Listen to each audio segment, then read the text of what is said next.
All right, mother lovers, we've got every single mechanics past paper. So I'm going to sit here, do them all, show you every example, see so you can understand what is going on. Let's get going then. What have we got? Number one, time t, particle p, xy plane. This is its velocity given by this thing. T is 1, it's at A. T is 4, it's at B. How far is it from A to B? So you've got velocity, we want position. We need to integrate. So integrating V will give us position. And we want to find the distance between 2 points. So you can think about like integrating it. You're going to get out the expression for the displacement and or the position, and then you're going to plug in the two values of 1 and 4 and then find the difference. That's exactly the same as if we just do it with the limits of 1 and 4.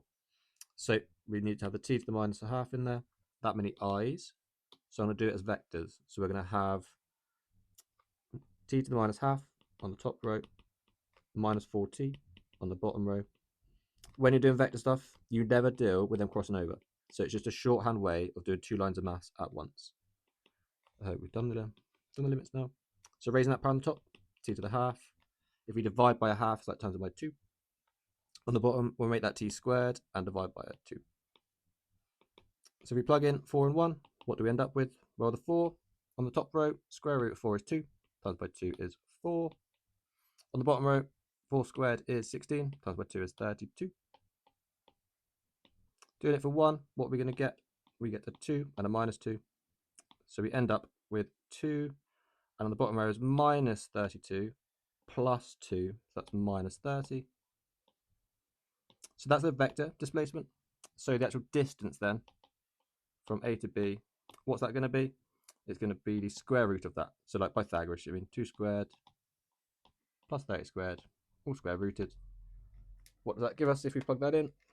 30 squared plus 4, square root of that, well, that's just the root of 1, 2, and then root 206. 226, sorry. Is that correct? Skip the stats. Yep, 2 and 226. Lovely jubbly. 6 marks for that. Yeah?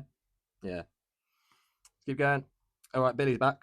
Billy's doing weird things. Oh, no, Billy's not back. This is just normal. This is normal one, yeah. So what's going on? Let's split this up. Well, let's put our forces on there. We've got our mass coming down of 20g. I'm making my pen a little smaller. Seems a bit too big. Yeah, we've got 20g coming down there. There's going to be some reaction force of another 20g probably, but it's going to be like that. It's a bit less than 20g. We've got friction. Yep.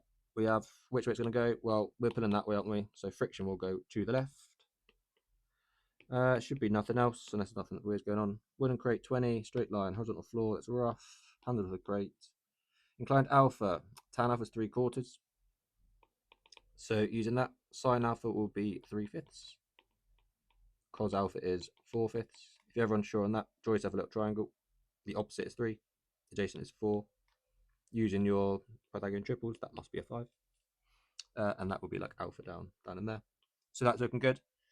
Blah, blah, blah. Tension's 40. Friction, oh, they tell us 0.14. That's good. 0.14. There's particle, light rod, blah, blah, blah. Find acceleration. So let's have a look up and down to begin with.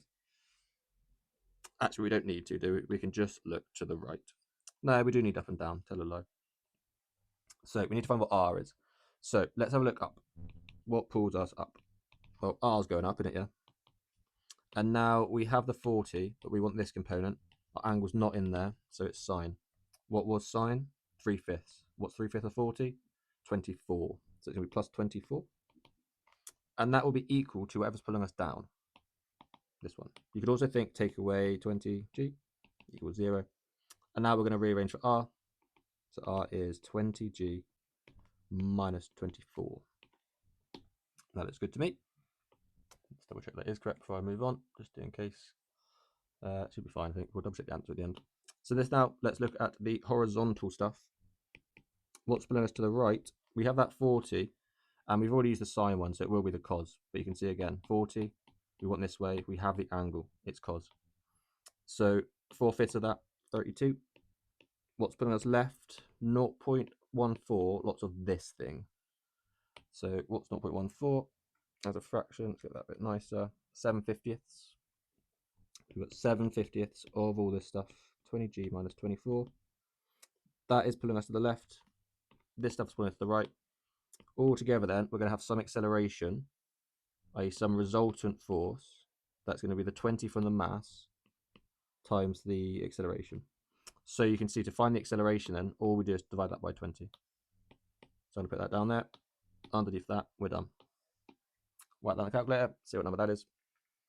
So 32, take away 7 on 50, open your brackets, 20 times the 9.8. Take away the 24, close your brackets, go on the bottom, mark a 20 there. We get a number of 396, 396, like 0.396. So acceleration 0.396. There we go. Looks good to me. And is that another 6 marks? Lovely. Thank you. That is correct, by the way. That is the right answer we wanted. Now the crate is now pushed along the same floor using the handle. The handle is again inclined at the same angle. Blah blah blah. So same thing, but instead of dragging it, you're pushing it. Yeah, same thing. Explain briefly why the acceleration would now be less than the acceleration of the crate found in part A. So if we go up and look at this one, what's going on? Well, you've got this bit, and then we're taking away the 24 from the action. Why is that? Because 24 of it was being used to pull up of this 40. I mean, you've got 24 newtons basically going up. So R's job gets reduced by 24. However, if you're pushing down, there's going to be more force going down, so R has to do more. So effectively, like this 24 would become a plus, and it'd be a plus everywhere through. Do you know what I mean? So it would add on here. So you can see this would be a, we're taking away a bigger number, so it becomes smaller. So that should be why, yep, you're pushing to the ground, that increases the reaction force, and the acceleration is proportional to the negative of the reaction force. Not proportional, but it's related to. Get rid of this bit, it is. As the reaction force goes up, acceleration goes down, generally. That's good. Another 2 marks there. Probably put into better words than that, but you know, I mean, you understand the process of it. Let's keep going. I and J. Oh, so constant acceleration. We've got this one to start with. So we've got T is 0 and it's 2 minus 3. I'm never going to use I's and J's. Fuck the I's and J's. We're going to use vectors everywhere, all the time. Never the I's and J's. That's good. Show the magnitude of the acceleration is that. So what have we got? We've got velocities and a position. So what is this? It's a suvat. You have constant acceleration. Show the magnitude of acceleration is this. It's a suvat. It's constant. It's not varying. So once you know it's constant acceleration, it must be suvat. You can do it like variable acceleration, but you don't need to spend all that much faff doing it. So what we're going to do, let's set this up. S, U, V, A, and T. What happens? Well, we know we're moving velocity 2 minus 3 to start with. So our initial U is 2 minus 3. T is 2 seconds. P is at the point here. Because we know initially it's at point 0. So how much has it moved? The 7 and the minus 10. 7 and minus 10. The T was 2, obviously, yeah. We want to find the acceleration. Don't care about the final velocity. That's a suvat. 2 suvats at once. If you want to do each row individually, do you mean do the top row and then do the bottom row? Completely fine. No harm done. Remember acceleration though, it's going to be a vector as well. And you can see here we've got the magnitude, so we're going to have to do Pythagoras at the end for it. So which vector is this? Well, we don't have the V. So we're going to have S is equal to UT plus a half AT squared, where now all of our non-T's are vectors. So the 7 minus 10, 7 and minus 10 is equal to 2 minus 3, lots of T, plus a half of A. Oh, we know what T is, don't we? T is 2. T is 2. Times by 2. 2 squared. So that's good. Let's work some stuff out then. 7 and minus 10. You just stay as you are for a sec. 2 and minus 3, we're doubling it. I can do that. We get 4. We get a minus 6. I'm sure you can do that too. On this side, 2 squared is 4. Half of that is 2. That should be a plus though. 2a. And now then, we want to get a by itself. So we'll subtract the vectors and have 3. This is like adding 6. So I'm going to have minus 4. That is 2 a's. So I should have the a itself is a half of that. So it should be a half of 3 minus 4. No, I didn't put half 3 and half of 4. Don't need to. I won't underline all of these though. Because now, 3, 4, 5, triangle, yeah. So this bit has a length of 5. This bit has a length of a half. So therefore, the magnitude of the A is a half times 5, or 5/2. Lovely. How many for that? Only 4 for that. So sometimes like the marks aren't quite. I think how many marks you got for this sort of stuff. Don't know which you say is easier, which bit's harder, but not too bad, I don't think. So that's good. What I'm going to do is just going to slide this over here somewhere. Yeah, out the way. And then put a big line so I don't have to get a new page. At the instant when P leaves the point A, that's where we ended up. Acceleration P changes so that P now moves with constant acceleration, blah, blah, blah. At the instant when P reaches the point B, direction of motion of P is northeast. Find the time it takes. So one thing to think about, we need to know how fast this was moving when the acceleration changed. So we're not quite done on this side. We need to actually find this velocity. That's not too bad to do. Let's do it very quickly over here. Now you know everything. You can choose. So I'm just going to do V equals U plus AT. We got A out down here. Yeah, it's the minus. It's the half of 3 minus 4. So let's look at doing V equals U plus AT quickly from that other side. Again, all with vectors apart from the T. You don't need to. You should do, but I don't think that might be down if you don't. So the V is what we're looking for, which is nice. U, what do we have? 2 minus 3. A we knew, and T we know is 2. So T is 2, A is a half something. So I'm just going to double that straight away. I've got 3 and a minus 4.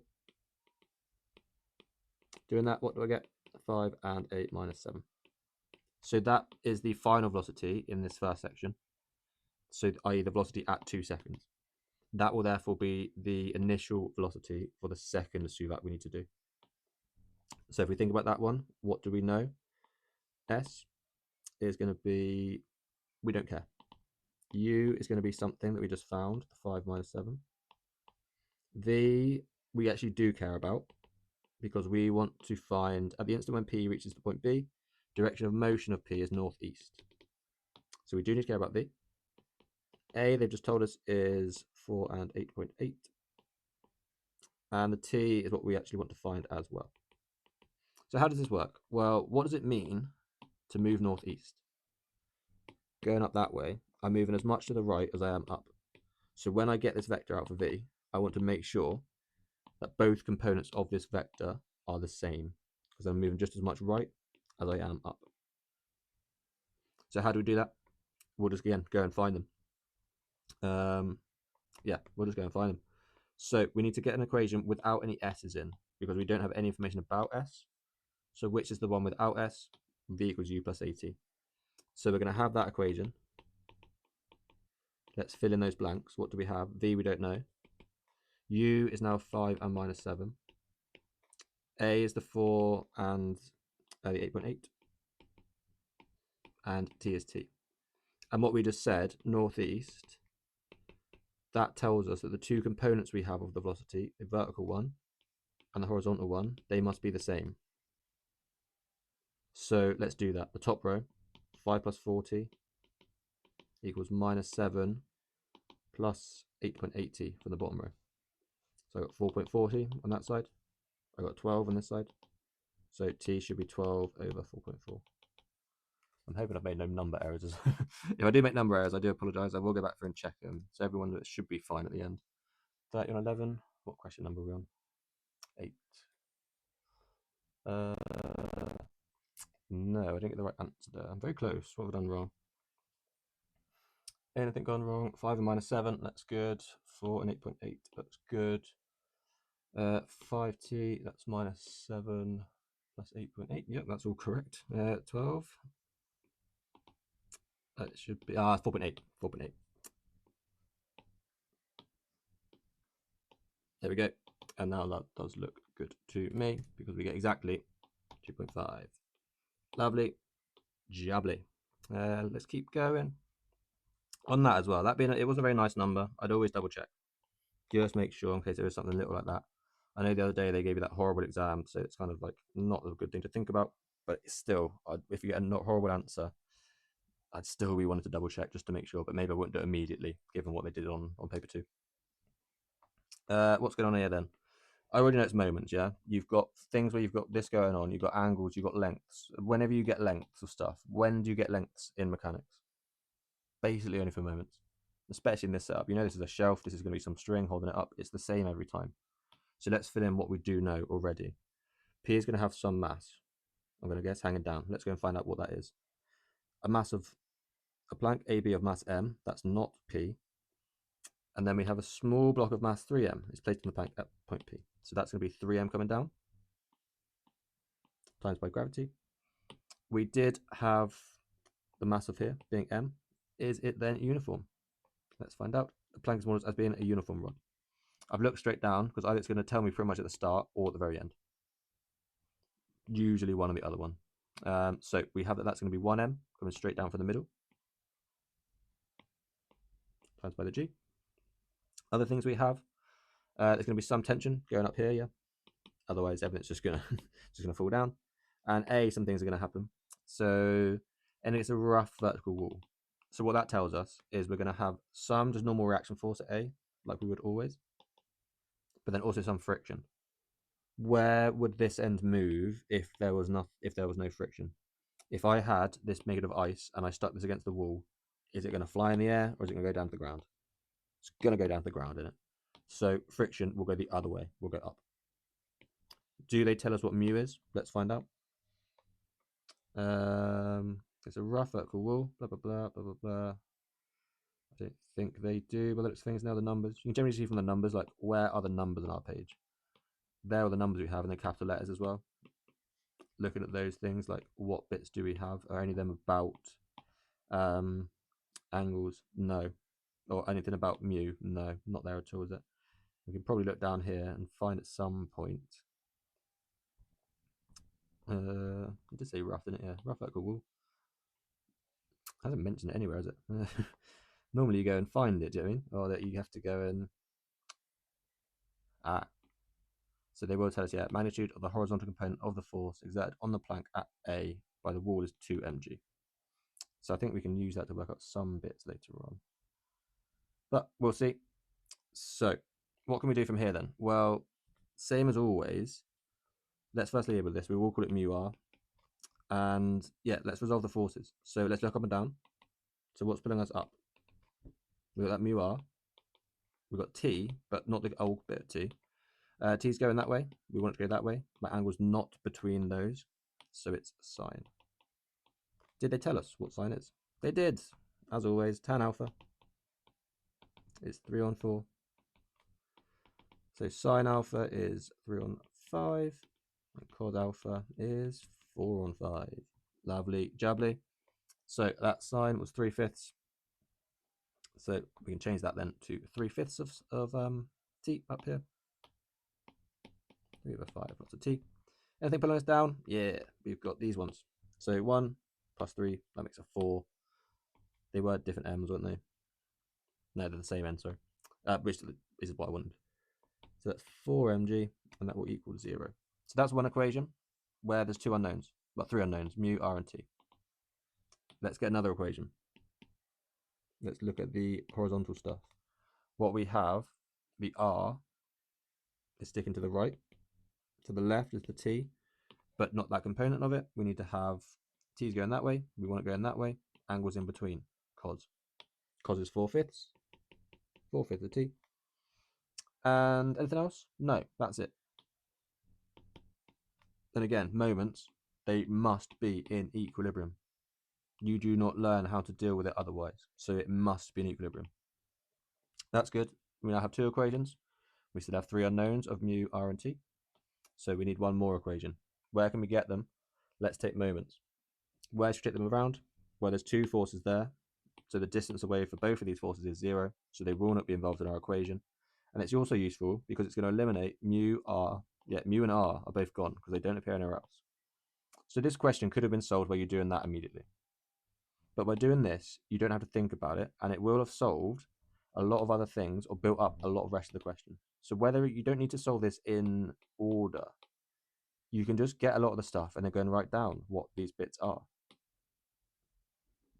So let's keep going. If we take the moments around A, we'll take them clockwise. Why not? How far away are you? You are A away. How strong are you? You're mg. Are you going in the right direction? Yeah, you are, because you are perpendicular. Let's have a look at you. How far away are you? You're x away. How strong are you? You're 3m. That's 3mg. Right angle? Yeah, look good to me. And now let's look at t. How far away are you? You're 2a away. How strong are you? You're t strong. Right angle? No. We want to go that way to be perpendicular. We're going that way currently. Our angle is not between those, so it's sine. So that's going to be 3/5. Can we learn about things rotating? Nope. So this must equal 0. Let's rearrange this for t. What can we do first? Let's make our life easier. We've got this fraction. Let's just get rid of it. Times it by 5. So we're going to have, this is going to be 5. Yeah, let's do that. We'll have 5 over there. And this 3 has become a 15. And this 5 has gone away. Let's do some factorization maybe, because we want t by itself, don't we? So let's factorize this side at the same time. We've got mg there, and 5s on both of them. So I'm going to take a 5mg. What are we left with? A, x, 3x. On this side, we can imagine adding this stuff all over, making that take away into an equals. 5's gone, 3 and a 2. That gives me a 6. I've still got the t's, and I've still got an a as well. From here then, I'll probably just need to divide by that 6a. So we're going to have 5mg, a plus 3, lots of x, all over 6. Is that good? Ah, look at that. What a surprise. So I did see we needed to find tension first, but even if not, we can just go through and see what bits we can find. And what we can do now, we know that r is 4/5 of that. So we can divide by the 5 and times by the 4. Whether we even look at the question down underneath that or not.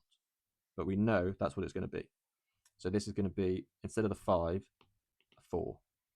4 on 6, 2 on 3.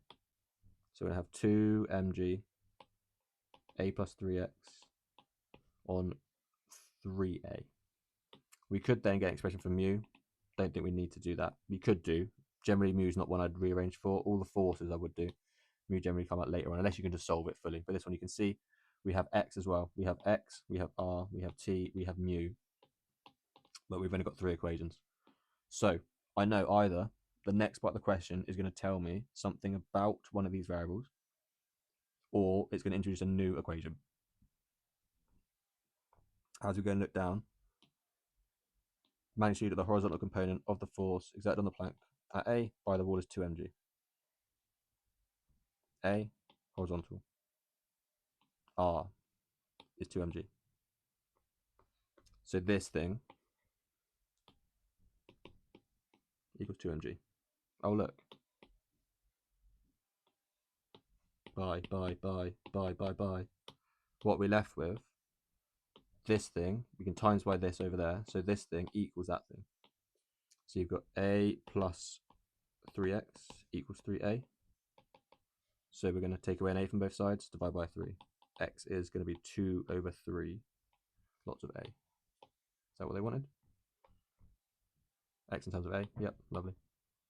You don't even need to know what's happening next. What else could you do? You have these equations, just start doing things, see what pops out. It probably is beneficial to look here. But if you just had all the information, if you went down and got that bit as well, and just started doing stuff, you'd end up with so many bits that were just correct without actually having to even know what they're on about. They're on about now, so the force exerted on the plank acts in a direction, which makes an angle of B with the horizontal, or beta. Find value of tan beta. That's mu. I guarantee, I'll put good, if it's not mu, it's going to be very close to mu. Might be that's 1 over mu. What does it mean though? Well, force at A. Force exerted on A acts in a direction. We've got one force at A, another force at A. What we want to find then, if we plot that one over there, what's that angle? That's what we want to find. How are we going to do that? Well, we know what R is, so we're going to know what mu is.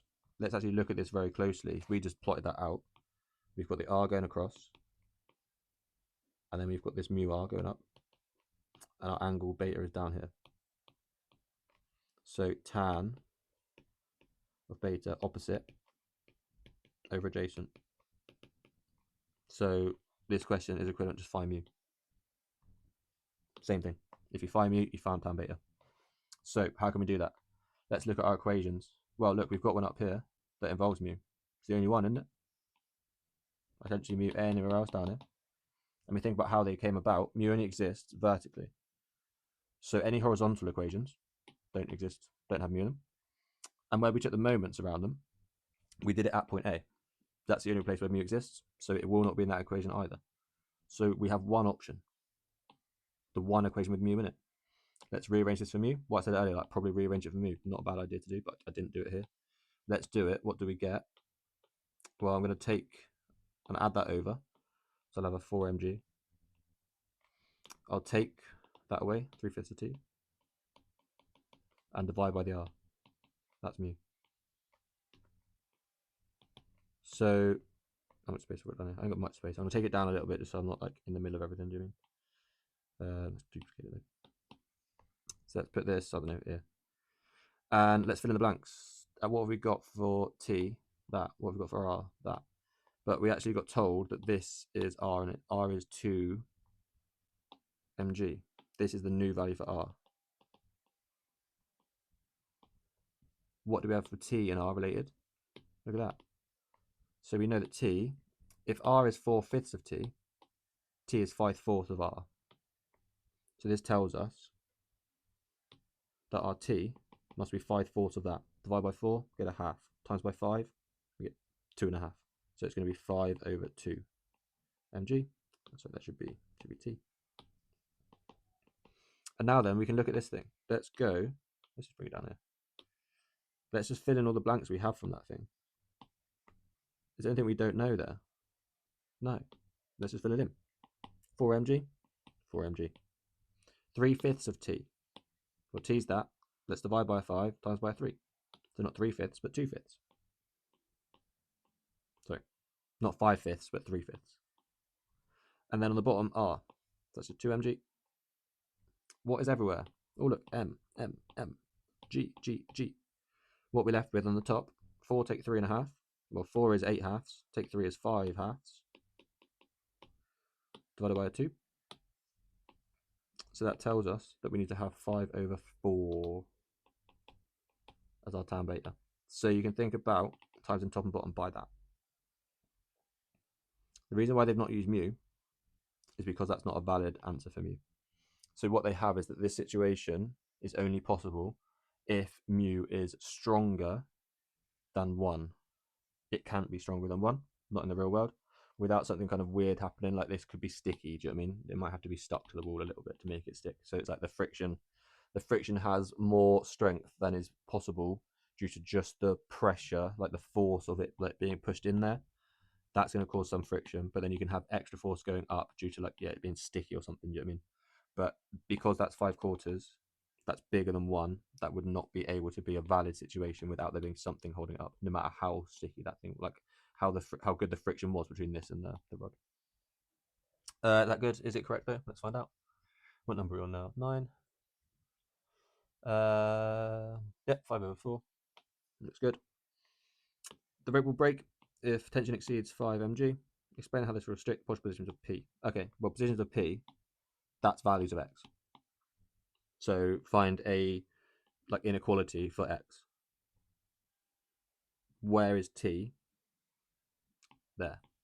We know that that thing now has to be less than 5 mg. So let's go in, steal this thing, bring it down here, and we'll just make it be less than 5g. Oh, where are you? Come back. Right, yeah. This thing, and make it be less than 5g. 5 mg. 5 mg. So doing that, what do we do? Well, what have we got everywhere? Mg and 5, 5 mg. So we can times by 6a. A plus 3x is going to be less than 6a. So we can take away an a, that's going to be 5a, divide by 3. X is less than 5a on 3. Looks good. Is it correct? It is. One thing to note, exceeds. We can have it be 5. Okay. Apart from that, everything's good. Yeah. Hopefully that's all seeming pretty straightforward. Yeah. How many marks was that? 3, 5, 10, 13. 13 marks for doing things that once you get the equations out, you can do if you are decent at maths at 13. Do you mean if you're top of the class or one of the top in the class in year 8, year 9, these things should be not out of your reach at all at that age. So the maths of it is it's the outside, like when you get inside of it, none of it is actually that difficult. We're just trying to unwrap these layers of like all this faff they've told you. All this faff is just 1, 2, 3 equations, basically. And then the fact that like R is that, and the fact that T is now less than equal to that. That's it. You could have 5 pieces of information, and that's all you need. You don't need this diagram. You don't need all of this other stuff. You just need those 5 bits. That whole wall of text is just to give you those 5 pieces of information. So once you've got those, you just solve it from there. Everything should be good to rock and roll. Let's keep going. One more in this one. Yeah, one more in this. So what's this? Look at it. Projectiles. Yeah, we fired something. There's a U. As soon as you fire something, projectiles. What is that? Constant acceleration. SUVAT. Boy throws a ball. Hits over the target over there. What is 2 meters above the ground when he launches it? Speed of view, angle alpha. In the motion, the highest point above the ground is 3 meters. Blah, blah, blah, blah, blah, blah, blah, blah, blah. Gravity. Okay, find this. I'm going to guess that's alpha in there, isn't it? So, what do we want to do? What can we do? SUVAT. Nothing else we can do? No, not really. You could do energy things. Do you mean don't they? Why? Why would you do that? You could do variable acceleration. Why make it more complicated? Just do the easiest version. What do we know about this thing? It's 2D. Let's look at it going vertically and horizontally. So let's do horizontal first because that's the easiest bit. How far is it moving to the right? Well, what we can say, it's moving U at that angle. I want this direction. Angle's in there. Cos. U cos alpha. How far is it going to go? I don't know. What's the acceleration of it? There isn't any. It's going horizontally. Our gravity is just moving freely under gravity. Our particle moving freely under gravity. So it's just going to move down via gravity. Left and right doesn't get affected by that. So that's good. And then T, we have just T. There's not much in this equation, yeah? Not much in there. But we can do the same thing then for the vertical. Yeah, same thing for the vertical. I'm wondering whether we should have T as our final point or this point. I think it should be this point because we have a value about that. Where is T? When is T? What is T? Who is T? We don't know. We have no information about T at all to start with. And I'm going to guess part B of this question then gives us information about T. Oh, look, what a surprise. But part A then does not need to care about T. Part A is using this one. How we know that? Because, yeah, we don't know anything about T. So how are we going to use it? So this would be the end of our SUVAT. This one, notice, so it didn't really actually matter where the end was because there's no difference. This journey just is exactly the same for every meter of it. It does the same thing. There's no difference at all. So let's look at the vertical. And the vertical going from point A to the peak of this. So distance-wise, how far have we gone up? Well, 2 to 3, that's 1. What was our initial speed? We've got that way. We want this way. That's without the angle. Sine. Final speed, probably don't care. But actually, we do care. Vertically, top, we're moving horizontally. What's our vertical speed? 0. Acceleration will be gravity, but notice that we are pointing upwards. We've taken up to be positive. Our initial speed is up. Our distance travelled is going up. Gravity points down, and therefore must have the opposite sign to what you've said. T is just however long it takes to get there. I don't think we care too much about T in this one. See, we've got values for everything else. T is not the thing we actually care about. So what do we need? Well, the equation without T is V squared. So V squared is 0 equals U squared. So U squared sine squared alpha. And then plus 2AS, but we've got a minus on our A. So minus 2 times that, minus 2G. And what form do they want it in? U squared. So U squared, we add that 2G over and divide by sine squared. Is that looking good? Looks good to me, doesn't it? Beautiful. They tell us about T now. That's 20 and 0.75. The ball reaches the T without hitting the ground. Yeah, you don't learn about bouncing in if you're not in further maths. Find alpha. Okay, so 20, 0.75. So we can go through and do new SUVATs. We can just like, what's it called, like commandeer this one, do you know what I mean, and plug in the values we have. So the distance across it was 20, wasn't it? Yeah, 20. So that is going to be 20. So we can get an equation from that. Remember the horizontal, no acceleration, it's just speed distance time. So our speed, u cos alpha, is our distance, 20 over t. Let's look now then at the vertical as we travel to here, from here. So you get a choice. I'm going to take down as positive to show you the variation, how it works. We took up here to be positive and we traveled from there to there. Now we're traveling from here to here. The direction we choose to be up or to be positive doesn't make a difference in terms of like that both will work, but it's like easy to understand sometimes. So let's think going down. How far have we traveled down as we go from A to T? Well, T is 0.75 in the air. That's what they tell us down here. So it's 1.25 or 5/4. Notice it's a positive value because I'm measuring going down. What's our initial speed? Well, it was u sine going up. So going down, it will just be the same thing, not squared, sorry. Same thing, but with a negative. Final speed, not going to care about too much about that one. That might be part C, is like find out what the speed, time taken. Yeah, sometimes you can see like instead of that one, it'd be like how fast you move when you get there. So yeah, don't care about the V in this case. A is just G, positive G, because down is positive. And then T is going to be the T. And you might think, well, how are we going to solve this? We don't have enough things. It's okay, because we've got 1, 2, 3, and I've got one equation when I make it, 2 equations, 3 equations. So let's go and make our equation over here. What we're missing, V. What does that give us? S equals ut plus half at squared. So let's fill that in. S equals u times the t plus a half a t squared. So half g t squared. And now we have 1, 2, 3 equations. How many unknowns? U, alpha, t. That's 3. So we have enough information to solve this. Is it going to be so straightforward? No. This is where this is like, this is question 10 in the paper. Do you know what I mean? But if you're getting now to like viewing this video and you've got to this point, it's the first point, like, oh, this is not so nice to do. This is the last couple marks, do you know what I mean, to get yourself an A star. There's quite a few in that one. But it's the bits to get you an A star, do you know what I mean? This is what you need to get an A star, is to be able to do these parts of it. So what do we want to do? There's a few ways that we can do it. I think the easiest way, because we're trying to find T, aren't we? That's what we want to go. Oh, no, we want alpha, sorry. I think it's easier to plug them all into there.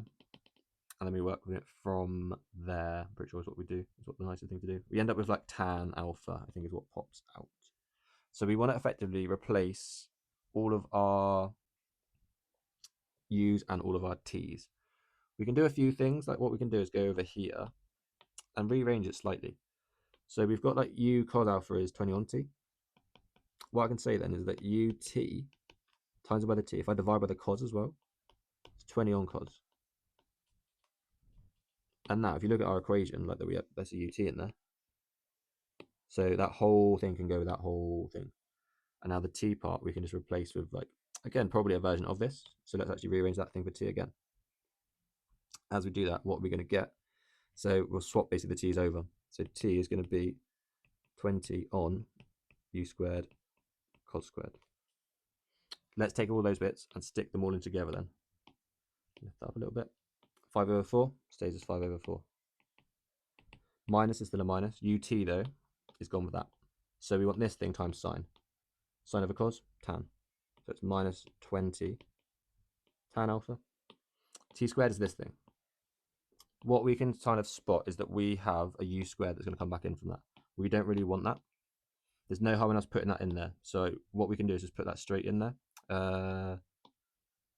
There should have been, I've squared the bottom, but I didn't square the rest of it. Does that make sense? Like I should have squared more bits here.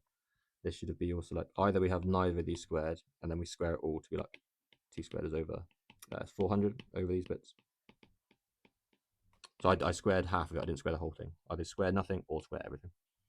So we have that. That is our t squared. So when we go to plug that in, then it's going to be half of g of that. But like I say, the u squared starts appearing. So can we somehow get rid of the u squared and replace it with alpha? Yes. So let's do that. And is it going to be better to do it now or do it in a second? It's kind of up to you. You can think this is on the bottom. So actually, let's get 1 over u squared. So 1 over u squared. Well, if u squared was 2g on sine squared, it's going to be upside down at that. Sine squared alpha on 2g. And that then, we can think about just times in by the 400 on cos squared. So 400 over 2g will be 200 on g. Sine squared on cos squared, tan squared. So t squared is 200 on g, tan squared. We need to do half of g, lots of that. Well, the g's cancel out. Half of 200, 100, and tan squared. This then, what we got is a quadratic, isn't it? Got a lot of factors. If we divide by 1.25, I think everything's fine, isn't it? Yeah. So what we end up with, 1 is equal to minus 20 tan alpha plus 80 tan squared. But I forgot to do the 20. That should actually be 16. We've divided everywhere by 5 and times it all by 4. This 1 is, what's the 1 doing over there? You go over there as a takeaway. And then this is just a quadratic, isn't it? How you want to solve this is up to you. What numbers at times to make 80, add up to make 16. What can I do there? 8 and 10, they're not going to work. What if I do a 20 and a 4? Does that work? I can do a subtraction between those. I think that will be fine. So what we're going to have is 20t, and then the other bracket will be, both are 1s, aren't they? And then a 40 and a 1. You can do calculator for this if you want to, do you know what I mean? We need to end up with a minus 1, so there needs to be 1 of each. And we need a minus 16, so the one, we need to make a minus 20. Where's that come from? This times this one. This one's positive, this one must be the negative.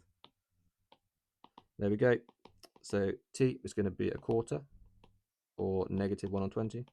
Remember, t is actually tan, and we're told at some point that it's launching from above the horizontal. Alpha's measuring from above the horizontal.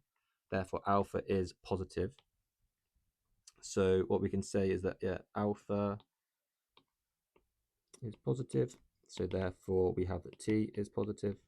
That tells us that tan alpha is equal to 1 quarter, and alpha is the inverse of that. Is that 26 point something? I think it is, isn't it? Double check that's all correct. Looks good to me though. 14. Yeah, tan at 1 quarter, 14. Lovely, looks good to me. One limitation, just spin. You can always just say spin. You don't. It could spin. Particle could spin. You never consider spin. It could always spin. Basically, always a valid answer. If you're not sure what to say, just say the particle would spin, and we didn't consider it. Other things, it's a particle. Nothing is a particle. Everything will have actual size. When did we get here? Imagine I'm actually launching a beach ball. When I got here, I'm thinking the center of mass, but no, I'd have actually got there much earlier, wouldn't I? It's a particle. If it's not a particle. So the particle stuff is about the size, because it would actually get there beforehand. We've got no air resistance, so that is something that's a limitation. What we've got is that G's cancelled out, actually, so we can't say about G here. What else could we say? It's not exactly a 2D plane, probably. Do you know what I mean? Generally spin, though. Find the time taken to get to t. So we've got all of these sort of things we can go and use. Do you know what I mean? Anything on here we want to go and use is really fine. Which one is the easiest to use is a different question. Ideally, we'd like one with t and only alpha. But where are the ones that we have with t? Here, here. The one down here didn't have t in it. This one has u. This one has u as well. So at no point does t exist in an equation without u, apart from the one that we managed to figure out earlier on. So we can use that. We know what tan alpha is. It was a quarter, so that's 16th. So what we have is that t squared was equal to, is it 200g? Yeah, 200 on g times by a 16th. So as we square root that, what do we get? So 200 on 16, let's square root that. We get 5 root 2 on 2. And there's still a g on the bottom, but we will have square root that as well. So it's like 5 over 2. 5 over 2 times by root 2, or root of 2 on g. That looks good to me. Let's go and see what number that is. I think that's correct. 5 over 2. Lots of 2 over 9.8. What number does it give us? 1.12. Yeah, nice. 1.13. You write it correctly. Yep, lovely. So how many was that? 11, 12, 15 marks on that page. It's not easy. It's not the nicest question you could have, and like this, it's fiddly. But you don't need to make your like equations, and then you don't need to like put everything in and then do all this fiddling in one go.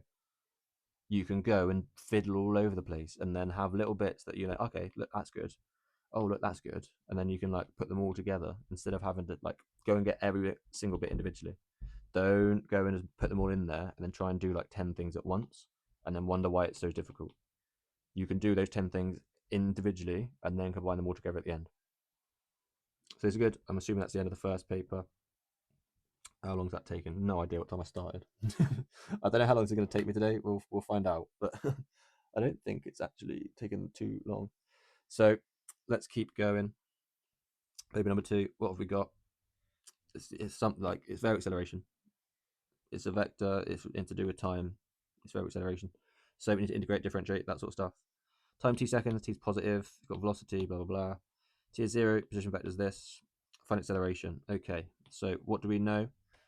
We can differentiate from velocity to get acceleration. So the acceleration of something is equal to d dt of v. What is our v? I'm going to rewrite this as a vector. It's 6t on minus 5t 3 to the 2. 3 over 2. So we want to differentiate that thing. What happens on the top row? 6t goes to 6. On the bottom row, we drop the power to a half, times by the half. And now we want to plug in the value of 4.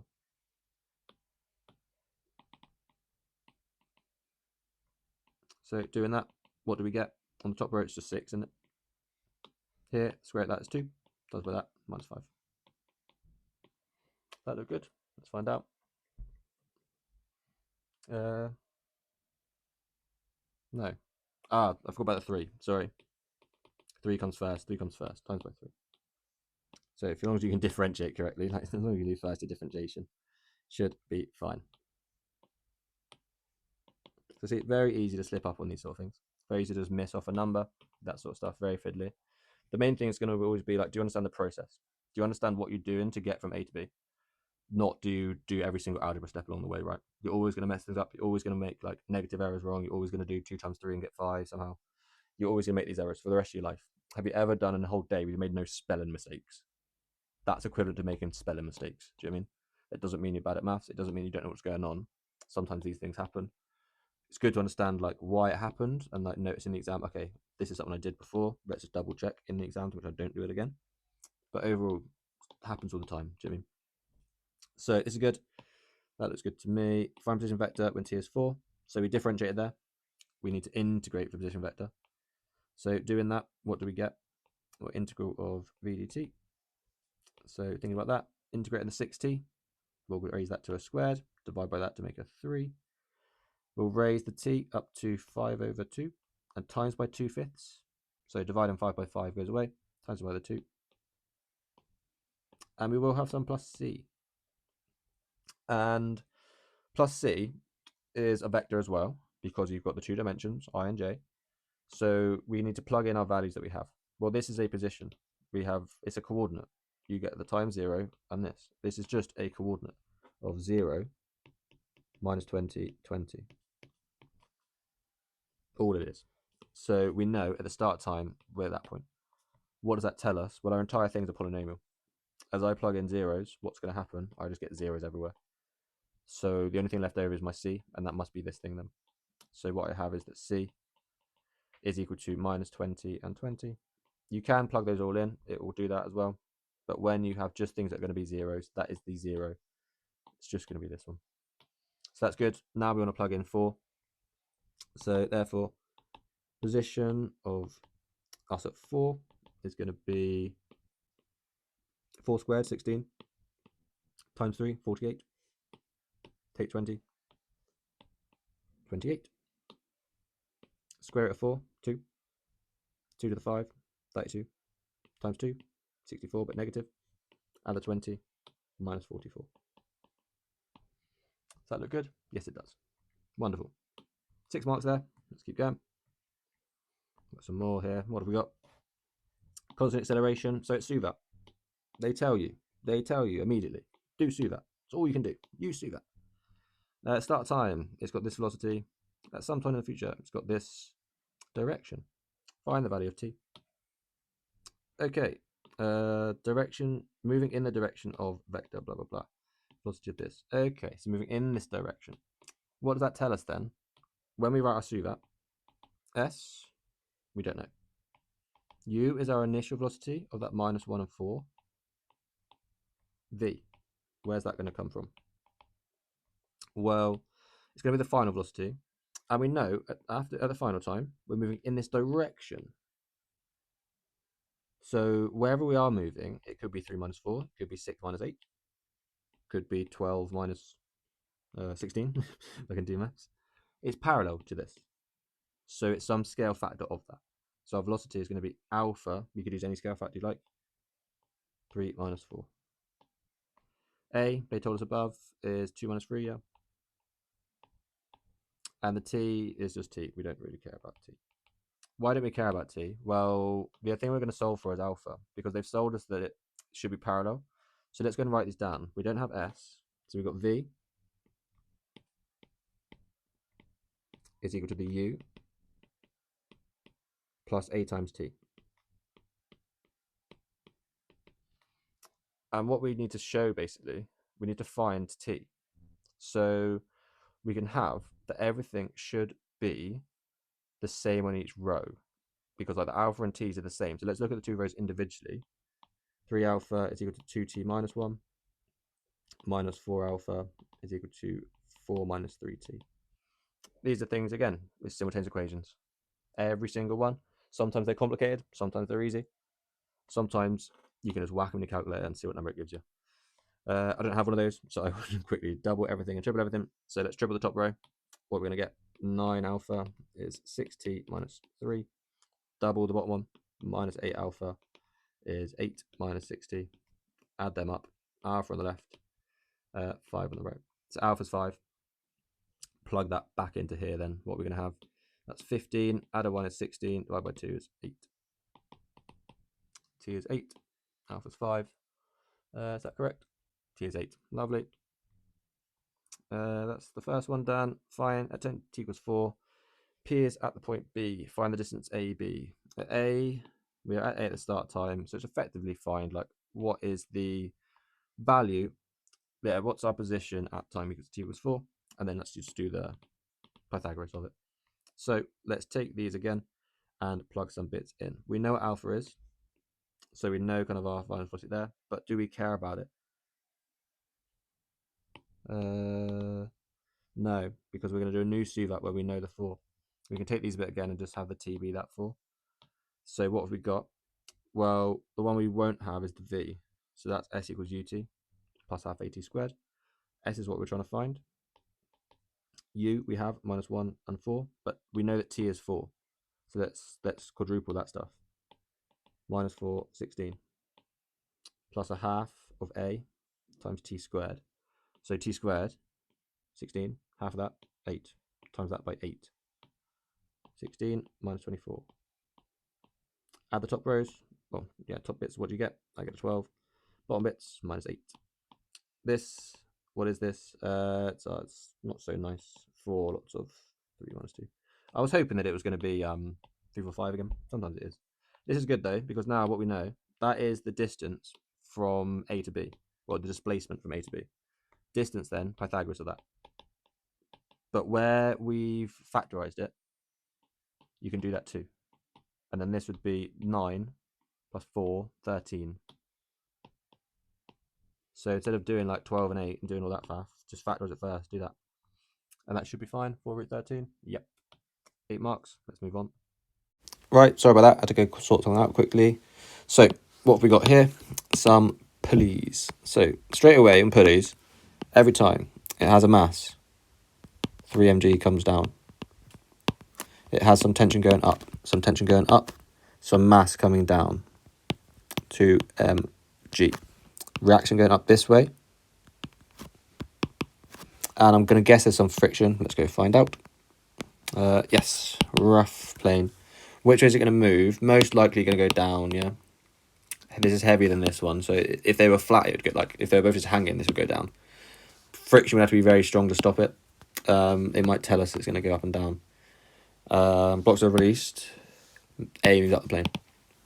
So yeah, A is going to go that way. So we have that acceleration direction, do you know what I mean? Acceleration is going to go like that. And also like this. So, and the friction will be in this direction. Did it tell us what mu is? Yes, 2/3. So 2/3 of R. That looks good. Tan alpha is 5/12 down on the bottom right there. So what we have is that sine alpha is going to be top one, 5 over the hypotenuse, 13. And for cos, it'll be the bottom, the adjacent, 12 over hypotenuse, 13. So lovely. Let's make our equations then. Looking at B, it's only going up and down, yeah? So let's look at it going down. What brings it down? 3mg. What brings it up? T. Is it moving? Yes. What's its mass? 3m. We don't know its acceleration. Let's look at particle A. And it's going to move in this direction, yeah? So we'll look this way first, because this doesn't exist there, nor does this. So all we're left with is R and the 2mg. So we can solve that straight away. It should be, if we look in that direction, R is pulling us up. We've got 2mg pulling us down, but not that component of it. We need to figure out what components are this way round. So you can go and draw this thing again. We've got the vertical, the horizontal, we've got the slope, and then the perpendicular to the slope. Where was our angle that we were given? The horizontal and the slope. Horizontal, slope. And it's alternating all the way through. Direction we had was down. Direction we wanted was this way. Down, this way. Nice and cozy. Nice and cozy, isn't it? So cos of that then is 12 over 13. So times that by 2, it'll be the 24 on 13, yeah. So 24 mg on 13 equals 0. It's not a 24, is it? That's a 12. Double it for 24. So we have R is 24, not 12. Mg on, not 12, 13. That looks good. Looks very good to me. Let's look at then A moving up the slope. So A going up. Can we do this higher? Maybe we can fit that in that gap. Yeah. A going up the slope. What's pulling us up the slope? T. Pulling us down, we've got the friction. 2/3 of R. 2/3 of this thing. 2/3 of that. 16. Why is this pulling us down? Well, this was a component of the weight. Some amount goes that way, some amount goes this way. So we want down and that way. No angle there. Sine, not very cozy. Sine is 5 over 13. So we want 5/13 of that. That's 10/13, yeah. So take away 10 mg on 13. And that will equal to its accelerate. Well, its resultant force. Mass was 2m. And we don't know the acceleration. Look now at like the top equation and the one we just found. They're very, very similar, especially if we like collect these bits. T minus 16 over 13, 10 over 13, both over 13. 16 and 10 makes 26. 12 by 13, 2. If I just copy the one from above down again. Lovely, isn't it? Add them up. T's cancel. Left hand side is 1 mg. Right hand side is 5 mg. So A will be 1/5 of G. So that's A. Let's look in this one then to find what T is going to be. T should be 2ma plus 2mg. Well, A is 1/5 of G, so it's 2/5 plus 2. 2 is 10/5. 10 plus 2 is 12. 12 mg on 5. All looks good to me. Is that correct? Let's double check. 12 mg on 5. Looks good. Lovely jubbly. After B reaches the ground, A can move up the plane, comes to rest. Determine whether A will remain at rest. So, one thing, we didn't even need to worry about the question. We just solved everything, do you mean? If we circle A as well, we just got everything before even worrying what they said about, and then we just got 8 marks for it.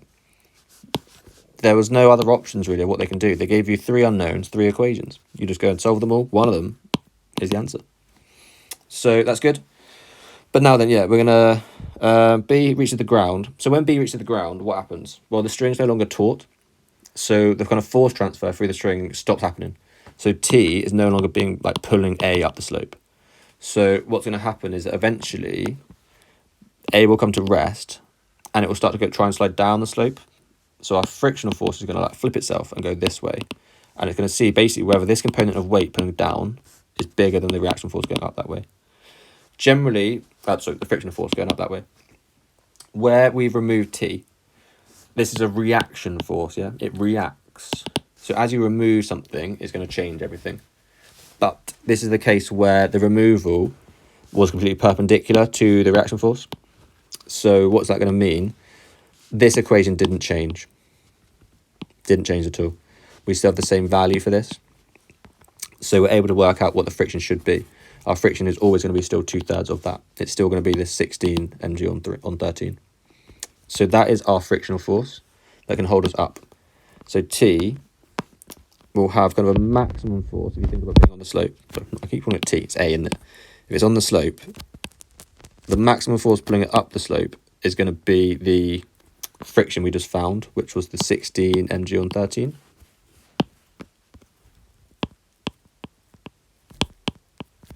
That is, yeah, F max. That's the maximum friction. Pulling us down then is going to be its weight, but the component of the weight going down that way. So we want that way and that way. So there's no angle, it's sine. So sine of this thing, sine of that thing. So sine times that thing. So 10 mg on 13.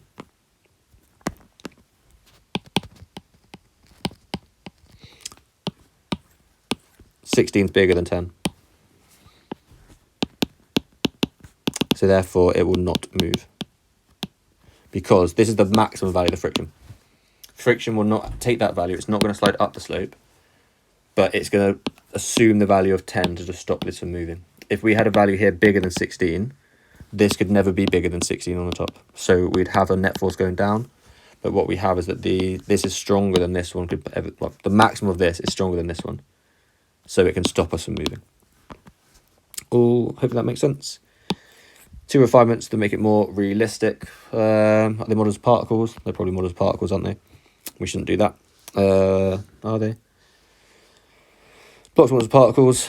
So we can assume they're not particles. We can assume that this is not extensible. The likelihood is they're not going to probably release from rest. They probably will be moving. Friction might not be exactly that. It might not be exactly the greatest slope. Do you mean this might be not a perfectly straight line? This might not be perfectly smooth. Things I would say, this is not smooth. They are not particles. They're not extensible. They'd be the 3 that I would want to pick. I'd pick 2 of those 3 to get the marks. So pulley is probably not smooth, and the particles the blocks are not particles, and the string will be extensible. You can stretch it, do you mean? So that looks good. Let's keep going. We've got some, I'm going to guess moments, just looking at this little diagram, because I've got lengths. As soon as I get lengths, and it's not like a SUVAT, it's probably going to be moments. So let's do a force diagram. What things do we know about stuff? There's going to be some reaction force at A. And I'm going to guess some friction at A as well. We'll double check that in a second. Some reaction force at C. Very important to note that this will come off at the angle. Like it's going to be perpendicular to that. So always think about the tangent to the surface it touches, or like this line. Where is that? That's the tangent. So it should be perpendicular to that thing. And so other forces we could have then. Centre of mass of this object, obviously. Is it going to be uniform? Is it in the middle? Will there be friction? Right now, we kind of need some friction. Even if we have the mass, what's pulling us to the right? Nothing. So this question cannot function without friction, because you learn how to deal with these things. So there will be friction there. And I'm going to guess that we're going to see underneath some value about it, or something to do with it. We have this first of all, but we can put that down in a sec. Rough ground. Does it mention anything about mu? I don't think so. And then we can see probably we find mu eventually at the end, maybe. So not too sure about mu, but we can put it in there. It's going to be mu RA. We're told the mass was 20. So a 20G coming down the middle. And again, if you were unsure about like, what do you want to put the 4 on there, I wouldn't recommend it. What I'd recommend is just having another diagram, maybe up here, just above it, where all we're going to do is this. How big is each of those gaps? That's a 4, that's a 1, that's a 3. So now we can work out any gap very easily by just adding them up. I know it's not exactly hard in this question, but there are ones where it might be more difficult when you have like x's and unknown things flying around. That's good then. So what equations can we write down? Well, what goes up must come down, and we're not moving. So what's pulling us up? The RC, but not just the RC. Let's think about that angles again. So I've got this way, I've got the slope, or the thing, wherever it is. I've got the perpendicular, I've got the vertical, I've got the horizontal. And what we're going to do, bop, bop, bop, bop, as always, because that one's there and there, isn't it? There and there. And now RC, but I want the vertical version. So it's going that way, I want this way. Nice and cozy. So it's cos. Do we know stuff about cos? Yeah, we do. So what that tells us, sine alpha, sine theta, is the opposite, 7 of hypotenuse, 25. Cos theta is the 24 over the 25. So again, 7, 24, 25 triangle. Worth knowing these, so you get that straight away. Don't have to think about it. That's good. So we wanted cos, didn't we? Let's just double check. It was that way and that way, that way and that way. Yep. So cos 24 and 25, lots of RC. 24 and 25 RC. What pulls us down? 20G. Are we moving? No. All looks good to me. So what's RC? Well, if we do, let's do that. I'm not going to trust my maths with that. 20 times 25 divided by 24. 125 on 6. What's a G?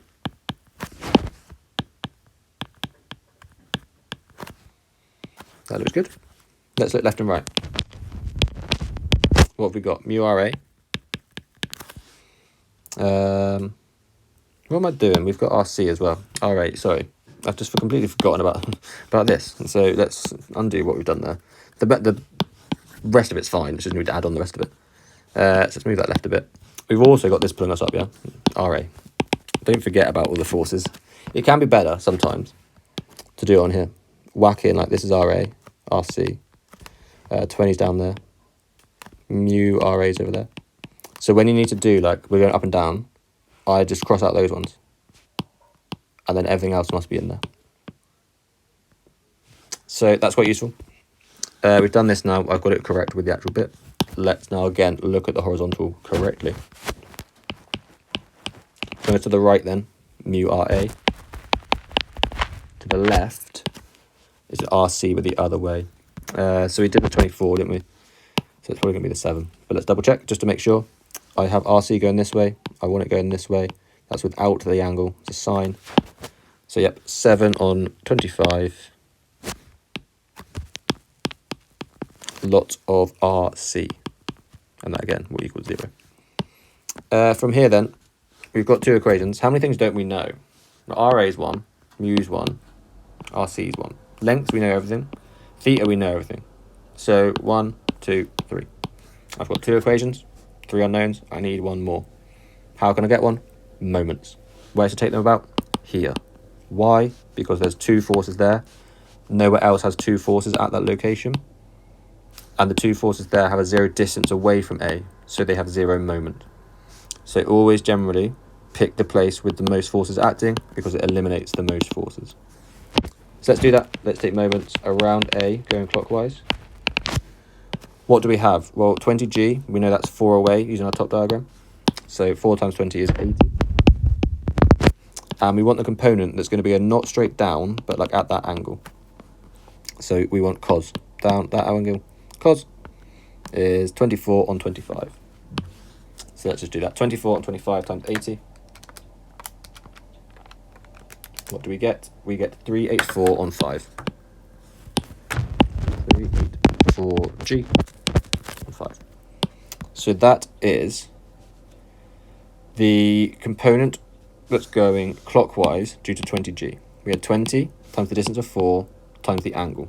What sine of the angle? Was it because of the angle? Sine of the angle? Whichever one it was. Now we need the RC. That's already perpendicular, so no angles to do. How far away is it? 5.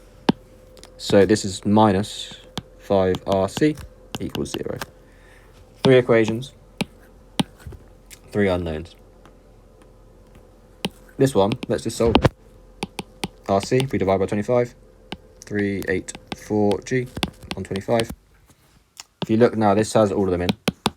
So don't use that one next, use this one next. We want RA, yeah?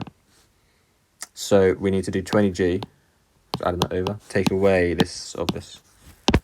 So doing that, RA should be, I'll do that in a calculator. We're going to have 20, take away 24 on 25, times by 384 on 25. That gives me, that's 3284 G on 25. That seems a bit like, these don't seem so nice, especially not this one. So I will double check they are right before continuing. What question number are we on? 4.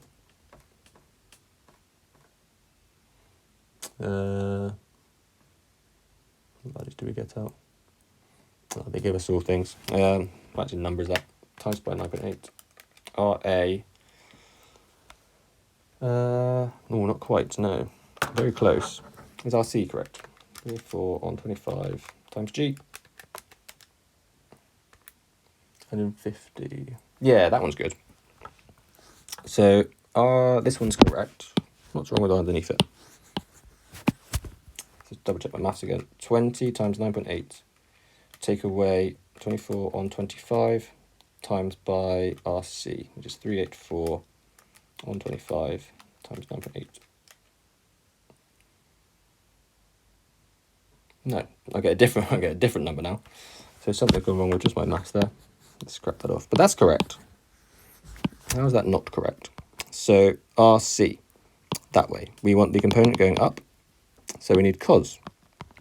Cos was 24 25s, 24 25s. Plus the RA that pulls us up, minus 20G that pulls us down. Was there another force somewhere? Length of 8, mass 20, equilibrium, rough ground. Damp, rest on a solid, smooth on the drum, which is part of the ground, drum is fixed axis. It's a smooth one. No, we don't have anything else. Nothing else at all. Yeah, nothing else at all going on. What's going wrong then? So this is correct. Let's work out what that is then. So this thing, 384 on 25 times by G times 24 on 25. That's for that one. And then we do 20 times 9.8. Take away that thing. Oh.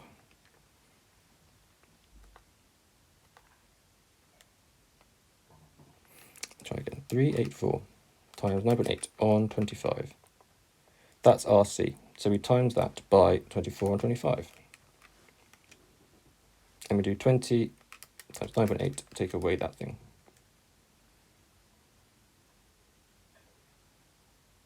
No.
Right, I don't know what I did there.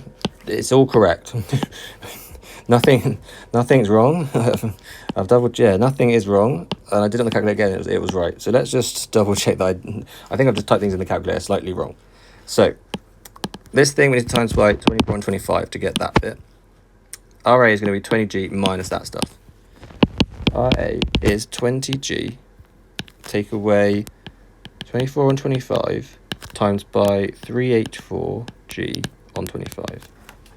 So 20 minus 24 on 25 times by the 384 on the 25. Ooh. 20 minus 24 on 25 times 384 on 25. We get, 3284 times 65 times 9.8. 51.49. I think I got it right originally. I don't think I ever had it wrong, and I just read the wrong number. I didn't see the number on the page somehow. So yeah, this is all correct. I didn't get it wrong at all in the first place. This is 3284G on 625. Yeah, nothing was wrong. I just, for some reason, put in the calculator. I think I'd put that in the calculator wrong, and then it didn't give me the correct answer. So yeah, we weren't wrong. We were just faffing up. I wasn't trusting myself, basically. Maybe I shouldn't double check. I should just do everything and make sure I'm right at the end. So this is looking good. What else do we need? Well, we've got now our RA and RC, yeah? We also need to find the mu, I'm going to guess. So how do we find mu? Over here. So mu is going to equal to this thing, if you add that over, divided by RA. So it's 7 over 25 RA over RC. I'll just move that out of there a little bit. That's good. As we plug everything in then, the G's will cancel, so we need to worry about the G's. So what we're going to have, 7 on 25. What's on the top of RA is 3284. What's on the bottom of RC, 25. What's on the bottom of RA is going to be 65. And what's on the top of RC, 384. This then should give us some number.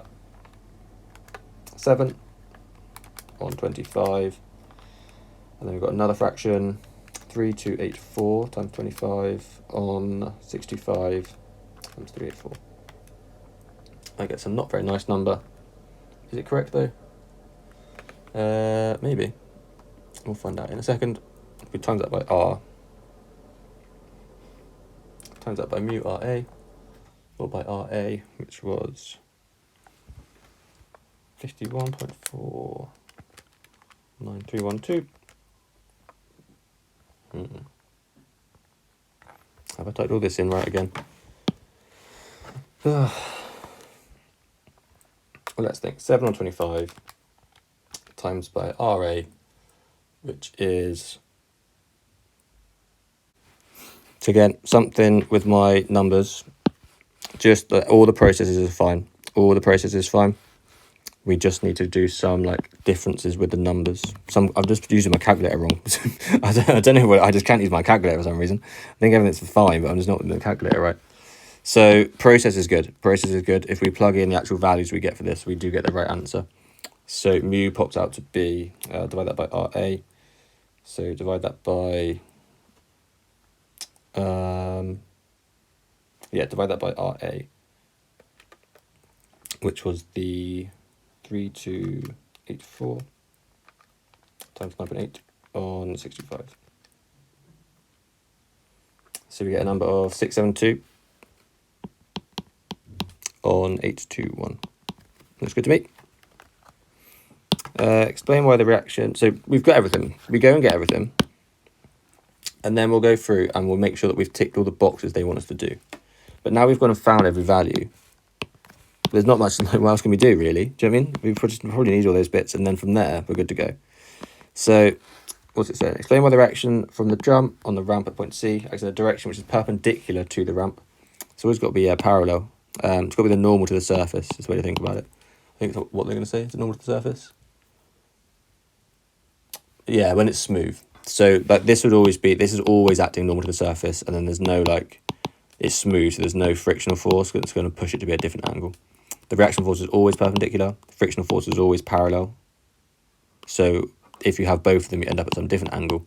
But just have one of them, i.e. this one, you will always just be perpendicular. I.e. so then like perpendicular to that slope. That's good. Magnitude the resultant force acting on the ramp at A. Okay, so we want all of these bits. We've got RA, we need mu RA. So, and then to find the actual reaction force, what do we need to do? Well, it's going to be RA squared plus mu squared RA squared, all square rooted. So, factorize RA out of that, 1 plus mu squared, square rooted. So doing that, what's RA? It's 3284G on 625. And then this thing. 1 plus that thing on 821 squared, all square rooted. Looks good. Let's write that calculator, see what pops out. 3284 times 9.8 on 625 times with a square root of 1 plus the fraction 672 on 821 over all squared 66, which is not right now. I just not trust on my calculator. I don't know what's wrong with the calculator. Everything seems fine in like the process we're doing. Yeah, everything seems fine in the process that we are doing.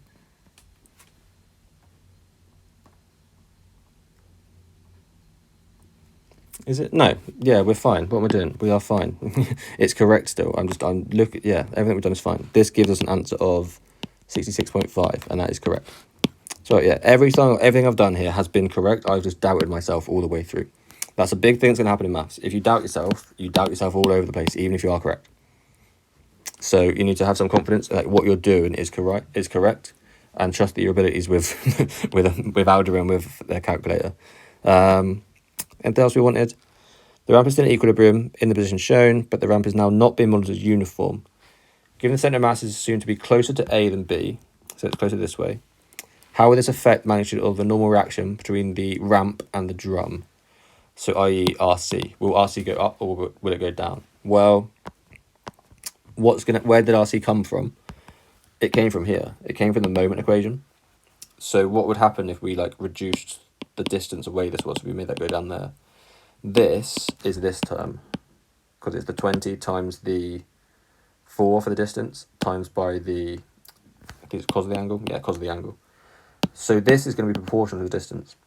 So what you can see is that as we rearrange R, it's just proportional to that thing. So R is proportional to the distance straight away. So R is, yeah, literally proportional to how far away the centre of mass is from A. So as you make the centre of mass closer to A, that value is going to decrease.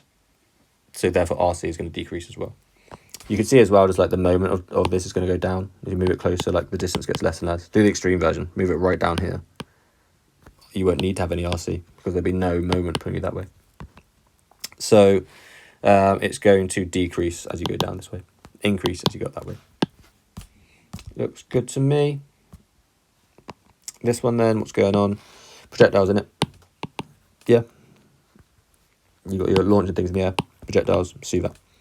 What's going to happen? They're 50 meters apart. 2 small balls projected, blah, blah, blah, 20 and 30. So they're just describing what they're on about doing. They collide at 2. Till they collide, the particles, blah, blah, blah. Find the velocity into before it collides. Find the angle, find u. So, again, let's set everything up. What's going to happen?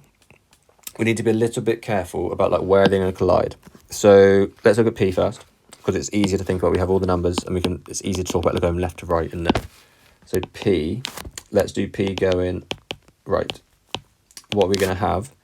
Well, we don't know. We're going to call it X. And then what we're really saying is that we're going to collide at some point here that has coordinates X, Y. Don't know where it is. Somewhere in there, isn't it? But we'll find it eventually. So S is X, U. What's our initial speed going to be that way? Well, it's going to be 20 cos. Nice and cozy. 20 cos 30. What is cos 30? Let's go back 2 degrees. 20 cos 30. We get 10 root 3. V, we don't care about. A, 0. T, it's just me whatever time we arrive there. So this again, no acceleration, it's just speed isn't time. So the speed, 10 root 3, is the distance, x over t. So x is just 10 root 3 lots of t. That's one true equation. We have now linking the two up, where x is talking about the position and t is talking about the time. And then position measured from A. So this is good. Probably worth writing down. Actually, that is 0, 0. That's good. Let's look at P going up. What we're going to have? Well, we need to go up. We've got that way. We don't have the angle, so it's sine. Sine 30 is a half. Half of 20 is 10. How high up are we going to go? We're going to go to 5. Final velocity we don't care about. Acceleration will be minus g. And our t, again, will be the same time, t. So this, what can we write down? We don't care about v. So we've got s equals ut. So y equals u times t, make it 10t, plus a half at squared. So minus a half of g t squared. So we get another equation. Now linking y and t. One for x and t, one for y and t. Looks good. Do the same thing now with b. We don't know a lot about b and u, but we can figure some stuff out, can't we? So the tricky thing is now, these have all been measured from there.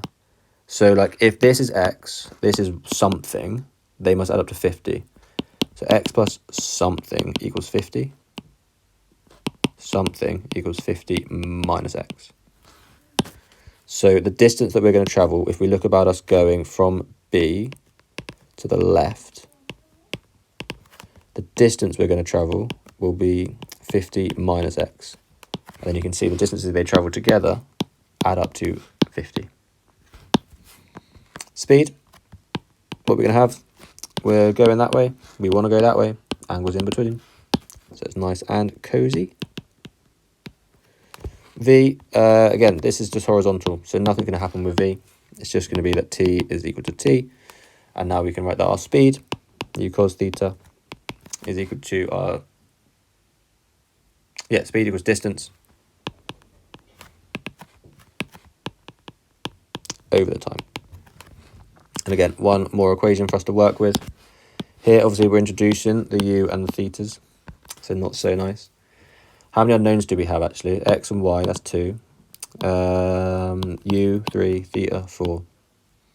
T, 5. So somewhere, we're going to need to find something else. And actually, you can see down here, t is 2.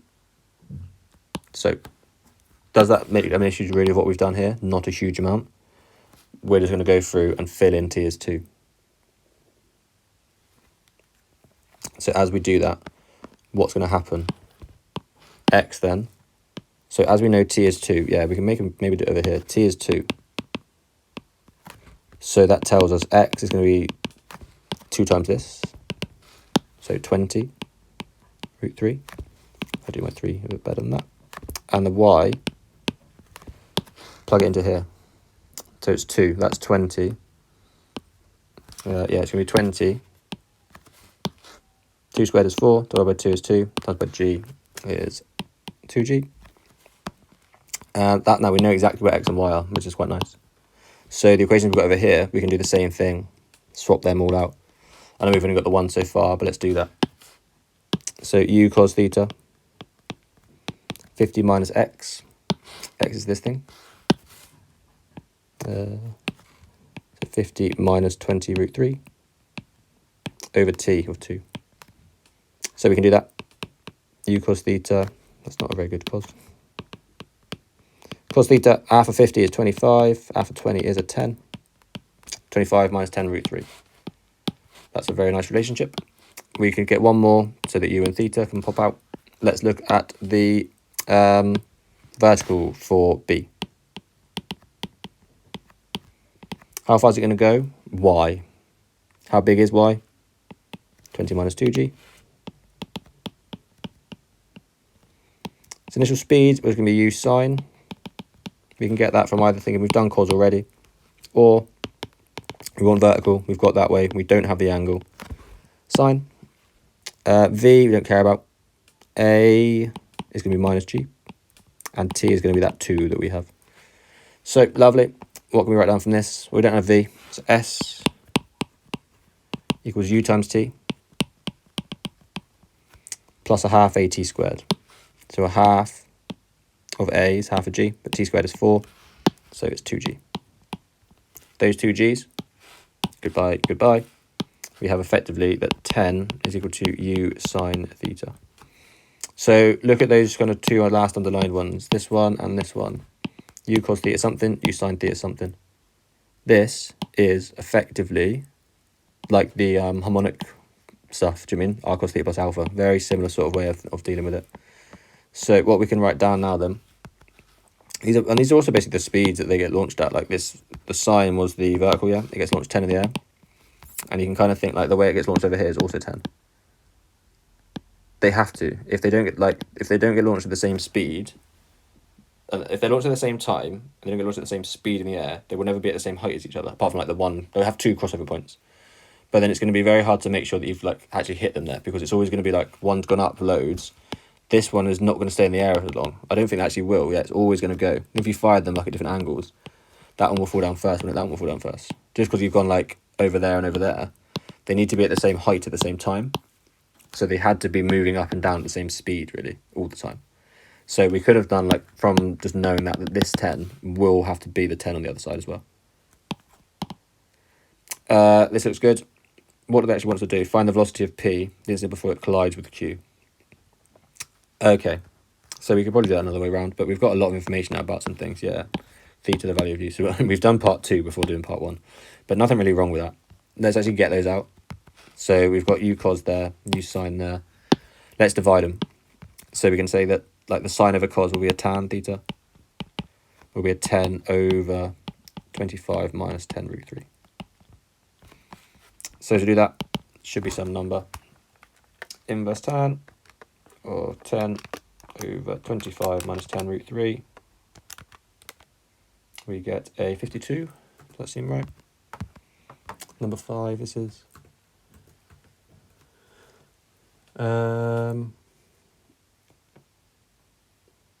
52. Looks good to me. Spot on. And for the U then, for the U, we can think about doing it as Pythagoras, basically. If we rearrange for cos squared, what we could do actually is just plug, you could plug it in for layers, you mean. But if we rearrange both for cos squared and like sine squared, they will add up to make 1. And then you can think about them making Pythagoras from there. So to do that, what do we get? Well, sine would be 10 over U. So 10 squared over U squared. Plus the cos would be the 25 minus 10 root 3 over U squared. And that would all equal 1. So U squared will be all of this stuff added up. So 10 squared plus that bracket, 25 minus 10 root 3. Square that bracket. And that's going to be U squared. So we'll square root that thing. And we get 12.6. 12.6. Well, yeah, U squared. Ah, too much. Yeah, 12.6. So that's good. We've done part B. Let's do part A still. But now we know everything, Jimmy. We know everything about everything. So part A should, in theory, be a little bit easier. Whether it is or not, different question. But we've already got these two vats, Jimmy. So like, what is the speed of it? Horizontally is 10. Vertically, we just need to fill this in, don't we? So U plus AT, we've got 10 plus or minus G times 2. So what's the speed of this as before it hits there? Well, it's going up. I say up, it's going to go across, first of all, with 10 root 3. Notice 2G, bigger than 10. G is nearly 10 itself, and this actually going down now. But we don't really care about the directions. We just care about doing Pythagoras. So what do we need to do? The speed itself will be 10 root 3 squared plus 10 minus 2G squared, all square rooted. So let's whack that in. Let's whack that in. 10 root 3 all squared plus 10 minus 2 times 9.8 all squared. And then I square root everything and I get a number of 19.8. Is that the answer? It is. It is. Lovely, jubbly. That all sounds good to me.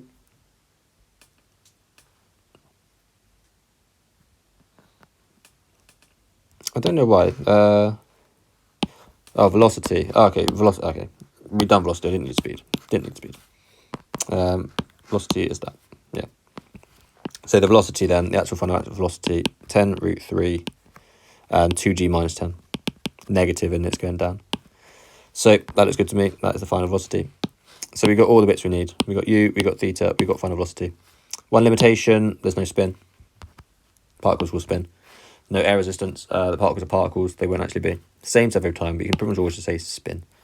Anything you see like they're modelled as particles, like modelled as, if you see like the word modelled, then that's like the thing that's gone wrong. Do you mean that's the limitation? That looks good. Do we have a number 6? No. So next paper. All right, hello again. I'm back. We stopped at paper 3 last night. Got a little bit tired, so I tried to call it a day, and we'll carry on this morning. What have we got here then?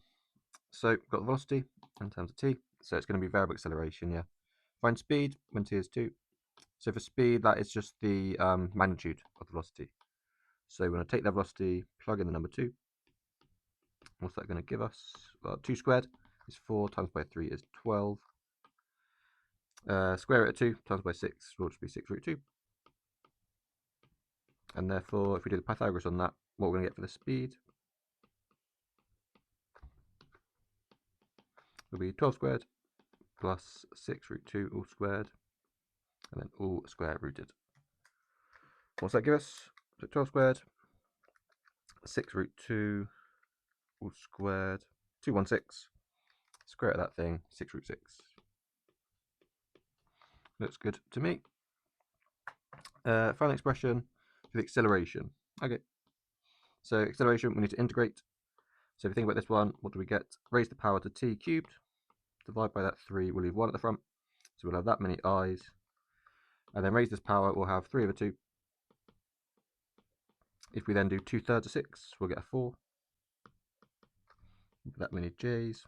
And we're going to have some plus c. Nope, tell a lie. I have integrated that. That's not so bad, because we'll write that down one there. So that one is for the position. Acceleration, we need to differentiate. So 3t squared will become 6t. Lots of I. And this one then, we'll times the 6 by the half. We'll get a minus 3. Drop that half to a minus half, and then whack a j on the end. Looks good to me. So now, yeah, we've got this bit.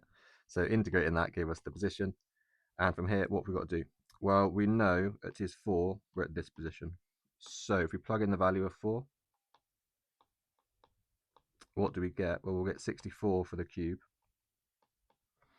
If we square root it, we get 2. Cube it, we get 8. Take that away, we get minus 32. And then what we can do is we can have the plus c, and so that equal to the 1 minus 4.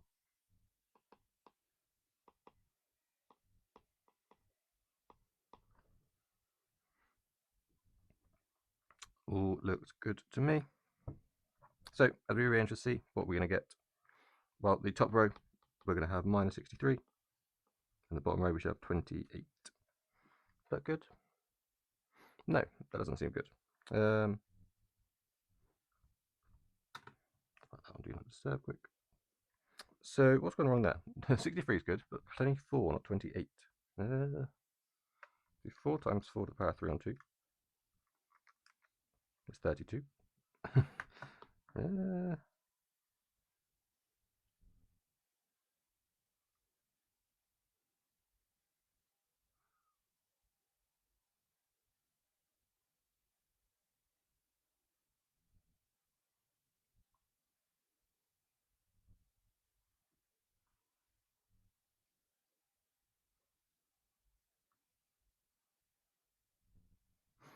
See, that's correct. That's correct. Like, this whole thing is correct. Minus 4 t 3 on 2.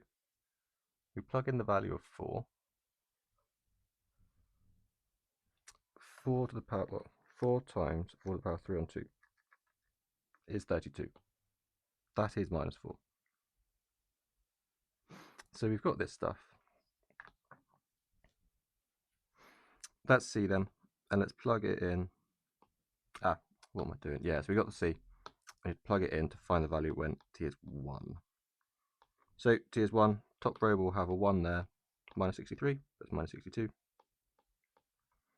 And for the bottom row, we'll have a minus 4, plus 28 is 24.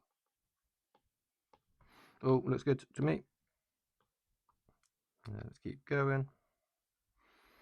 So, first thing first, when we've got a force like pointing into the object, you always want to have the tail pointing out of the object. So I'm just going to literally, if in the exam I draw this again, here I'm just going to rub this one out and we'll draw it coming from the other side.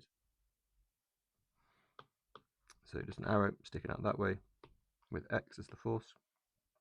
What else will we have? So 5 kilograms coming down. We'll have some reaction force going up that way. Is it a rough force? Rough plane. So which way would it fall? We're not too sure. We'll have to see in the question if it's telling us. So we want to find the frictional force. So in general then, what's going to happen is we'll have to think about which way would it fall. So right now you can see this one's probably stronger than that one. So I'm assuming that's going to go up the slope. And we're going to have some frictional force going down here. What's going to happen if we've got this the wrong way around? We'll just get a negative value for mu. So if it should have been that way around, we'd have a positive. This way around, it would be a negative, or vice versa. If it was meant to be that way around, we'll have a negative instead. Still with the angles, sine alpha is 3 on 5, cos alpha is 4 on 5. And we're told the normal reaction force is 68.6.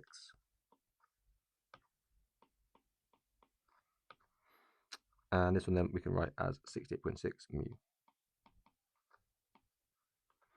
Lovely, looks good for me. It's in equilibrium.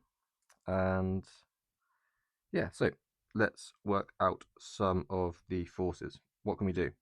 Let's have a look at going kind of away from this force. So we want to find really a value of the friction here. So we want the mu is what we're looking for.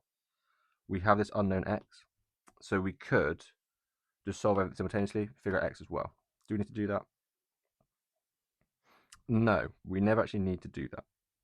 So we won't bother doing that. We're just going to kind of compare everything and see exactly what's going on. So if we kind of think, yeah, going up and down instead, what are we going to get? Well, we have our alpha there. We can kind of draw our little double axis thing. What are we going to get? Well, alpha was there, so it's going to alternate around. And we've got the 68 going to the top left. We want it going straight up.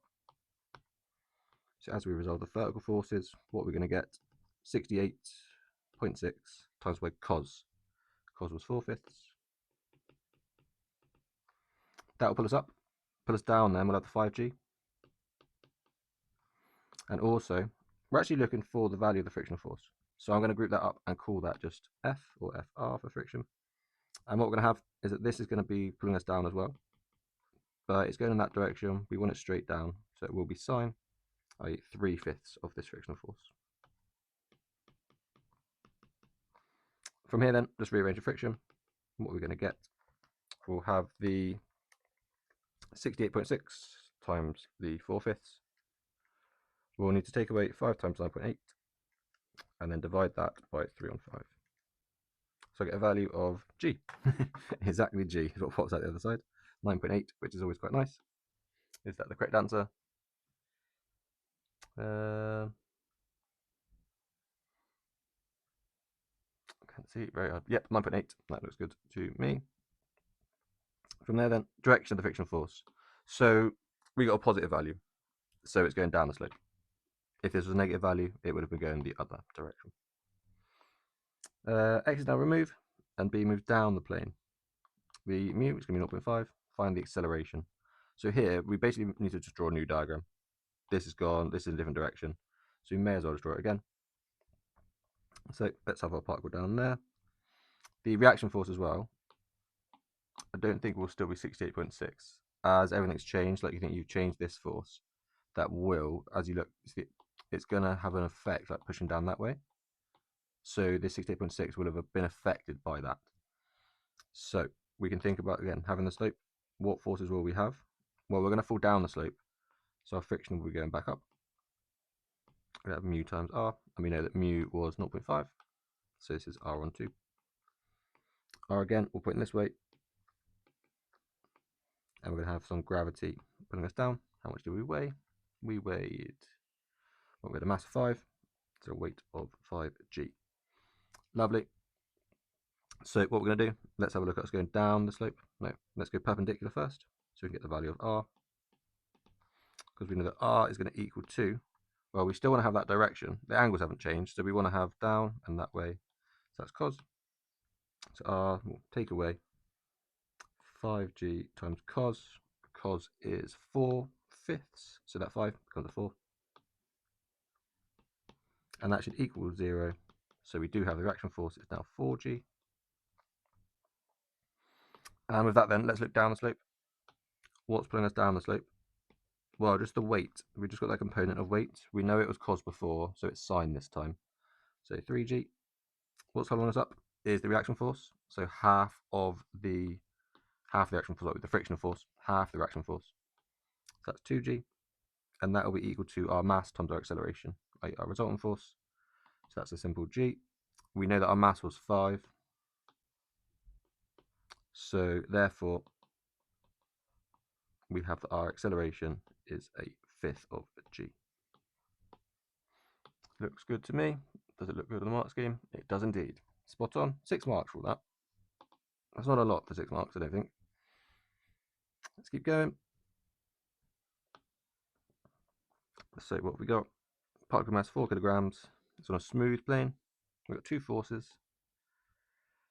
P moves in this direction. Show that this thing is true. Okay, so what that tells us is that the net force we get when we add up F1 and F2, so i.e. like 4 plus lambda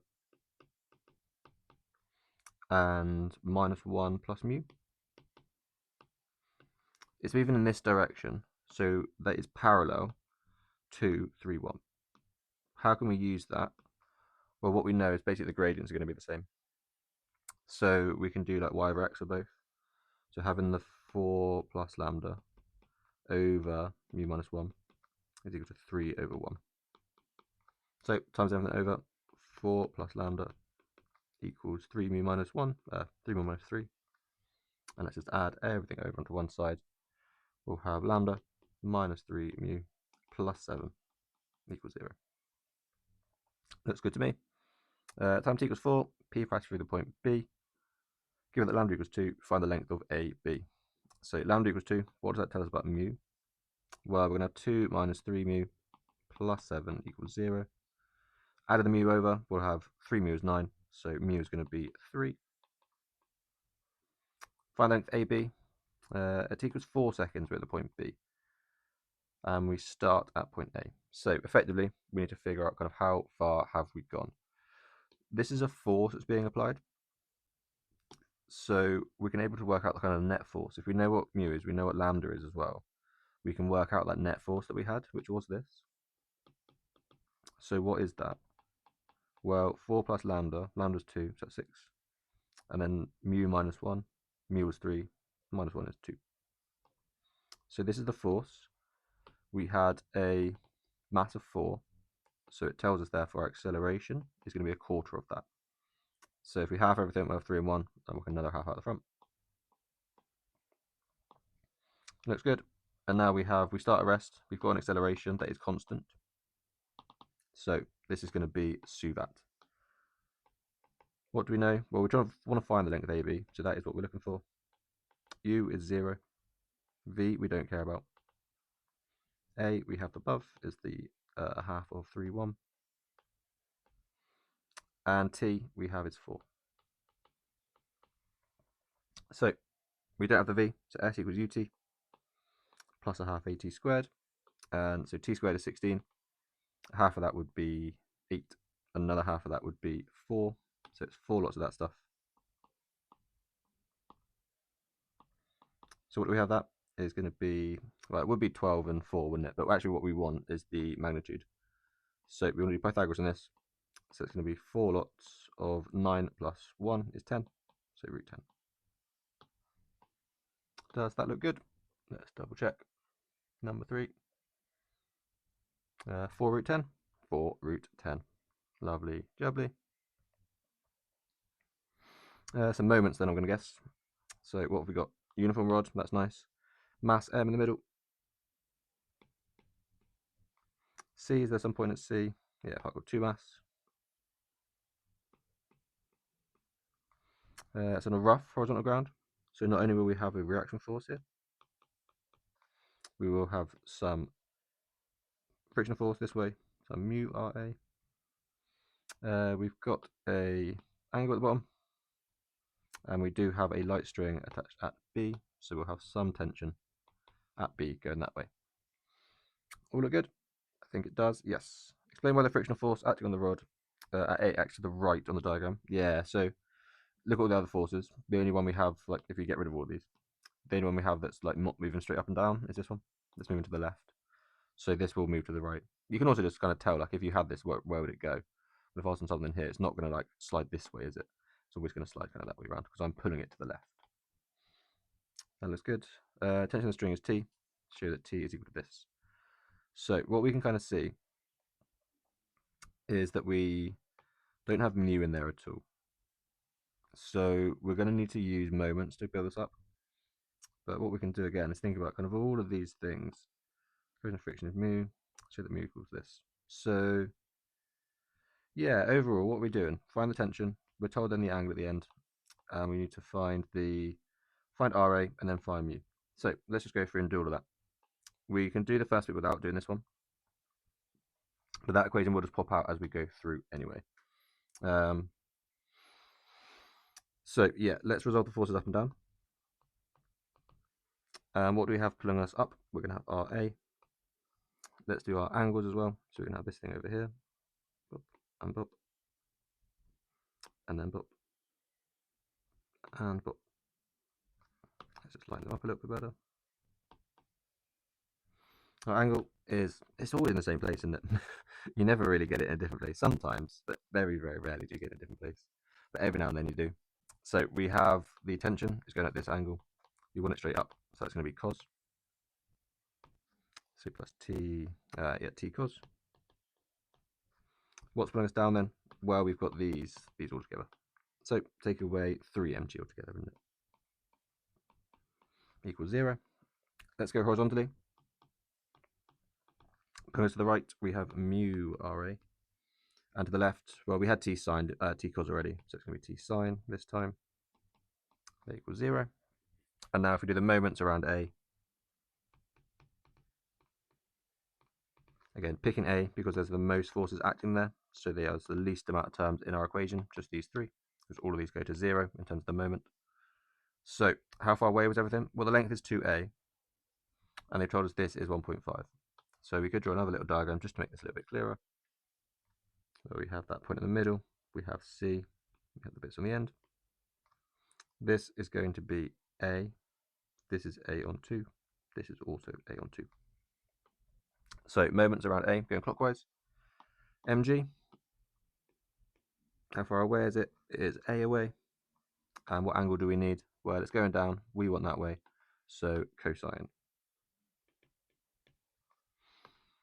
For this next one then, it's 2, but times by 1.5, so that's going to be 3. Same angle and stuff, so it's going to be cos again. And then put it the other way, how far away is T? It's 2A away. And it's already at the correct angle, so that's good. This then will equal to 0. Let's just rearrange this ever so slightly. I've got, oh, this should be 3A's still. There's still 3A's in there. So altogether, I've got 4 of those, but I've got 2 of these, so I'll divide by 2. So 2AMG cos theta. And if we add this over, we're going to have 2T. And then we can, 280, and divide by the A's now. So goodbye A, goodbye A. And look, that one is the one that we have down from there. All looks good. You can tell there's a few ways, like you can spot it because the T is just by itself. The T doesn't have any causes or anything. So you're most likely going to be going, like you have to be going either in this direction or you've done moments, because this one is already like perpendicular, so it will have no component on there. So it will definitely come out from either, this one, or we're doing, like if it didn't come from here, the next choice would be to go, okay, we'll have to do that one just to get that equation now. But this looks good. So we've got that. They now tell us that cos is 3/5. So if cos is 3/5, we can plug that into here basically. And oh, one thing we should have done, the 2 should have gone, yeah. That 2 shouldn't be there. So yeah, we can plug in 3/5. So it's going to be 2 times 3/5, 6/5. So therefore t is equal to 6/5 of mg. Looks good to me. As we look back through then, you can see the top row now. Well, we know everything about that, don't we, apart from RA. But what's RA going to be then? Well, it's going to be the 3mg minus t cos. So minus 3/5 of what we just found. So 18/25.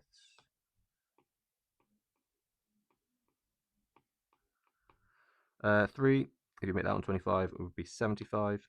Take away 18 would be 57 mg on 25. Is that what we wanted? Yeah, lovely. Looks good. And let's go and find mu then. Looking at our other equation, we can see that we need to rearrange mu. It would be equal to t sine theta over RA. So doing that, if we do this one times by 4/5, we'll have 24 and 25.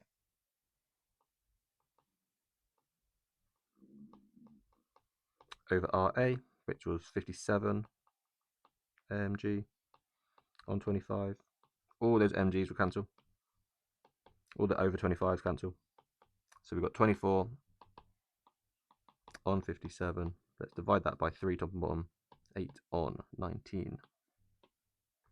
And that looks good to me. So yeah, lovely. You can see we have 10 marks for kind of just like we make the equations and just going through and solve them all. It's just a case of like this one wasn't told you until after part B. So I'd always just set up all the equations involving it basically, and then at the end we'll solve everything in. Looks good. Let's keep it going. Right, sorry about that. Just had to go and deal with something quickly. What have we got then? So some projectiles. Golf balls at rest. It's going to fly through the air and it moves at an angle alpha. This is 120 across there. The speed is going to be u. Show that this is going to be true. Okay, so all we can do, is do that. Let's look horizontally. What have we got?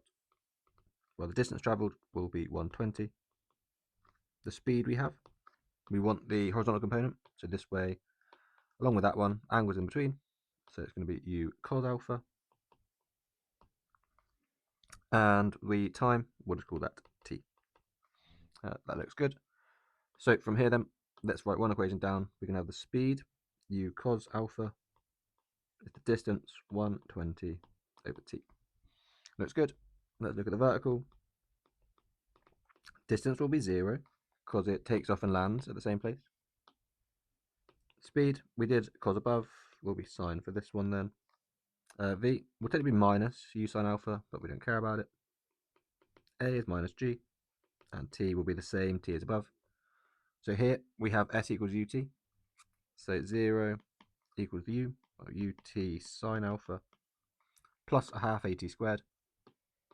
So half of this one is minus g on 2. Lots of t squared. That looks good. We want to eliminate t. So let's rearrange this one for t. What do we get? T will be 120 on u cos alpha. So let's plug all of those bits in. What we're going to get? 0. Well, this one actually, what I'm going to do is rearrange for ut. So if we times by the u as well, it's just going to be 120 on cos alpha, yeah? So this would be 120 sine alpha on cos alpha. We could write that as tan, but I want to end up with sines and coses, so I'm going to leave it as sine and cos. Take away g on 2 of t squared. So t is 120. If we square that, what do we get? 120 squared is 1440. I'll do the times by 2, divide by 2 as well. So 7,200.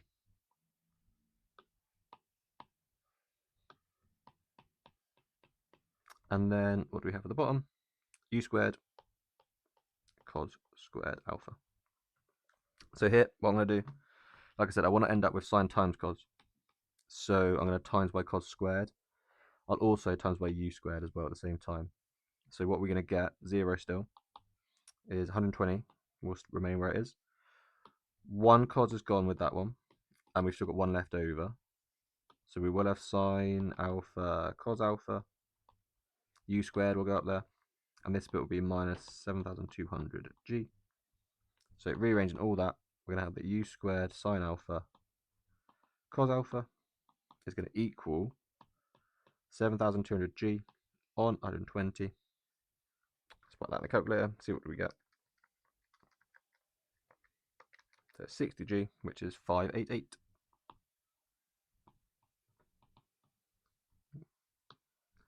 Does that look good?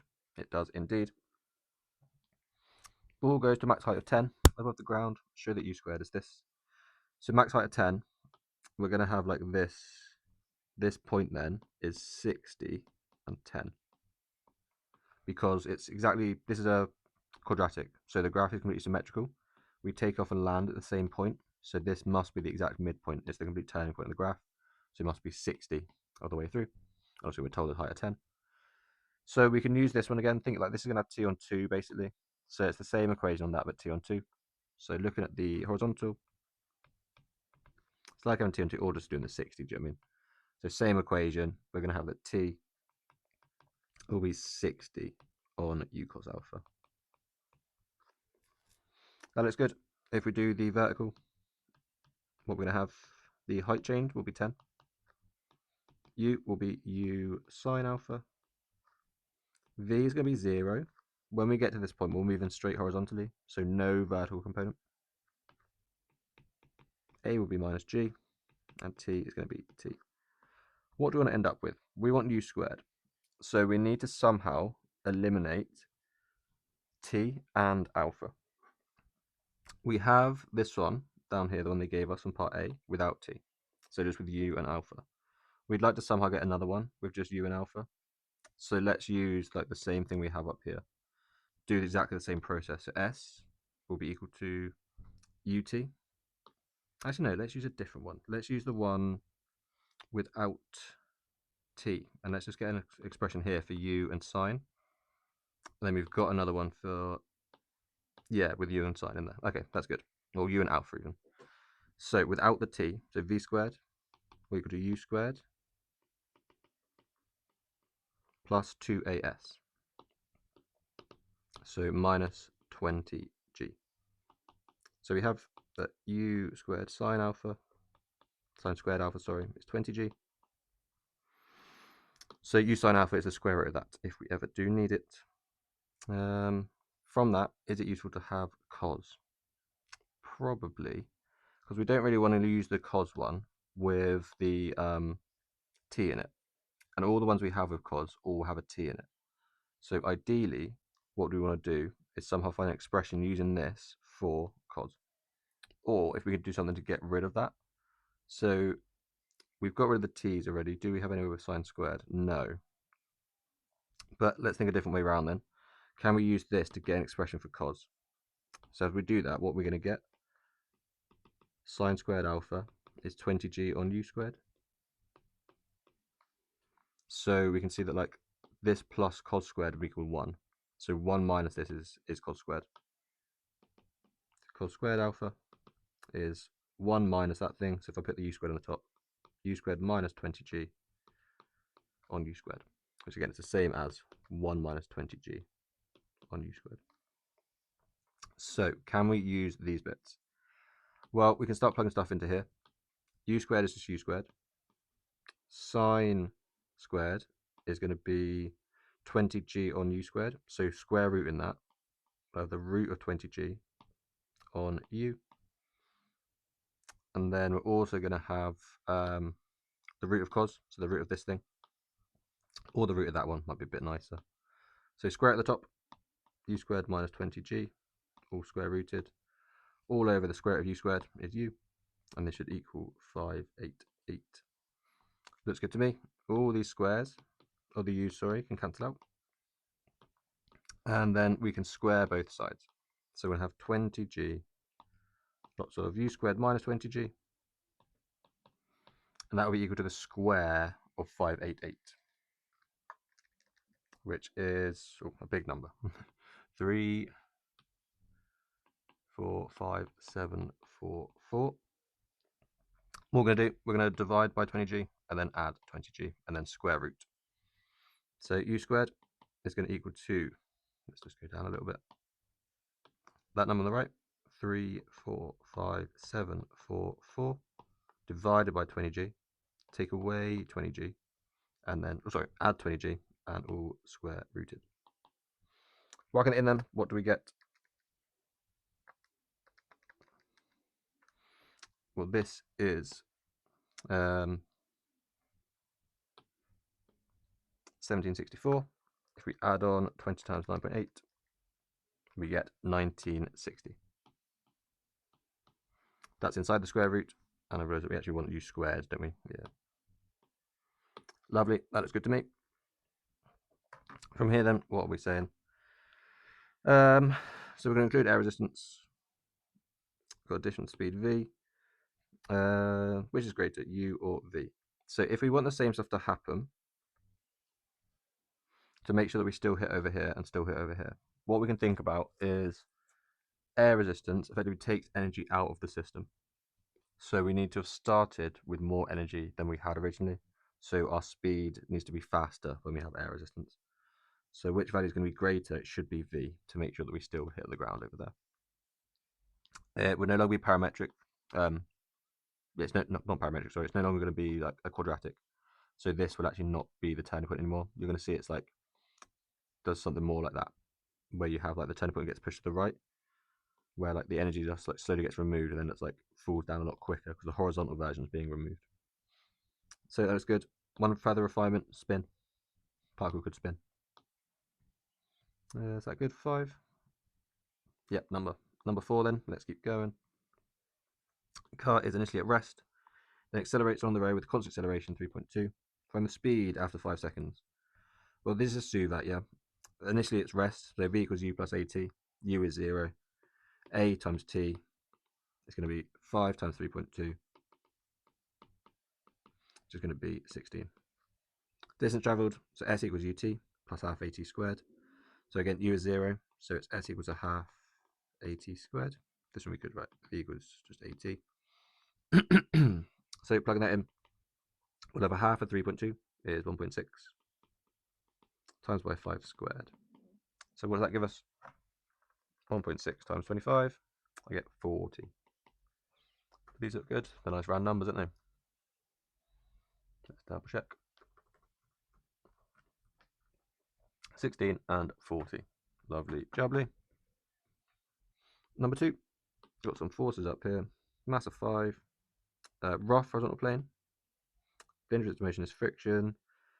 Find that one. We know the acceleration is 1.4. Find mu. Okay. So what we're going to have is find the motion in the normal direction on the plane P. So as we have 5g going down from the mass, we'll have some r going up. They must be balanced. So if we look at up and down, the way I do it here, so like this is pointing both ways, and I'll just do an equal straight away. R is equal to 5g. I think that's as simple as that. Yeah, it's only one mark. That's good. We're accelerating at 1.4. Say it's being pulled along. Do you mean we've got friction going to the left, so we know that our acceleration is going to be to the right. What we can say then, well, as we go and compare the forces to the right, what's pulling us to the right? 28. Pulling us to the left is friction. And we need to equal our mass times acceleration. So 5 times 1.4. That's 7. So friction must be 21. We're moving. So what we have is that friction is equal to mu r. So mu is F over r. That was 21 divided by the 5g to give us some answer. 21 divided by 21 divided by 5 times 9.8. I get 3/7,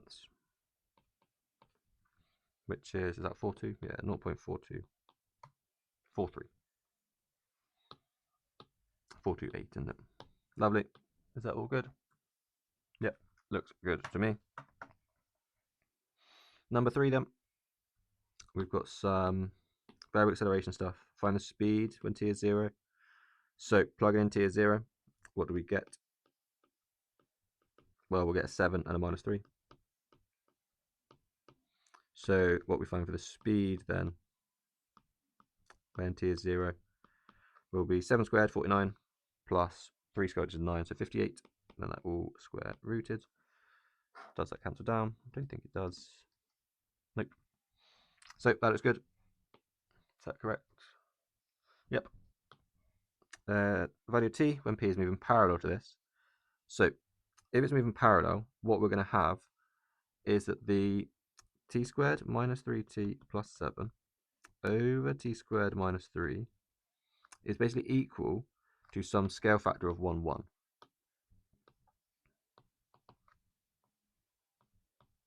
You can also just think of these being parallel, and there's a few ways you can rearrange it then. You can imagine having, okay, this thing equals alpha, this thing equals alpha, so they equal each other. The way I've always viewed it is the gradient. So like the gradient here is the same as the gradient there. And in this case, it will be, these two are just the same as each other. So t minus 3t plus 7 is equal to 2t squared minus 3. You could say this is all equal to the alpha we had. Bring over to the right, 2t squared, oh, no, just t squared. I'll add the 3t and take a 7. So factoring this, what do we have? A plus 5 and a minus 2. So t can be either negative 5 or 2. T was positive, so therefore t is equal to 2. Is that good? Yep, looks good to me. Find the acceleration. So for that, we need to differentiate. So what do we get? For the first bit, we'll have 2t minus 3. And for the second bit, we'll have 4t and nothing. Looks good. Find the value of t when the direction of acceleration is perpendicular to I. So perpendicular to I, we're moving in the j direction. So the I direction is 0. So it's basically saying that top row is 0. So 2t minus 3 equals 0. T is going to be 3 on 2. So you think, yeah, if we've got I this way, j that way, perpendicular to I is j. So we want the i's to be 0. Is that correct? 3 on 2. Yep, looks good to me. That's probably the easiest 9 marks of thing I've ever seen in a mechanics paper. Let's keep going. What do we have? Smooth horizontal plane, constant acceleration at time t, passes through point A at so it's 0, it's at point A at 5 seconds at point B. Velocity at A is this one. Find the speed through B. Okay, so again, suvat, we have constant acceleration. So S is equal to we don't know. We don't care. U is the initial speed. So the speed at A is the minus 16 and minus 3. V is going to be the speed that we want to actually find at the end. A is acceleration, we have the 2.4 and the 1. And T is 5. So if we want to find the speed, V is equal to U plus AT. And this is the case where, like, because what we're looking for is actually just the subject of this formula, doesn't exist anywhere else, it's not too bad to do this one as vectors. When you need to find different parts of it is when it can become quite difficult, especially if you have like one row is a quadratic, one row is a linear. You can't really solve them as vectors so easily there. So what we want to do is just like in this version, because it's just like add these all up, do you know what I mean? Nothing's too bad to actually figure out. But in that other version, do them individually. What we have here, well, 80. So it's 5 times this stuff. This is 12 and 5, so it's 12 and 5. And then we want to add these bits on. So 12 minus 16, minus 4. 5 minus 3 is 2. That's a 14, not a 4. So minus 4 and 2 is the velocity at time t equals 5. So you're finding the actual speed then will be square root of 4, well, square of 4, square root of 2 makes 20, square root of that thing. Is that good? Let's find out. Root 20, yep, lovely jubbly. Position vector of A is this one. At some time in the future, after it's passed through there, it goes through point C. Position vector is this one. Find the value of t. So we want to find the position vector.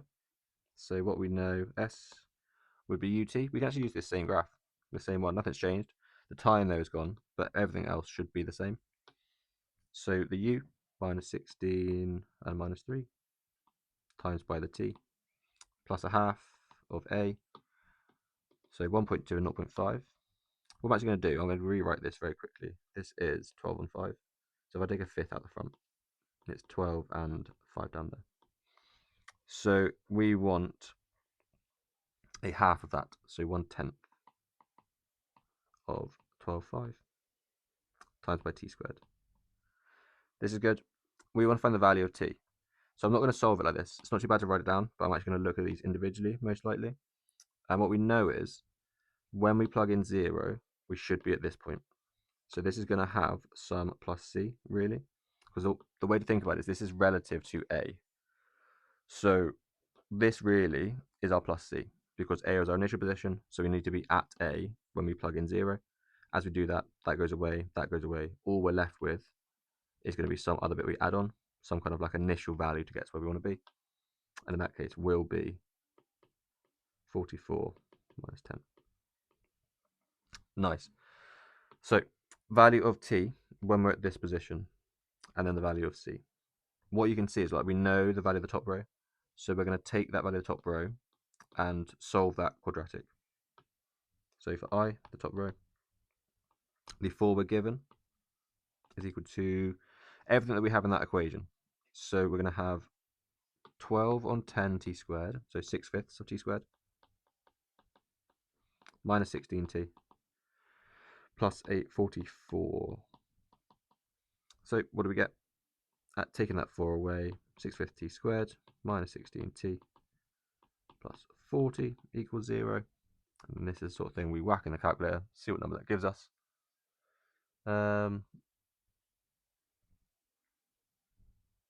Yep, that looks good to me. So what do we get? We get 10.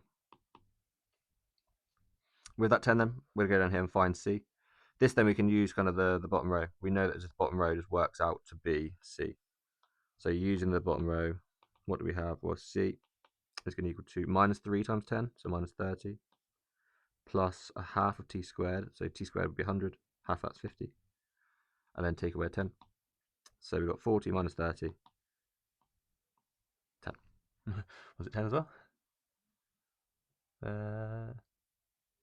Yeah, it was 10. Seems weird having the same answer 2 in a row.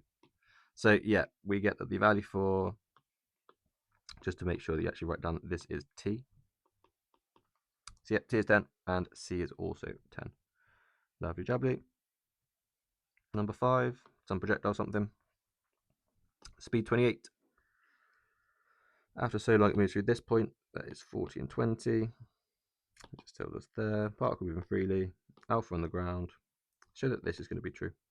Okay, well, you can use a few things and think, okay, cos, well, if I have this angle and that way, that's cos, isn't it? So it's going to be the horizontal that's working out with that one. And there's no g as well, no g in there. So let's look at the horizontal. Distance we're going to travel to A will be 40. Our speed, like I say, will be 28 cos. We have that way, we want this way, angles in between. V we don't know. A will be 0 and t will be some t. Does it say when we get there? Nope, but that's the t, which is what we're looking for. So speed equals distance over time. Rearrange for time. It should be, yeah, cos on the bottom, 40 over 28 is 10 on 7. So 10 over 7 cos alpha. Looks good, 2 marks for that. So that this thing's true. So generally, when you get a quadratic, where's that come from? It's come from s equals ut plus half at squared, which always pretty much comes from the vertical. So let's now just look at the vertical. And again, Suvat, you don't really have any options. How high is point A? 20. What's our speed? Well, it was cos, so it will be sine this time. And again, you can see by going, I have this way, I want that way. My angle's not in between, so it's sine. V, again, don't care about. A is minus g, and the t will be the t we just found. You could just call it t, but we may as well just plug that straight in, and then t's gone, and all we have is alpha. So t over 7 cos alpha. So S equals UT. So 28 times, well, this thing times that thing. So 28, well, 28 on 7 is 4 in it. So this would be 40 tan alpha minus a half of G times T squared. So times by 100 on 49 cos squared alpha. Just going to get rid of that little dot there. Nice, looks good. What else can we do now then? With this 2, that 100 can make a 50 here. Make that a little bit nicer. And then I'm probably going to times through by at least cos squared alpha. What numbers are they going for down here? Yeah, they're all whole numbers. So I will times through by a 49 as well. But after I've divided by a 10. So that looks good. Let's times through by 49. Does that come from G somehow? No. I say that's just 5G, isn't it? But times through by 49. So we'll have 98 cos squared alpha times in through this one. Actually, no, what I'm going to do, we want tan, yeah? We want tan. So let's make that into sec squared. I will times by the 49 at the same time, but I'm going to make that sec squared. So we'll have 2 times 49, 98 is equal to 8. Sorry, it's 9.8 in it. Times 8 tan alpha minus. So 5 is still there, G is still there. And now it's going to be sec squared. Let's think a second what sec squared is. We know cos squared plus sine squared is 1. Divide this all by cos squared. 1 plus tan squared is sec squared. So this is going to be replaced by 1 plus tan squared. So we'll still have 9.8 is equal to 8 tan alpha minus 5g plus 5g sine alpha. 5g tan squared alpha. This is looking good. I'm hoping now all of our numbers just divide down to what we have there. So you can see that we have a single tan squared. So where we have the tan squared, we just need to divide by 5g, don't we really? So as we do that, what we're going to have, that will remain as tan squared alpha. 8 over 5g, what do we get? 8 divided by 5 times 9.8. I get 8 on 49, which is not 4, is it? No.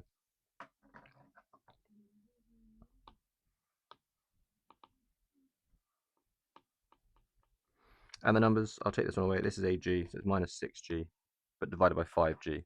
So minus 6 on 5 equals 0. So what's gone wrong there?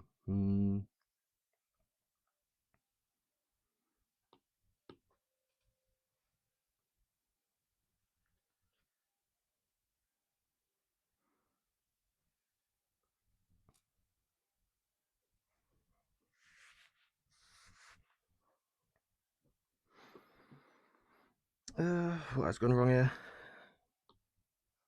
So let's maybe take a step back.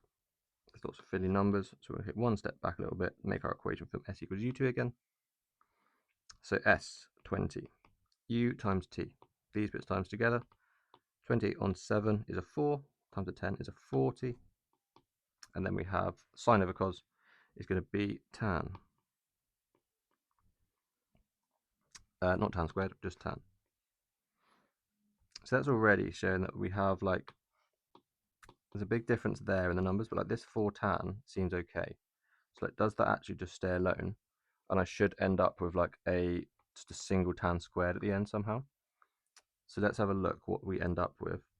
So a half of A is going to be minus g on 2. And then t squared will be 100 over, 49 cos squared. So no matter what we do, this tan is not really going to be so nice unless we can start to think of some ways to cancel this down. So like we say, the 2 and the 100, they're going to make a 50. Oh, don't delete that much. Yeah, they make a 50. And we can think of the 49, that is 5g. So those g's can go. And the 5 and the 50 can make a 10. So let's just rewrite that a little bit. So we'll have 20 is equal to 4 tan alpha minus 10 on cos, and that's going to be 10 sec squared. And then, as before, we want to replace that with 1 plus tan. So 20 is equal to 4 tan alpha minus 10 sec squared.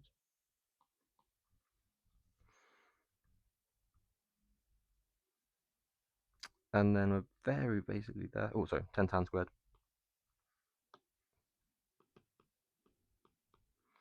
Let's bring that all to the left-hand side. We'll have 10 tan squared alpha minus 4 tan alpha plus 30 equals 0. So how close that is, do you know what I mean? I basically just need a 40 there, don't I? If that was a 40, I'm good. So why is that not a 40? Where's it come from? U times T.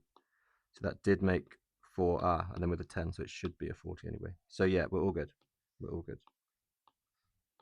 Divided by the 10 then. Tan squared alpha minus 4 tan alpha plus 3 equals 0. Find the greatest possible height in meters above the ground. So that will depend on alpha. So to take the thing we just found and show, well, if we have that, we can factorize it. We'll have tan minus 3 and tan minus 1, tan alpha minus 1 equals 0.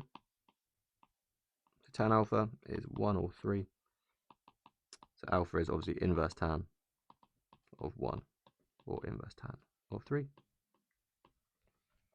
From here then, which one's going to be steeper? Well, tan just always increases, doesn't it, as you go from 0 to 90. We're obviously less than 90, so 3 should be the biggest angle. So you'd kind of assume that's going to be the biggest height as well, and it will be. Because what's going to affect our height is just the fact that we fire at so much speed and the gravity pulls us back down. You can basically think of it as like energy. The more speed you give yourself vertically originally, it's basically going to be the same height. Oh, the more height you get. So we want to use tan, like the bigger angle. We want to have tan alpha equals to 3. And then we need to find then the time it takes, well, this sort of journey. So let's use this same sort of stuff. All of this is still going to be good. The only thing we're not going to really care about is this. I mean, over V is going to be 0. So let's refill the blanks. What do we have? S is what we're looking for. U, we know, is going to be 28 sine alpha. V is going to be 0, because we're going to look at the max height. And A will be minus G. I'm going to find, yeah, we want to find that max height. Okay. So no T, V squared equals U squared plus 2AS, so it's going to be minus 2GS. So what we should have, S is going to be 28 squared sine squared alpha on 2G. We know what tan alpha is. Can we get a sine alpha from that? Quite nice. Well, yeah, we can. We know that tan alpha is 3. So if we were to draw this, that's going to be the opposite over the adjacent. So opposite of 3, adjacent of 1. What does that give us here then is root 10. So sine, the opposite, and then the adjacent, the hypotenuse of root 10. So if we square that, we'll have 3 on root 10, and that's going to, squaring it will be 9 on 100. So we have that sine, sine alpha is 3 on root 10. So sine squared alpha, 3 on 100. Sorry, 9 on 100. So let's plug that into here, see what we get. We're going to have 28 squared times by 9 on 100 times by 2G. What number does that give us? 28 squared times by 9 divided by 100 divided by 2 times 9.8. I get 18 on 5. It's a very nice round number. So what's that, 3.6? And the answer they're looking for, what number are we on? 5? 36. So scale factor 10. What's the scale factor 10 off, haven't I? Where again? We lost some 10. Oh, that's where. So square it in root 10. You get 10, didn't you? Not 100. So that goes away, and this should be just 36. There we go. Looks good. The model doesn't include air resistance. State another one where there's no spin on the ball. Ball doesn't spin. It's always, you can just always say spin. You never learn how to deal with spin. So that's always something you've it's always a limitation you've made, basically. So that looks good to me. Let's keep going, I think, now. Where are we going? Next paper is number... Oh, it's not next paper. Oh, tell a lie. There's one more to go. What have we got? Some ladder in it. Yeah. A rod has mass M, length 2A. Rough horizontal ground and smooth wall. So rough ground, we're going to have some reaction force at A. Some frictional force, pointing to the right. Some reaction at B. Is the rod uniform? State the direction of frictional force. Give a reason. So we have like the direction force B going left. So it needs to have, that's the only force that's going to be moving horizontally apart from like it's the only force that moves horizontally apart from the friction. So without this there, we would get that it's just going to like push it that way and it would slip down. Do you mean? That's good. The normal reaction force S. Okay, so they're calling that S. I will do the same as what they're doing, even though it's a bit strange. I'm going to take about A. Okay, say this is true. So we can do that. We know the length of this is 2A, yeah? Does it tell us that it's a uniform rod? Yeah, okay. So center mass in the middle, its mass was M. So mg.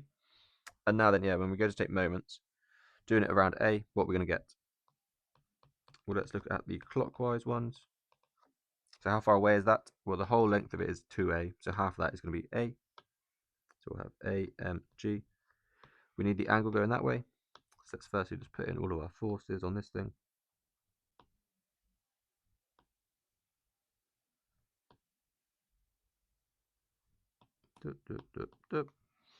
So what we wanted, we've got mg going down, we want it kind of at that perpendicular angle, so that way and that way it's cos, and then the same idea for s. Take that away. How far away is it? To A. Strength of s, and this one we have it that way, we want it that way, so it's sine. That equals 0. What do we want? We're going to rearrange for s. Okay, so let's do that. We can divide by an a everywhere, divide by 2 and a sine. Well, cos over sine is cot, yeah?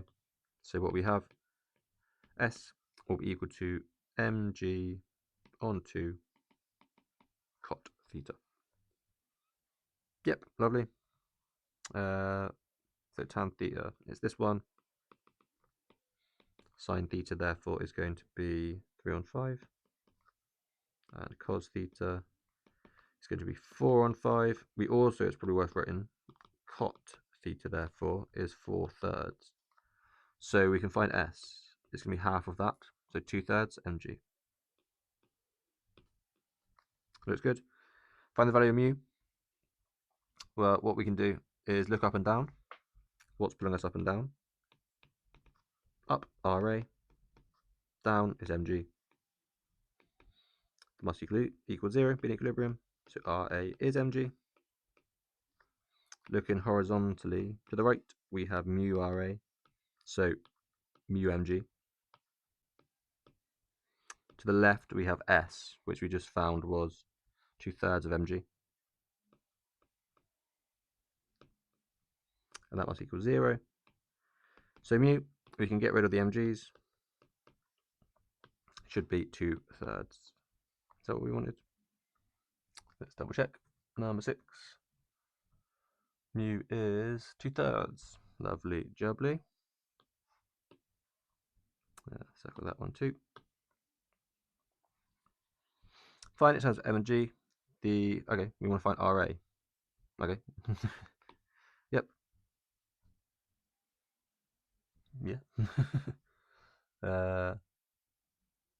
Oh, magnitude. Magnitude. It's the resultant force, not the reaction force. So we need to take both of those together and think about the fact that we have, let's draw a little triangle. The reaction force was just mg, yeah?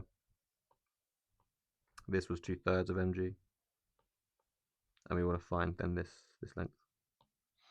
So as we do that, we can see we need to do like 1 plus so 1 squared plus the square of 2/3, and then square root all of that thing, and times by mg. So doing that, we'll have 13 on 3, well, root 13 on 3. That goes for the magnitude. Looks good. Is it correct? It is, which is nice. In a new model, the rod is modeled as being non-uniform, with center mass closer to B than A. Okay, pushing it up. A new value for S calculated, with tan again being the same thing. State whether it's larger or smaller. So where did S come from? Came from here, yeah? And what we see is that we've actually got like 1/2 in there, where the 1 is how far away this was, and the 2 is how far away that was. Like how far away this was and how far away that was. So you can see that it's basically proportional to the 1/2 is how the fraction of where the center of mass is. If we increase that, then that fraction gets bigger, S also gets bigger. You can think as well, like this has increased the length, therefore the moment's gone up. So therefore this must have an increased moment as well to balance that out. So that can't change distance, so it must change strength. Guess that's the end of this one, yeah. Yep, nice. So I'm going to have a little break. I'll be back in a little bit. How many papers have we done now? 4, so we've got 6 to go. So we'll try and get these done today and posted as soon as I can. But I'll be back, yeah, soon enough. Right, I'm back. Let's carry on going. We've got half a kilogram on a rough plane. Find the normal reaction. So we got half a kilogram going down, so it's going to be G on 2. R is going to balance going up, so it's going to be another G on 2. So R equals G on 2. Coefficient of friction is 2/7.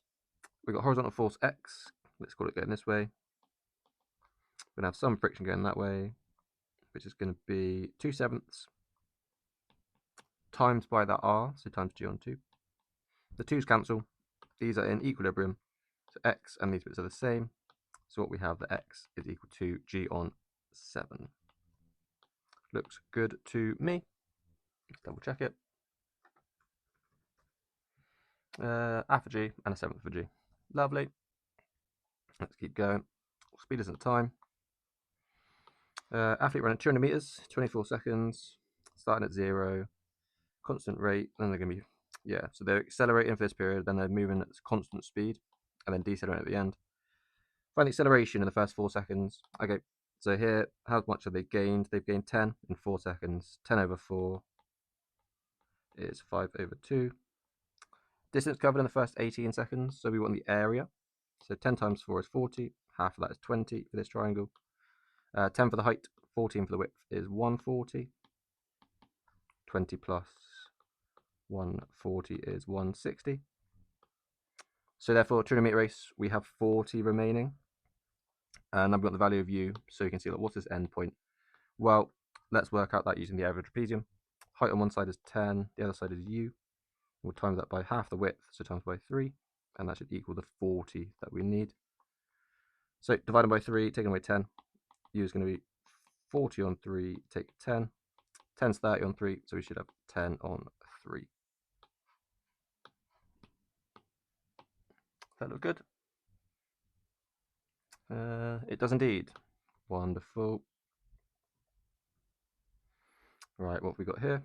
Rough plane, mass M, tan is this. So we know therefore that cos is going to be 12 on 13, and sine will be 5 on 13. That looks good. So come from the triangles, 5, 12, 13 triangles.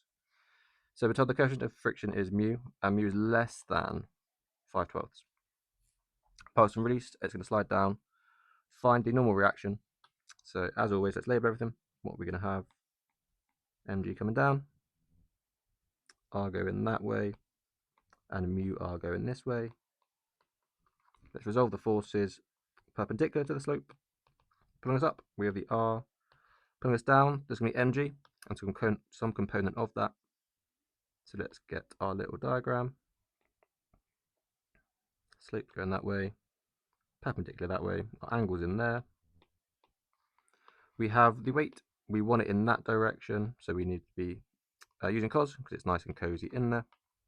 So mg cos alpha. That should equal 0. So rearranging that, what we're going to have r is mg cos alpha. Looks good. We knew alpha though is 12/13, yeah, so we can plug that in. So 12 mg on 13. Lovely jubbly. Part B then, find the acceleration.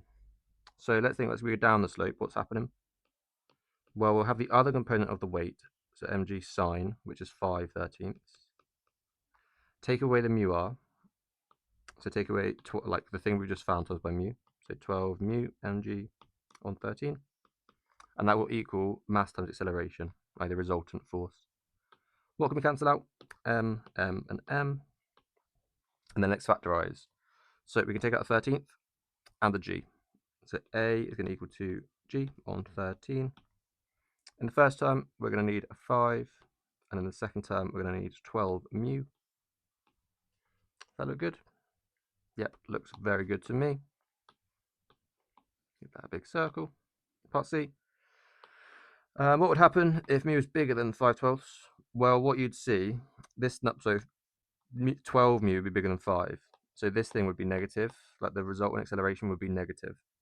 But that doesn't happen. What you'd actually end up seeing is that it just means that the component of the weight going down here was weaker than the maximum friction. So friction will just match the weight and we will not move. So it will just remain stationary, it will be in equilibrium. What exact words do they want for you there? Yeah, P wouldn't move, get to the marks. Lovely jubbly. So look at this, we've got some variable acceleration. We know T's got to be bigger than 1. C is a constant. When T is 4, bearing from O is 135. So that means that as we draw it out, we're going to have some origin there. That's going to be north. And we must be down in this direction. So this being the 135, that tells us we're moving southeast. So effectively, when we plug in 4, what do we get? Well, we'll have 2c. 4 squared is 16. 3/8 of 16 is going to be 6. So what we want to see is that the 2c is equal to 6. We know it's going to be negative already. Like we had this one that's going down. Like it's going to go right so much and down so much. But this measures up, doesn't it? So down is already like it's positive 6 down or negative 6 up. But we just had the same kind of size-wise, if that makes sense. So that's good. So C should be 3. Next one then, find the speed when T is 4. So we need to find the velocity, first of all. Differentiating that, what are we going to get? Well, C was 3, so half of 3 is 3 on 2. Lots of T to the minus a half. And if we do T squared, bringing that one down, we'll have minus 3/4 of just T. Got to factorize out a quarter from that. So what do we have? We have 6 T to the minus half, and also a negative 3T. We're going to speed when T is 4. So let's plug in the value of 4 first of all. What we're going to get? Oh, we still got that quarter. Square root of 4 is 2. So 6/2 is going to be 3. 4 times 3 is 12. We're at the speed of this thing. So if we do the square root stuff, what we're going to find is that the speed when T is 4 should be a quarter. Can you make quarter at the front? 3 squared. Well, we can take a 3 out, can't we? So I'm going to take a 3 out, and we'll have 3/4 there. And there's like 1 and 4, so it's going to be root 17, as in 16 and 1 for the 1 squared, 4 squared. Looks good. Is that correct? Where are we going? 3 on 4, root 17. Lovely jubbly. Next one then, when T is at a certain time, we're accelerating in this direction. So let's first of all differentiate, find the acceleration. We want to go from this thing.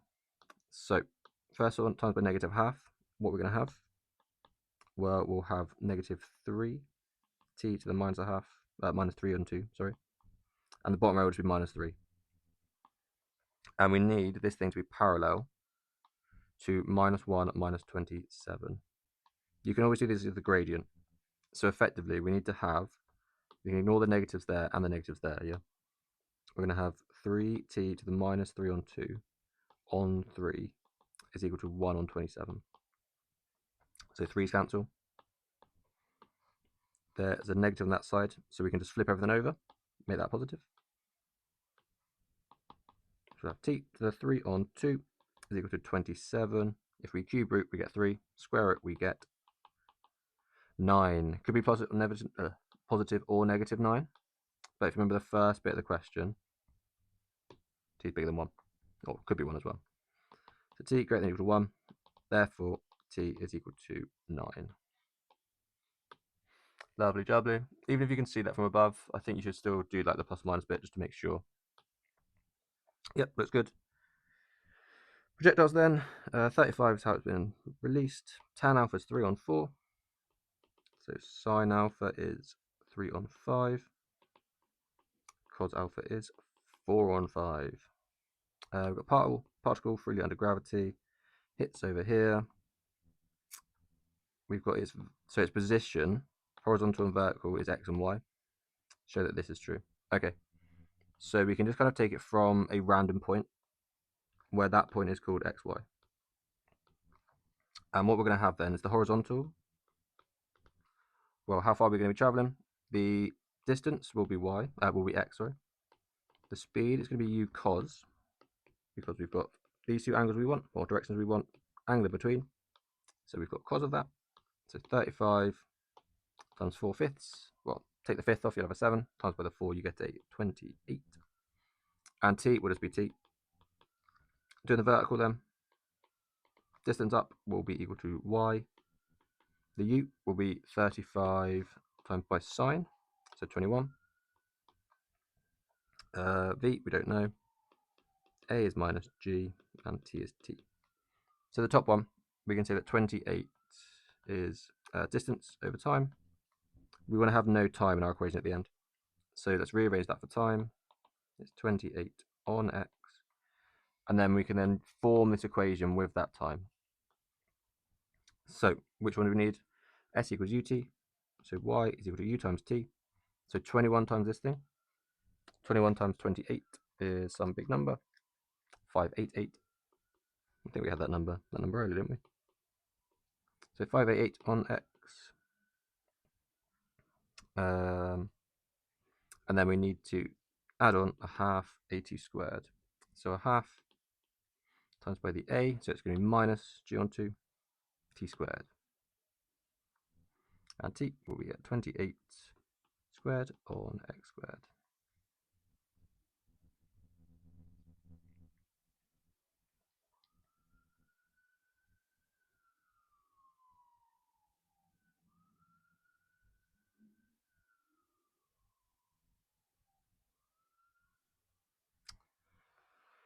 I was wondering what's going wrong there. So when we look at it, I've done that the wrong way around, didn't I? So all of these should be x on 28. That makes more sense. So this is actually, yeah, let's just do this a little bit again. Ooh, leave this bit there. So u times t, this thing times by 21. 21 on 28 is 3 on 4. And then we've got minus g on 2, so half a times by t squared. So times by x squared on 28 squared. Looks good to me. As we calculate that, I'm going to very much hope that the g on 2, so 9.8 divided by 2, and then we're going to divide that by 28 squared. And I get 1 on 60. So y is 3/4 of x minus 1 over 160 lots of x squared. Is that what they wanted? It is indeed. Lovely jubbly. Find the length O to A. So A is where it lands, yeah? So you can effectively see that like we have this quadratic now. What you've done is eliminate the time. So we just have the exact curve of this. So we just want to factorize the one they've given us. So you can see the first bit, if we just take the x out. I'll take an x on 160 out. What am I left with?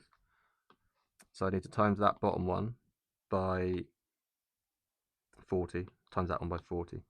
So we've got 120, take away x, So x is going to be 120. Looks good to me. On the greatest height of the stone, what we can do then, we know x was 120. So let's just plug in a value of 60. So y should be equal to, well, like y max. Okay, h should be equal to, h is going to be equal to the 60 over 160. Lots of 120 take away 60, so 60. So 60 squared on 160, what does that give us? 60 squared divided by 160, 45 on 2. Looks good. The models we've refined to include air resistance. We've got a new greatest height of the stone found to be k meters, which is greater. Well, when we had air resistance, that's just taking energy out of the system. The height is always kind of, it's not proportional to the energy, is it? Yeah, it's proportional to the energy you start with.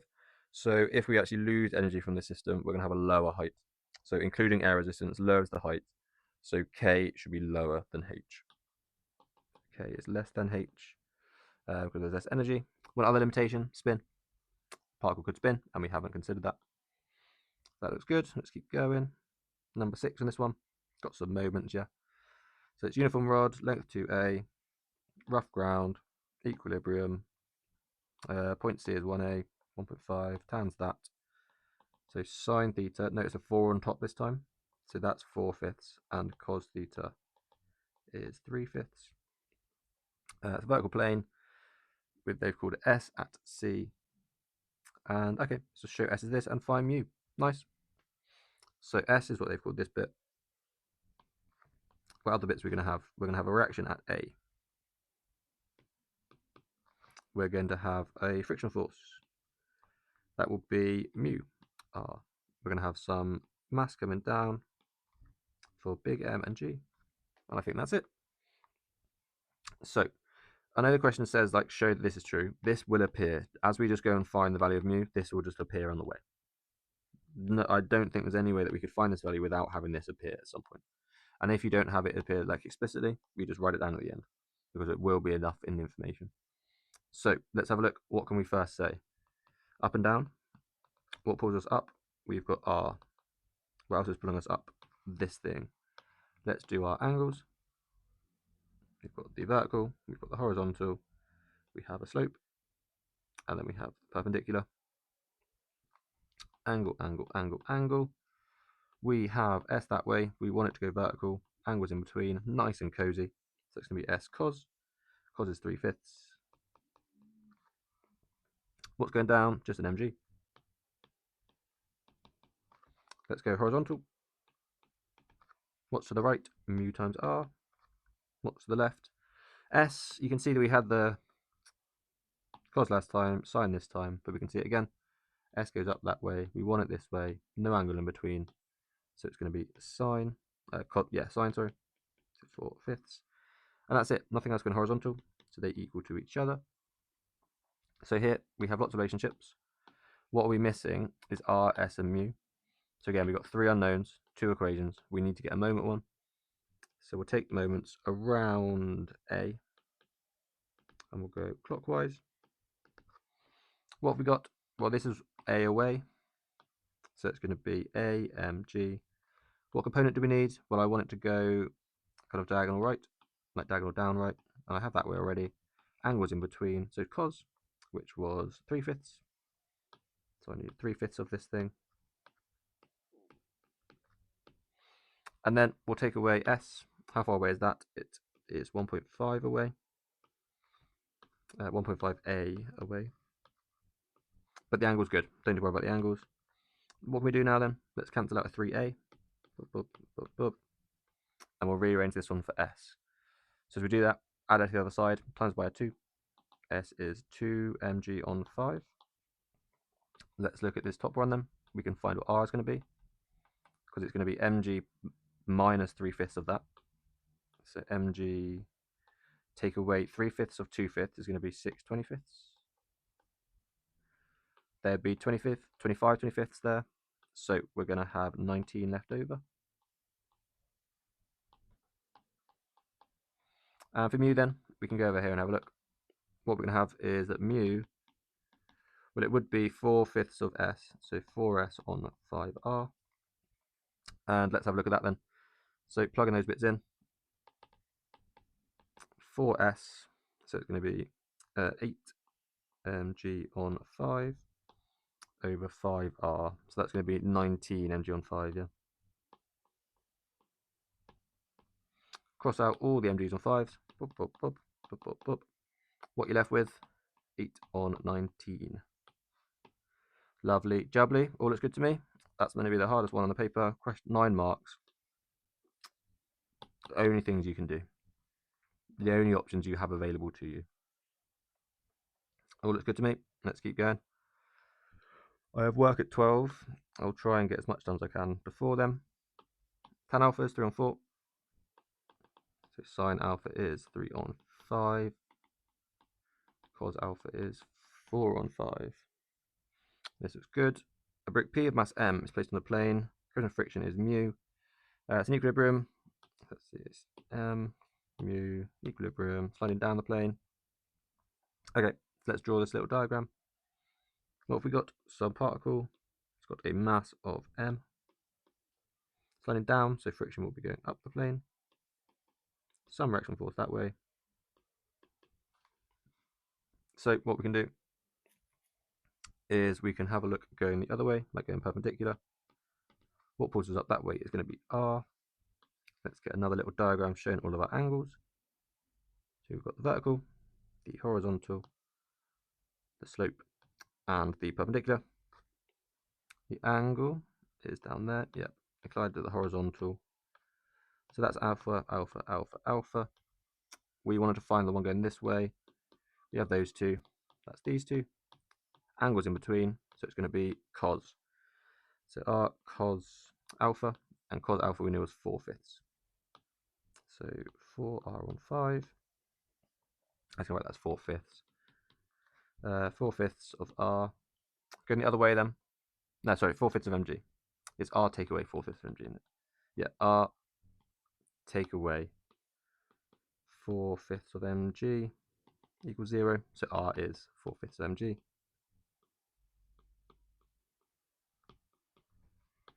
Looks good to me.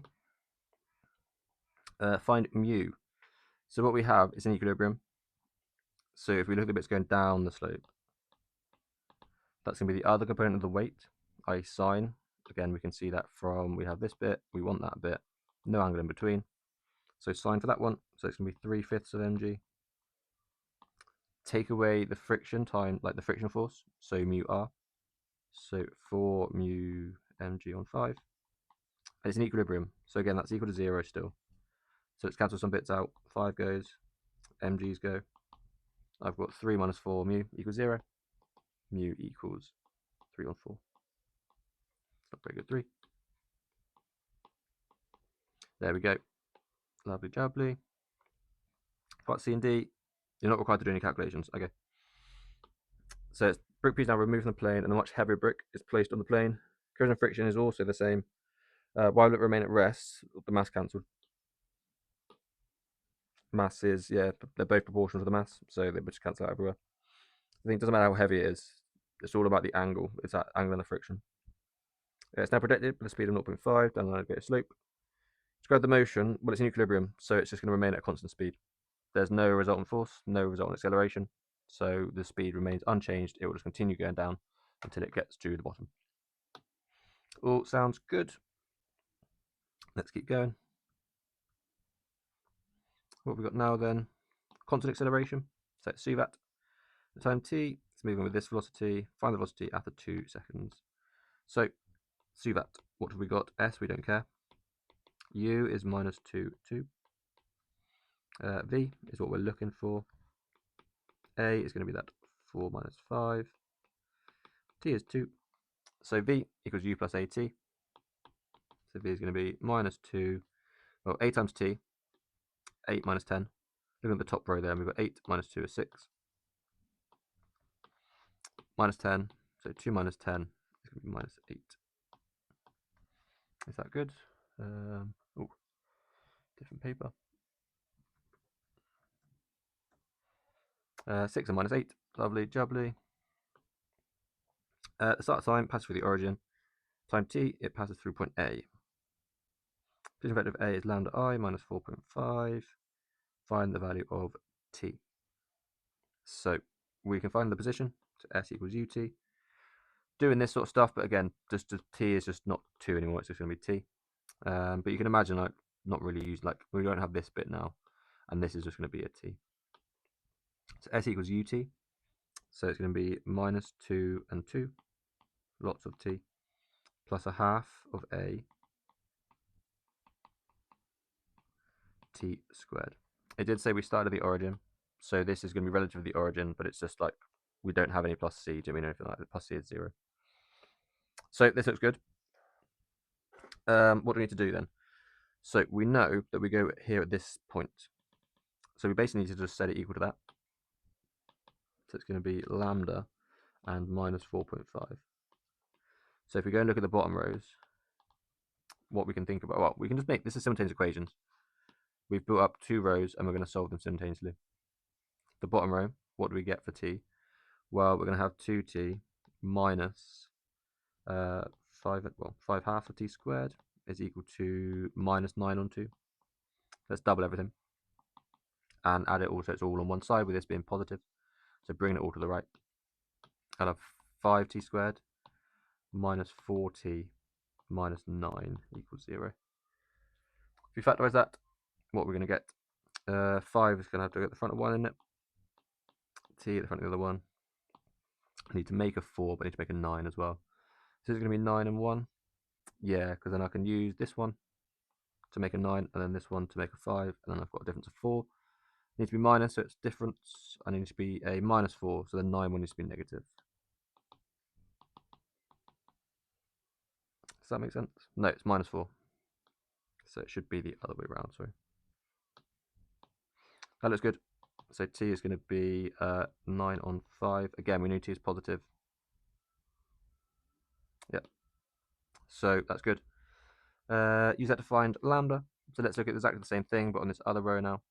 What we're going to have, lambda is equal to minus 2t. So minus 2 times that thing, so minus 18 on 5. Plus a half of t squared, or half of 4t squared. So 2t squared. So 2 times 81 on 25. What does that give us? Let's find out in the calculator. Minus 18 on 5 plus 2 lots of 81 on 25.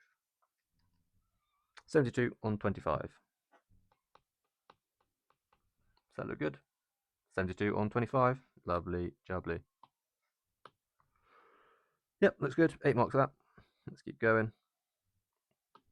We've got some acceleration. This is now variable acceleration because it's got t in there. When t is 0, velocity is 36i. Find the velocity when t is 4. Okay, so let's integrate this thing. What's it going to tell us? Well, the velocity on the top row, raise that 1, become a t. For the 4t, we'll get 2t squared. On the bottom row, we'll have a 3t minus a t cubed on 3. This will have a plus c. But what we can think about, like as we plug in all the zeros, like we have at the start time, it's at 36, yeah, 36, 0. When you plug in 0, this whole thing is 0. So at the starting position is just c, so that you have that like this thing is equal to c. So when we plug in the 4, what we're going to get on the top row, we'll have 4 minus 4 squared, which is 16, times 2 is 20. Yep. It's 32, sorry. And then plus the c. So the c is 36. Bottom row, 3 times 4 is 12. 4 cubed is going to be 64, and then on 3. That's good. Adding these all up then, what do we get? Top row is going to be 8, yeah? It's not a very good 8. Bottom row, 12. Take away 64 on 3. I get minus 28 on 3. Does that look good? Another 3. 8 and minus 28 on 3. Lovely jubbly. Part B. Find the time when it's moving in direction perpendicular to I, so in the direction of j. So we need the I components to be 0. What does that mean? When you go and look at this kind of top row with the c as well, we want that to equal to 0. So t squared minus 2t, sorry, t minus 2t squared.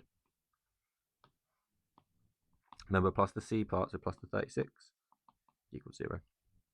Moving that across, t squared minus t minus 36 equals 0. Is that going to be so nice? It's going to be a 2t and a 1, isn't it?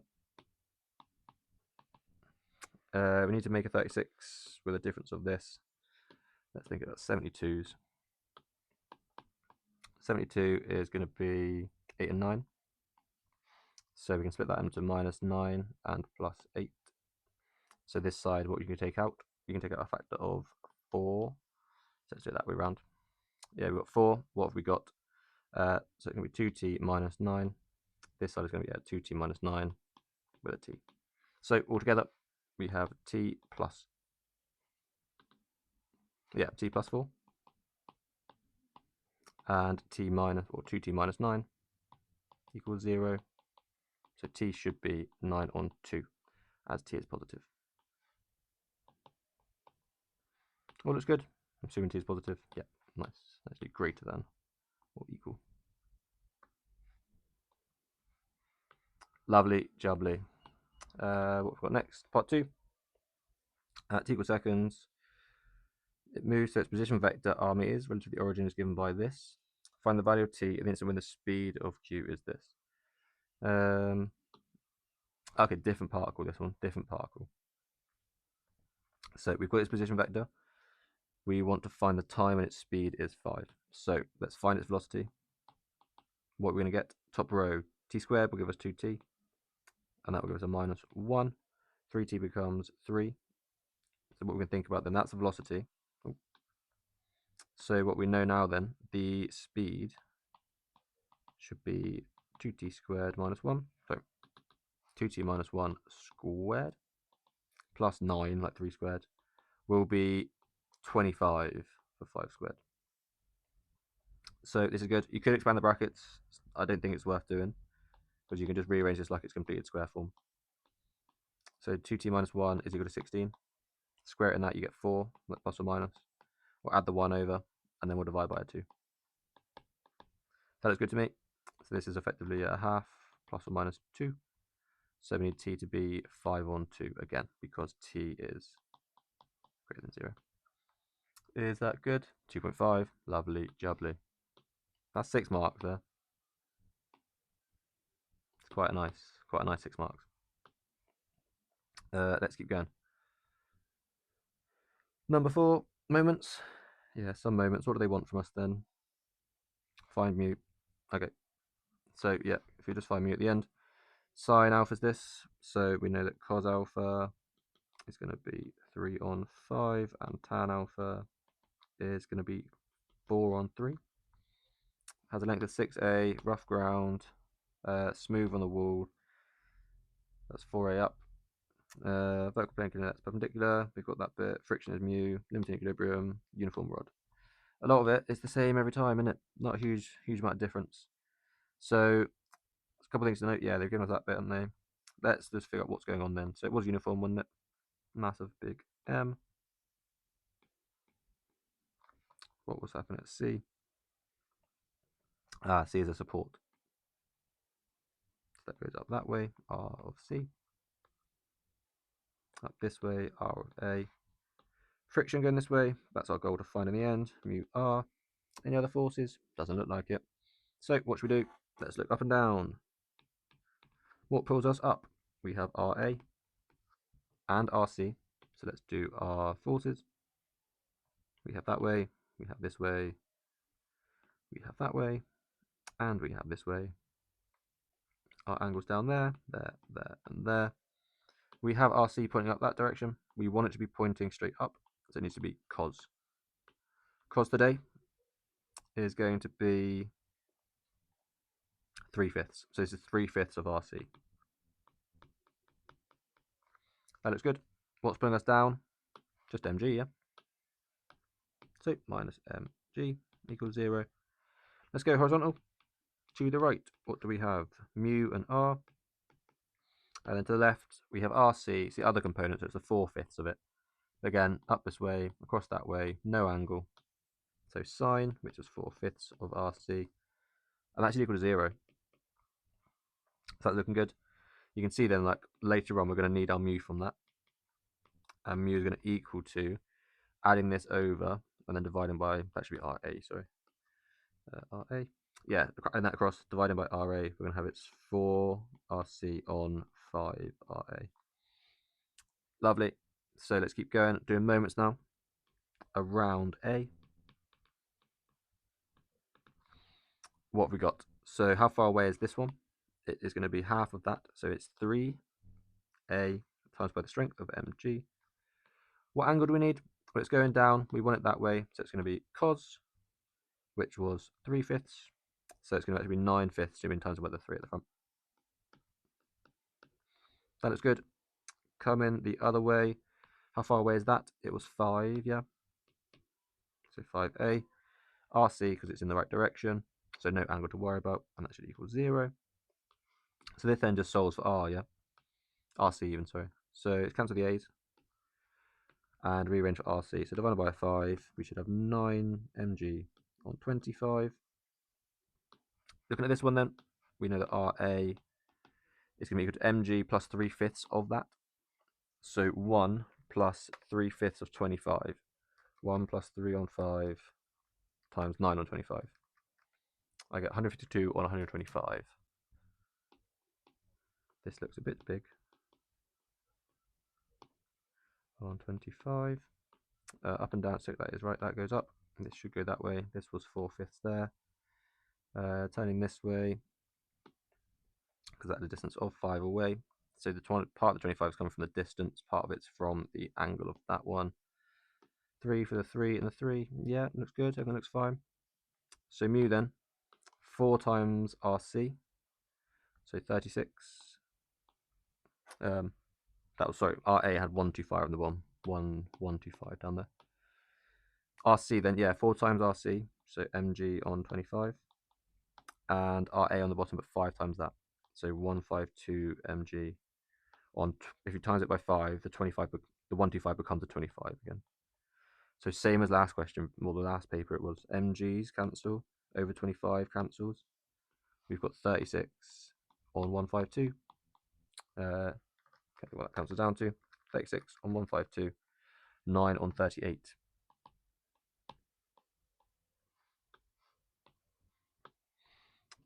Looks good. We also needed to make sure that we found RC as 9/25. Yep. Lovely. Is that everything? What is the value of mu? Was it correct? 18 on 49. Ooh, not quite. This one's good then. So RA, yeah, this one did feel wrong. Did they get a value of that? No. Let's think what went wrong then. So we can always work backwards. No, let's not work backwards. Let's try and work forwards. Looking at this then. So this was correct, but this one's wrong. So somewhere in there and it's gone wrong. So let's just scrap it off, start again. So what have we got? We had the RC. RA comes from this. Is that correct? Mu RA pushes us to the right. And it's going to be this direction and that one, this one and that one. So we want sine 4/5. Sine's 4/5. That's good. So this stuff is correct. Mu is going to equal, well, yeah, mu is going to equal to that bit. So that step is fine, I think. Because yeah, 4/5 of RC, 4/5 of RC over RA. Lovely. This one then, rearrange that for RA. What will we have? It's going to be mg plus 3/5 of RC. So 3/5 of 9 mg on 25. So it should be, yeah, 3 on 5 times 9 on 25. 27 on that plus 1. 152, yeah, it's the same thing. So something's wrong there somehow. What have they labelled what?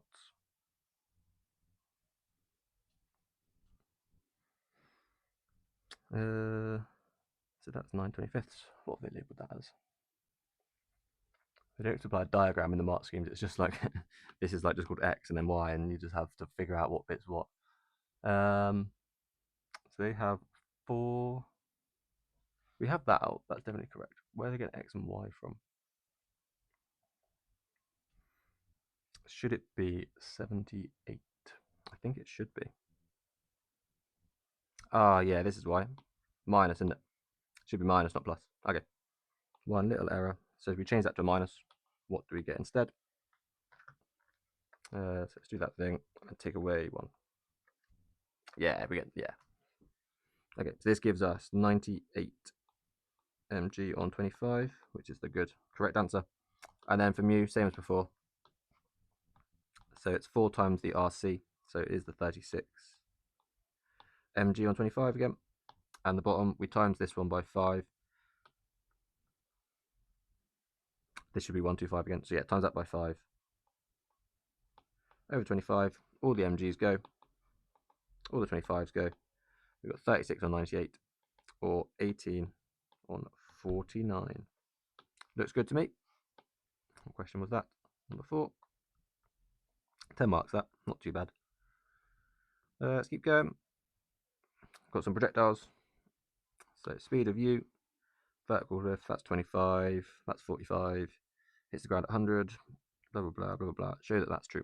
Okay, so if we just look at the vertical one first, what's going to happen is, I guess it can be that way around anyway. I think either would actually, no, because we won't know the time it gets to there.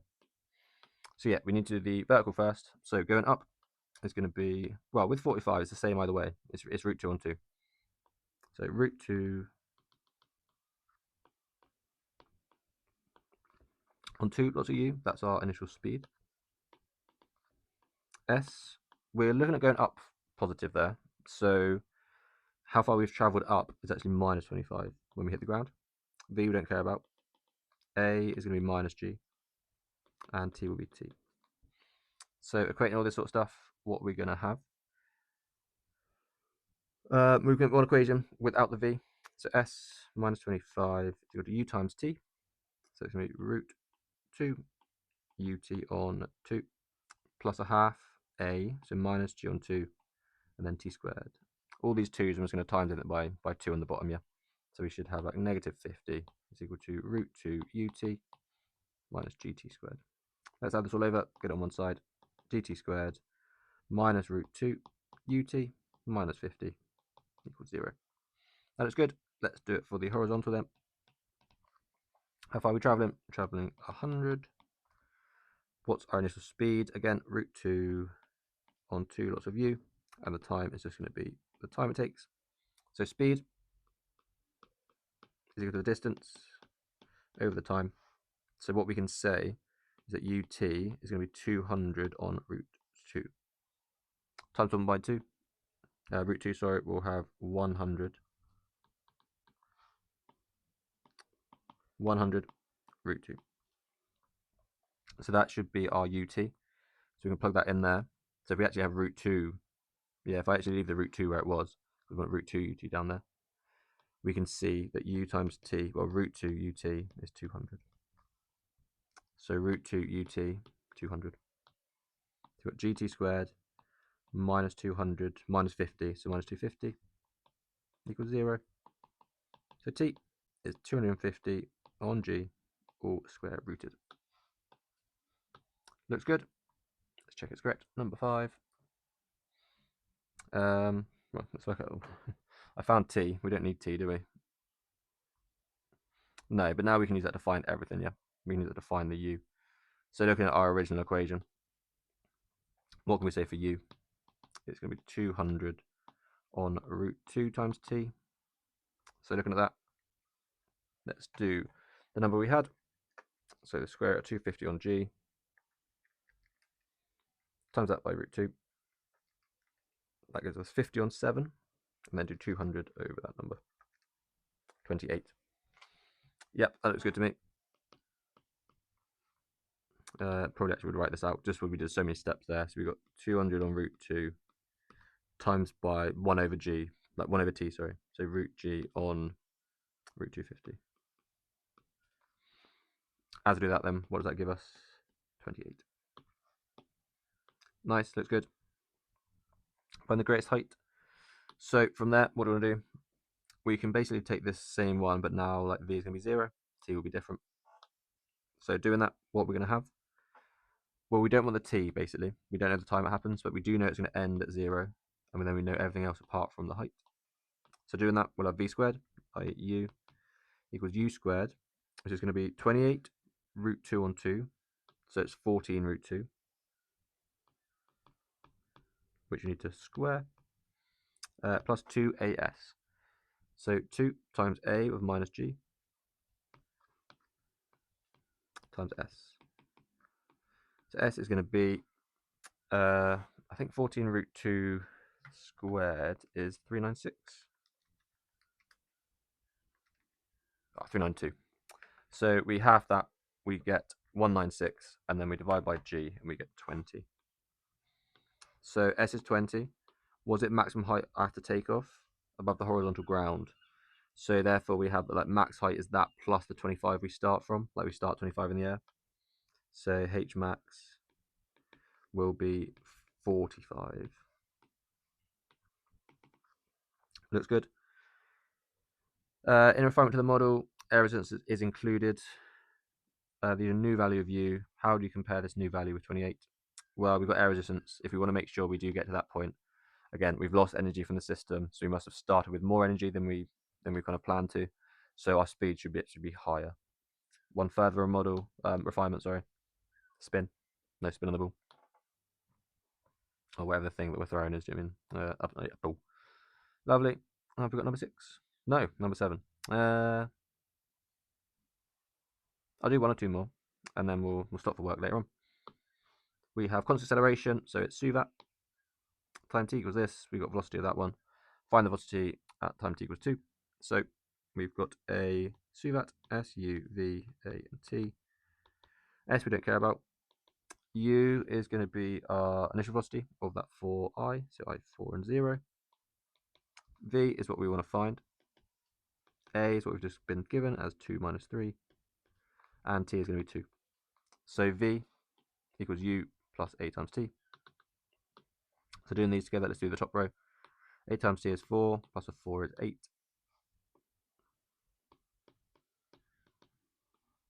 That's not good. And on the bottom row, minus 6 and a 0 is a minus 6. Looks good to me. At the start time, the vector of p relative to the origin is 1, 1. Find it at times t. Okay, so what we want to do is use the same sort of stuff, but we don't need the 2 anymore. And we're going to find then the position. So s equals ut plus alpha at squared, where the t is just unknown. So s equals u, which is 4, 0, times by t, plus a half, a, which is 2 minus 3, and then times by t squared. That looks good. We know at the at time equals 0, we should be here. So again, like all of these, when you plug in t is 0, the whole thing just goes away. So we will have plus that original position of 1, 1. So yeah, this thing is equal to c. Or you can think about it being equal to v0, which is just equal to c. So therefore, we can add it on like that. That looks good. We want to find now where my t is 3. So let's plug in 3. What do we get? That's 12 and 0. It's going to be 9 halves. So times by 2 is 9. And it's minus 27 on 2 at the bottom one. And then plus the 1, 1. Top row, we have 22. Bottom row, I've got 1 minus 27 on 2. So it's going to be minus 25 on 2. So that will look good. Next paper. What numbers do I get? What question is this? 8 and 9 and 6 was good. 22 and minus 12.5, which is, yeah, 25 on 2. Lovely. So that's spot on. That's spot on. Let's keep going. Got some pulleys. Tan alpha is this. Sine alpha is going to be 3 on 5. Cos alpha is 4 on 5. So let's go and mark on what we have over here. Mass hanging down. Tension hanging up. Tension hanging up. Mass hanging down. Some reaction force going this way. Do we have friction? 3m, m, and I'll fix a rough plane.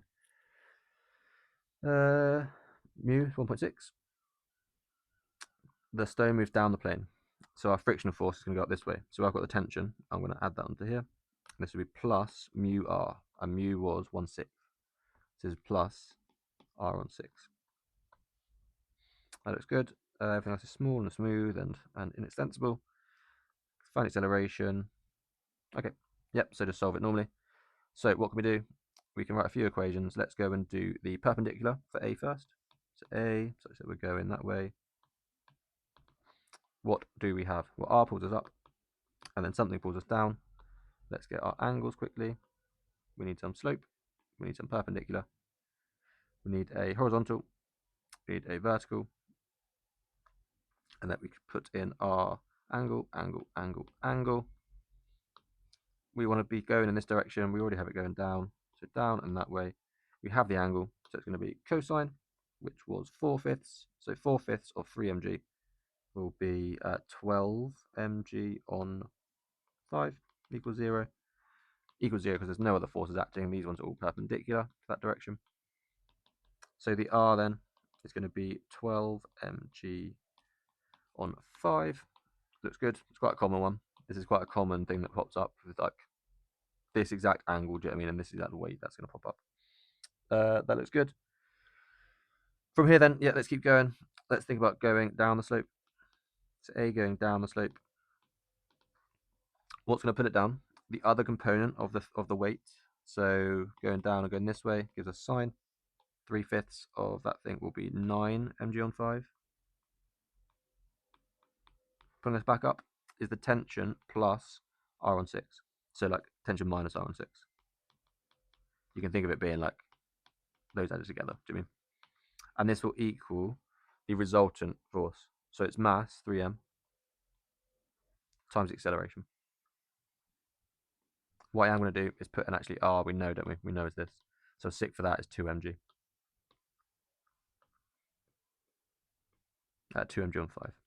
So just collecting some bits there, we have 7 mg on 5 minus t is equal to 3ma. If we look at B now, falling down, what brings it down? Mg. What brings it back up? T. And what's its resultant force? Will be m times a. Other way around, sorry, t minus. It's going up the slope in it. So it's going down the slope, so the thing's moving up. So it should be going up instead. That looks good. Let's add these two equations together. T's cancel on the left. I've got 7mg minus mg. That's 2mg on 5. So yeah, 7mg on 5, take away 1. And then on the right hand side, 3ma plus ma equals 4ma. M's will cancel. I'm going to have 2 on 20, which is 1 on 10. So acceleration is g on 10. That looks good. What else do they ask of us? Okay, rather than an equation of motion for A, yeah, we've given 2 of them. Sketch velocity time graph for the motion of B from the instant when A is released, from resting instant just before B reaches the pulley. Explain your answer. So for B, it's accelerating, yeah? We have some acceleration. So you can think about that. It's like we're going to have a quadratic graph, basically, where it's going to be this sort of shape. We have the A is a constant. So that implies that V is a linear. Oh, so yeah, V is a, okay, straight line graph then. I did the position time graph, sorry. So it should be that, yeah. A is constant, V is linear, and then X would be a quadratic. That looks good. T and V, I will check that's kind of what did they accept that? I don't see why they wouldn't accept it. What number is this? 2. And what part is that? C. Starting line, straight to the origin. And then any equivalent statement. I think what we said here would be fine. I mean, I'll probably put it in more words. Like acceleration is constant, so we integrate that, we get a linear equation that represents the velocity. We would have here that this might not go through the origin, depends if it starts at rest. Did it start at rest? I assume it did start at rest, yeah, held at rest. So yeah, that should be good. In reality, the string is not light. How will this affect our working? So when things are not light, it's got some mass, yeah. So it's going to end up in a situation where what do you think about? Where some of the energy basically is going to be used to go across, like some of the force is used in moving the thing. So like not all the force gets propagated through, basically, like some of it's been used. So you have this idea of the tension is not the same. The tension is going to be slightly different in the two places. Because some of it you can think like we're trying to hold up the wire. So not only are we holding up this, but we have to like hold up the wire, and it's going to depend on how long the wire is. Like it's going to increase the mass of the. You imagine these just have a little bit more added on to them, where it's going to add on depending on like the length of the wire. Do you mean plus the length? And this will be like the dense or like some mass per unit length of the wire. That all looks good. Spot on. 20 minutes. Yeah, I'll do one or two more. We want to get mu out, and then we add another thing. Okay, so that's different. So we're going to have mu popping out. We have a mass of m, length 2a, rough ground, smooth wall, angles theta, cosine friction of that, and we're in perpendicular, and it's uniform. So what can we write on? mg coming down, ra going up, mu ra going that way, b going this way, or rb going that way. Let us, we've ended up with this. So we've ended up with an inequality. So this being mu ra, I'm actually going to not do that. We're going to do this as friction. Simply because I know at the end I'm probably going to use the friction like less than or equal to sign to get that one out. So if I just set something up for friction, and then what we'll do is we'll make it so that it's in equilibrium. So we definitely need the angle, we definitely need mu. So somehow we need to equate all of these bits. It's not too many marks, but let us have a look. So we can say up and down, bring us up, RA, bring us down, mg. So RA is mg. If we go horizontally, we have RB. Go to the right. Oh, well, that'll be going to the left, sorry. To the right, we have friction.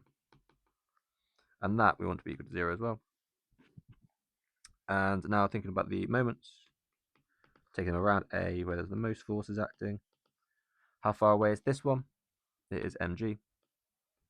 So it's the strength of mg, and it's A away. What angle do we need? Well, we can do it. So I'll show you what to do without that diagram quickly. We want that direction. You could draw a triangle in there. This bit's not sine, so this bit is, sorry, this bit's not theta, so this bit is theta. So it's going to be nice and cozy. Did it tell us anything about that? No. So we've just got cos of theta. Take away, you can also do the fact that these two are perpendicular in moments. So one will be cos, one will be sine. So it's going to be RB sine theta, all equals to 0. And we know that that's 2a away.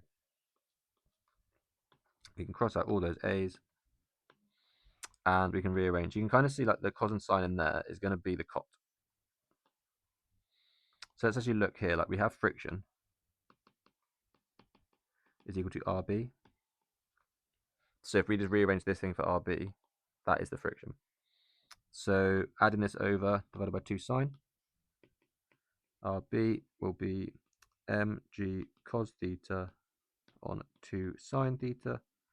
So that's the same as mg on 2 cot theta, and that is RB. And what we have now, that's the friction we need to be in equilibrium. You can see that it is what we need, yeah? Like it's the right thing. How do we actually go through and do the last little bit of it then? So what we know is that friction is mu Ra. So this should be friction. And we have that our value of mu Ra is always less than or equal to the friction. Ra we found was mg, so we can put that in. So we have mu mg is less than what we just found. Mg on 2 cot theta. You can probably write down like, yeah, friction is less than or equal to mu r. Oh, other way around then, yep. This way around. And then we just divide by all the m's and all the g's. So mu is greater than or equal to cot theta on 2. Looks good. part B at the bottom then, they add in a horizontal force at A. This acts in the direction that's perpendicular to the wall and towards the wall. Given that tan theta is 5/4, and mu is going to be 1/2, use the model to find the value of K. Okay, so what we can think about is like we've added on kmg. So it changes all of our equations slightly. The up and down one don't change, so we still have that Ra is equal to mg. The horizontal, though, we will include that kmg now. The stuff to the right was originally the friction. We're doing a moving now. It's a limited equilibrium, so we know it is mu r, mu Ra. Mu is 1/2, Ra is mg, so it's going to be 1/2 mg plus that kmg. Bringing us left is Rb, all equals to 0. And then doing the moments again, the moments will be the same. Nothing's changed with the moments, so we do have this thing still. Why do I say that? Because the force we added acts at A, so it has no moment when considered from A. So moments around A, we end up with this equation, don't we? That friction, so mu r. Have I missed off the friction in this? Hold on. Going right, we have this. This was, okay, no, that is the friction. That's that bit, that's that bit. Okay, that's good. Well, I could probably do actually that equation there. Let's rearrange for RB. So RB will be, well, we've got mg's everywhere. I'll take a 1/2 out as well. So mg on 2, lots of 1 plus 2k. That looks good. So yeah, moments at A, we have this equation. This equation, and we know RB is that thing. So we have mg on 2, 1 plus 2k, equals this thing. Mg on 2, and that's cot there. We were told that tan is 4/5, so cot is tan is 5/4, so cot is 4/5. So this will be times by 4/5. Mg on 2, bop, bop, bop, bop, bop. So 1 plus 2k is 4/5, so 2k is going to be negative 1/5, and k therefore is negative 1/10. That seems not too right. Find the value of k. Like this k being negative means it's actually pointing left.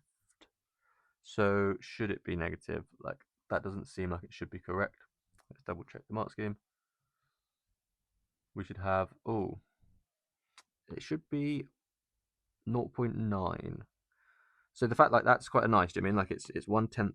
Like we have a -10th, and then it should be 0.9. So it's like we need to add 1 to this somehow. Like somehow, like maybe that shouldn't have been a 1. Like we've taken away a 1, and we shouldn't have done. That does seem fine, doesn't it? Because friction, that comes from mu.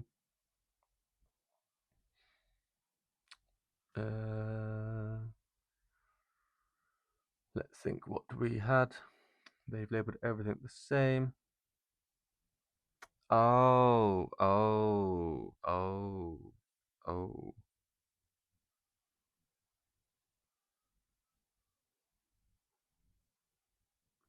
Okay, I've misunderstood that. Our KMG is actually pointing the other direction. So what they're saying is that like this is actually really strong. This is a really strong. You can see either it can be a really weak force, and this is what this is what we've shown, that we needed actually the force to go the other way. So we've made the assumption that it's pointing to the right. That the friction is still pointing to the right, but because we've ended up like this must point the other way to have that be true, that our original assumption is wrong. So like somewhere we've got contradiction. So something we've assumed is wrong. All of this stuff is just always true in it. Yeah, nothing there is wrong. The only thing we get control over is that direction. So everywhere we've got friction, it should actually be negative. So that should be a negative mg on 2. There should be a negative 1 in there. And then what we should find is that we have a negative 1 there. So when we add the 1 over, we've got 4/5 plus 1. That goes into actually 9/5. And then we will divide that by 2 and get 9/10. Yep, lovely. Looks good. Spot on. So yeah, if you get out a value like this was negative and it wasn't allowed, you have a contradiction. It's proof by contradiction, yeah? It doesn't seem like it, but it's the same thing. You've assumed something, and you've got down to something that doesn't match up with what you've assumed. These things cannot both be true. This cannot be pointing to the right and have a negative value. So it is a contradiction. And something that you've assumed it must be wrong. And they told you this one's true. These are always true. So the only thing you can change is that bit. That looks good. So yeah, K is 1/10, and that does look good to me. Right, I'll call it there. I will come back after my lesson and finish these off, hopefully. How much we actually got left to go? So I've got these 2 questions and then 8, 9, and 10 to do. So hopefully by finish at 1, hopefully by 3-ish, 3, 4, something like that. Beautiful. Well, you guys have a nice day. I will see you in a little bit. Right, I'm back. Let's carry on going. We've got some projectile something. 60 speed, 65. Starts at 70 in the air, horizontal ground. Angles this stuff. So sine of alpha will be 5 on 13. And cos of alpha, 12 on 13. Looks good. Hits the ground over there. Acceleration G, okay, G is 10, obviously. Find the time taken to get to O. Okay, so that. What have we got? Horizontal, nice and straightforward. Speed is going to be 65 cos. We've got that way. We want this way. Angles in the middle, nice and cozy. So cos 12/13 of 65 is 60. Distance travelled is, doesn't say. Oh, it does. No, horizontally does not say, so we don't know. And t will be the t. So looking at the vertical, let's go down. How far are we going down? We want to go 70. What's our speed? Well, it's going to be sine times this, which is 25. But that's going up. We've had down to positive, so minus 25. V, we don't know, don't care. A is going to be 10.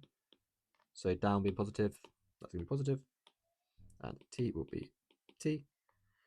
We want to find the time taken to get there. So we want to find the time using this second one. We don't care about v. So s equals ut. So minus 25t plus a half of a, which is 5, and then t squared. Divide this all by 5, bring it to one side. So t squared minus 5t minus 14 equals 0. So we've got t minus 7. T plus 2 equals 0. T was positive.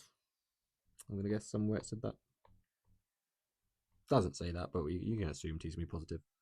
So t will be 7. Lovely jubbly. The t minus 2 being an answer is like if you struck back, it would be 2 seconds ago. If you fired it from here, it would take 2 seconds to get to that point. That's good. The speed then before it hits the ground. So we know the speed going horizontally is 60. We want to find the speed here then. So v equals u plus at. So minus 25 plus 10 times 7. So 70 minus 25 will be 45. So we can see we've got our vector for the speed. We're going across 60, down 45. We want the speed, but this is the same, yeah. If you divide by 15 everywhere, you got 4 and 5. So, sorry, 4 and 3. So this would be 5, yeah. So times that by 15, 75. Looks good to me. One limitation, ignores air resistance. State another one. They don't include spin of the particle. Every time you can say that pretty much, because you never learn how to deal with it. So let's keep going. What's that, 75 though? It was. They say except 80. Oh, if you do it with G, I think you like G is 9.8, you get 80. That looks good. Yep, spin of the stone is always an answer allowed for the next one. 5 then. Find acceleration. So we need to differentiate this one. So to get that, for the first bit for the eyes, bring the half down, 3/2, drop that power by 1 to minus a half, and the minus 2t is just minus 2. Find the value of t, it's when it's moving in this direction. So we want to take our velocity and have it parallel to 1 minus 1. So effectively, yeah, 3 power of a half minus 2t parallel to 1 minus 1. So it's like a gradient. We can have the 3t to the half over minus 2t is equal to 1 over minus 1. So it's cancelled by those negatives. Times across by the minus by the 2t. So we're going to have 3 root t is equal to 2t. So we bring this all to one side, factorise everything out. 2t minus 3 root t equals 0. Take a root t out. I'm going to have 2 root t minus 3 equals 0. So root t, 3 on 2. T itself then is 9 on 4. Does that look good? Let's find out. 9 on 4, lovely jubbly. Is this fine as well, top one? Yes, it is. At some future time, the position is r. When t is 1, r is minus j. Find the value of r. So what we need to do is integrate. So r itself will be the integration of the velocity one. So top would get t to the 3 on 2. 2/3 of 3 is a 2. And here we'll get a minus t squared. We will have a plus c. And what we know, this is telling us when we plug in 1, we get like 0 minus 1. So let's do that. We should have 0 minus 1 when we plug in 1. So I'll have a 2 and a minus 1 there, plus the c. So you can see c itself is minus 2 and 0. So an expression for r then, fully, has the thing we found above, the 2t to the 3 on 2, and then plus the c, so minus the 2 on that row, and the bottom is just the same, minus t squared. Make that 3 a bit more 3-ish. There we go. Find the exact distance from the origin when p is moving with the speed of 10. Okay, so the velocity, where was that? Up here. Let's find the speed of being 10. So speed, how will that be given? Well, we need to square everything. So that's going to be 9t, and it's also going to be then like plus 4t squared.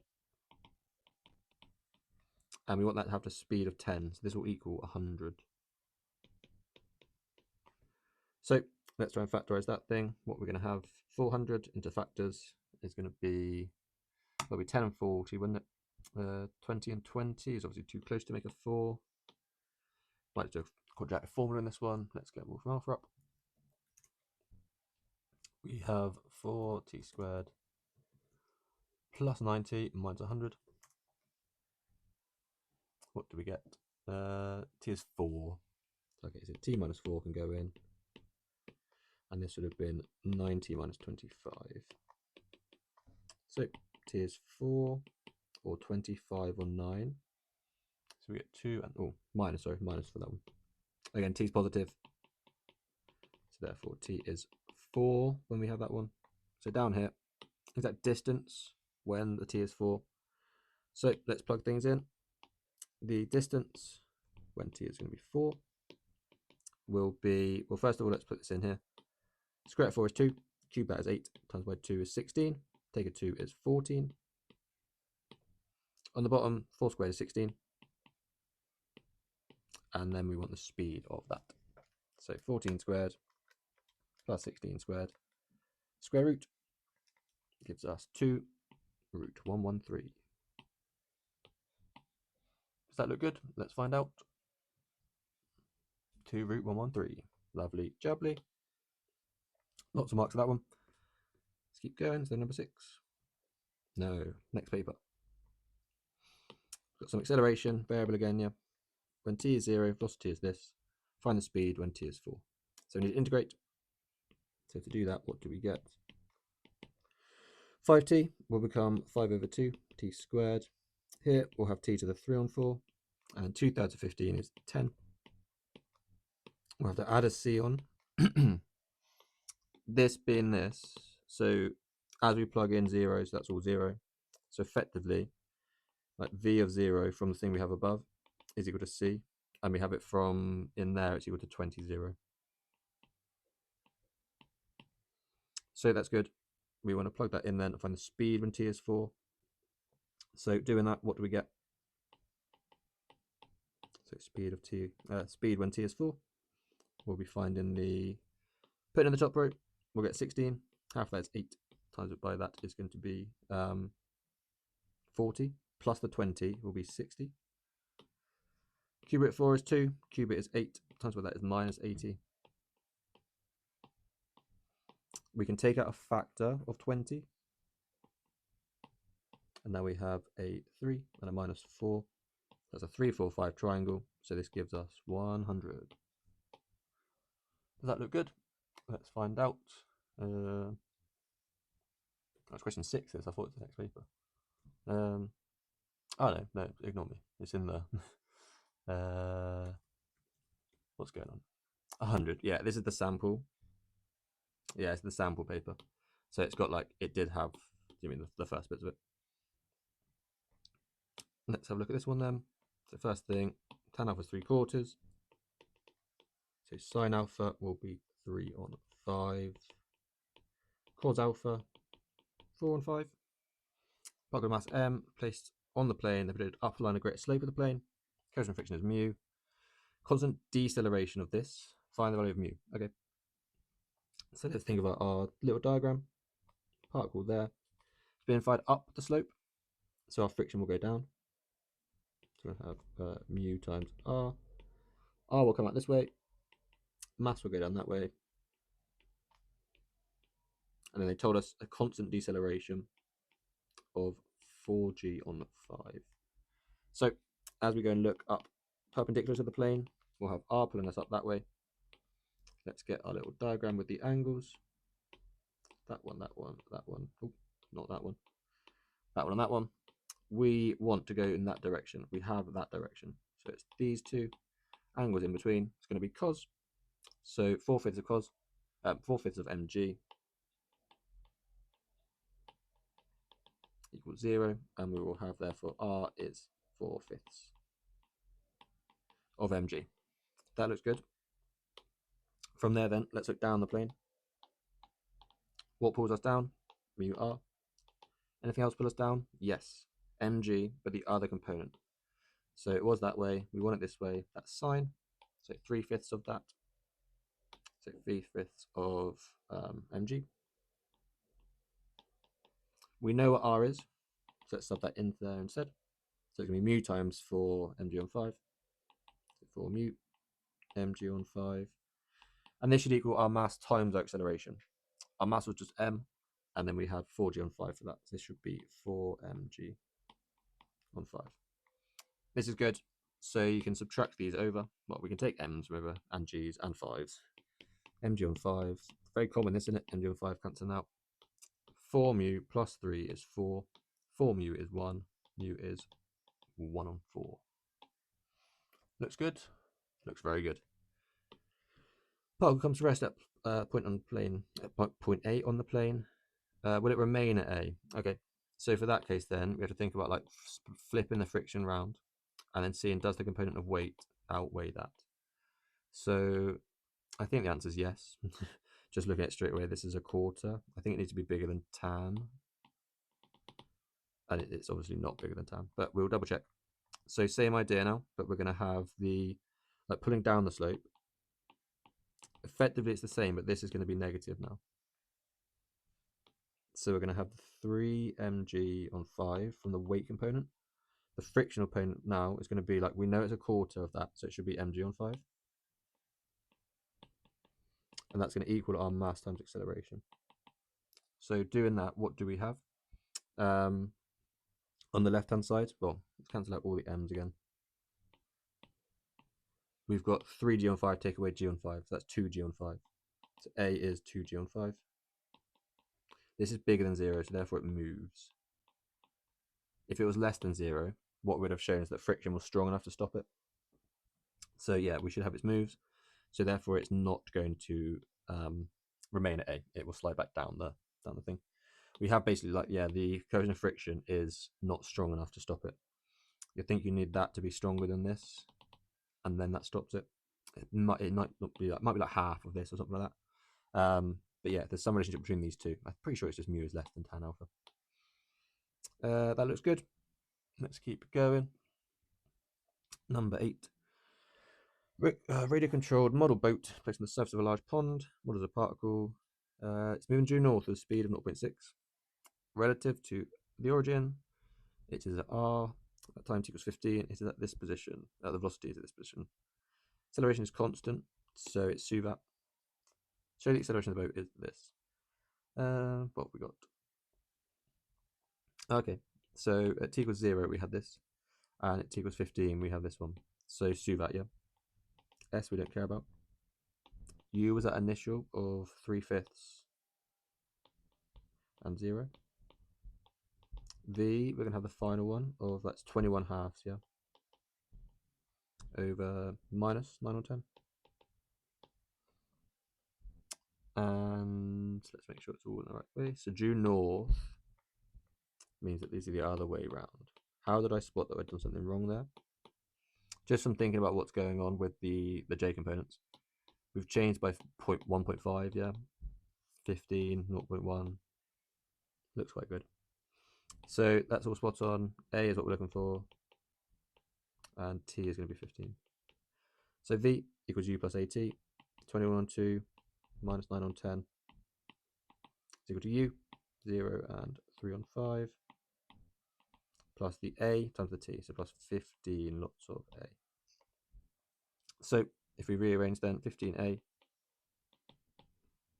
is going to be, well, 21 on 2 on the top. And it's going to be minus 3 on 2 on the bottom. Divide that by a 15.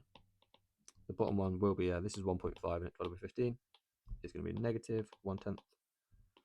And this, if we divided this by 15, you'd have 21 on 15 is, well, divide it all by 3. We have 7 on 3. So 7 on 6. Is that right?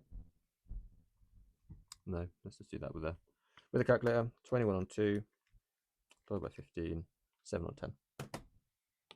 Ah, yeah, 2 times 5, not 2 times 3. Lovely.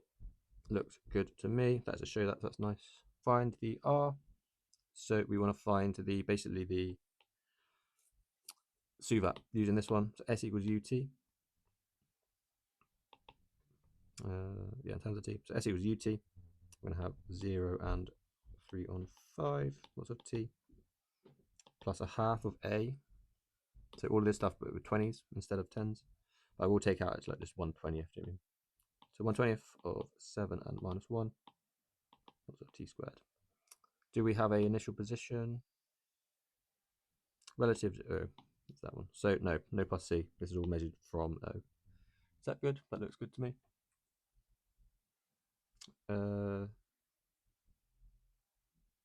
Yes. Yep, that's all fine. They've just written it with I's and J's instead.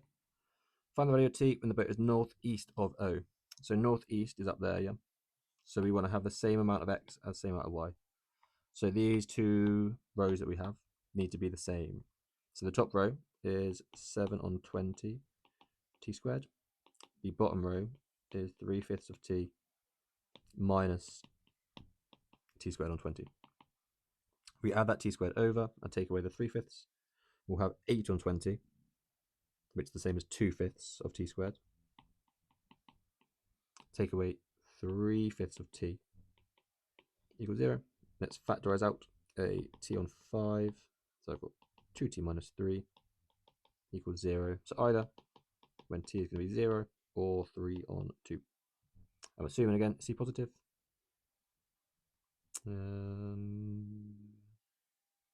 Doesn't say, so does it? It's one of them, like, how you define it. Are we actually northeast? So T is 0, yeah? Where does at the origin? Is that northeast of the origin? Is that the zooming? Is a distance of 0 technically, like, are you northeast from there? It's one of these like arguments that are very, no one can really agree on things like that in mathematics. Like, is 0 an actual number? Is it a counter number? Can you have 0 things? Yeah, but do you count with it? Not really. So it's like some people say it, some people won't. The one they want here is the 1.5, obviously. But yeah, the 0 is the idea of just being in the same position, so the distance away is 0. So you kind of are, you are northeast of E, but you like the distance is 0. Sorry, of O. But yeah, therefore T is going to be 3 on 2, having T be positive. So that's good. Find the value of T when the boat is moving in the northeast direction. So we want the velocity one for that. Where was that one? Not too sure, but what we can do is take the value we have here and just differentiate it. Why these are useful, we can just differentiate that very easily. So the velocity, just differentiate the T parts. It's going to be 0 and 3 on 5. and then a tenth. Oh, we already had it, didn't we? I guess we must have had it somewhere. Either way, it's still going to pop out. This would be 2t on 10, but 2t on 20, so t on 10. Lots of 7 minus 1. Oh, you're just differentiating that bit together, do you mean? Differentiating this bit for that one. When do we want it? When it's moving in the northeast direction. To the same idea, we need to have those two rows equal to each other. So yeah, northeast tells us that we want the top row, which is just 7t on 10, equal to 3/5 from the bottom row, minus t on 10. Adding that over, 8t on 10 is 4t on 5, equals 3 on 5. 5 cancel, divide by 4, t is 3 on 4. Looks good to me. That one's correct as well. Lovely jubbly. Number 9, uniform ladder, length 2a, weight w, rough ground. Friction is that one. Smooth wall. Builder, weight 7. Blah, blah, blah, blah, blah. To stop it, he applies a horizontal force of P to the ladder at A, perpendicular to the wall. It's an equilibrium. Angle, ooh, different one today. So sine alpha is always going to be the top one, 5, over the hypotenuse. In this case, will be root 29 by doing like 5 squared plus 2 squared. Cos is the same thing, but it's going to have the 2. That's good. Uniform rod. Okay, what do they want? Show reaction force. Range of possible values of P. Okay, so let's have a look at some bits we can draw on. Uniform, wasn't it? So weights in the middle. We'll have an RA. We'll have some friction, which is going to be mu RA. Mu is a quarter. So it's RA on 4. They were pushing it in this direction. So alongside that, we will have the P force. Was it P? Yep, magnitude of P. And then we're also going to have the reaction at B. And there was someone stood there, stands at the top of the ladder, so with a weight of 7 at the very top. So a lot more forces in this one than usual. But as always, what things can we write down? So up. Again, no things are going like diagonally here. Everything's up and down, which is quite nice. So what is up? We have RA, and that's it. And going down, we have the 7W and another W. Must be equilibrium. So RA is 8W. Going across. What can we say?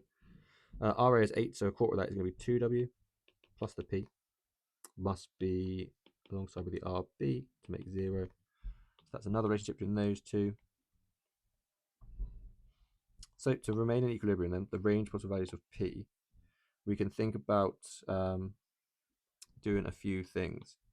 We have one relationship there. We need another one. So again, it's going to be moments, isn't it?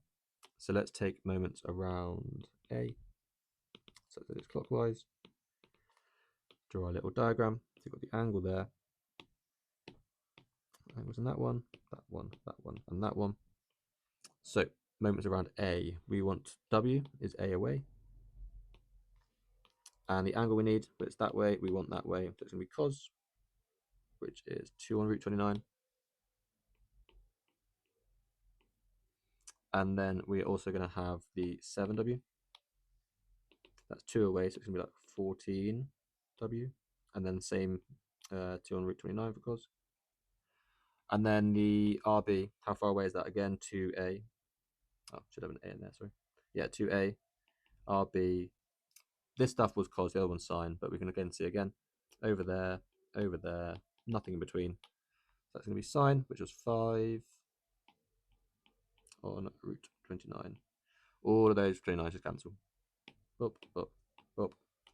And let's recollect this. I've got 2 AWs and 28 of them. So I've got 30 AWs is equal to 10 ARB. Goodbye, goodbye. RB is 3W. Let's look up here then. What do we have? We can now say that 2W plus P take away 3W equals 0. So we need to have to be in equilibrium that P must be equal to RB is 3, take away 2 is 1, 1W.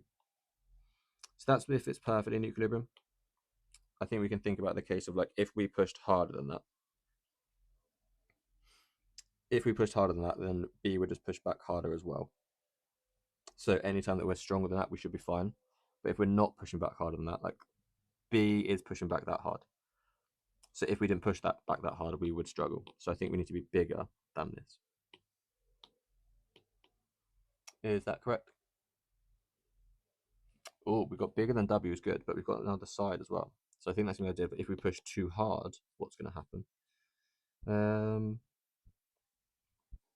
So let's think about this. Yeah.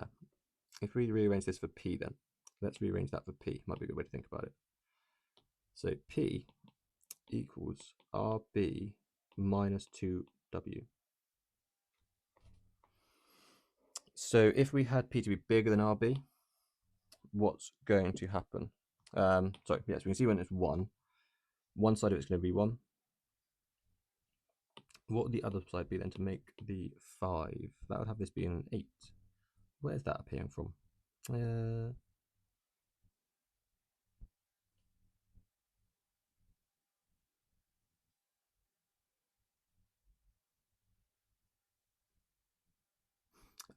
Friction.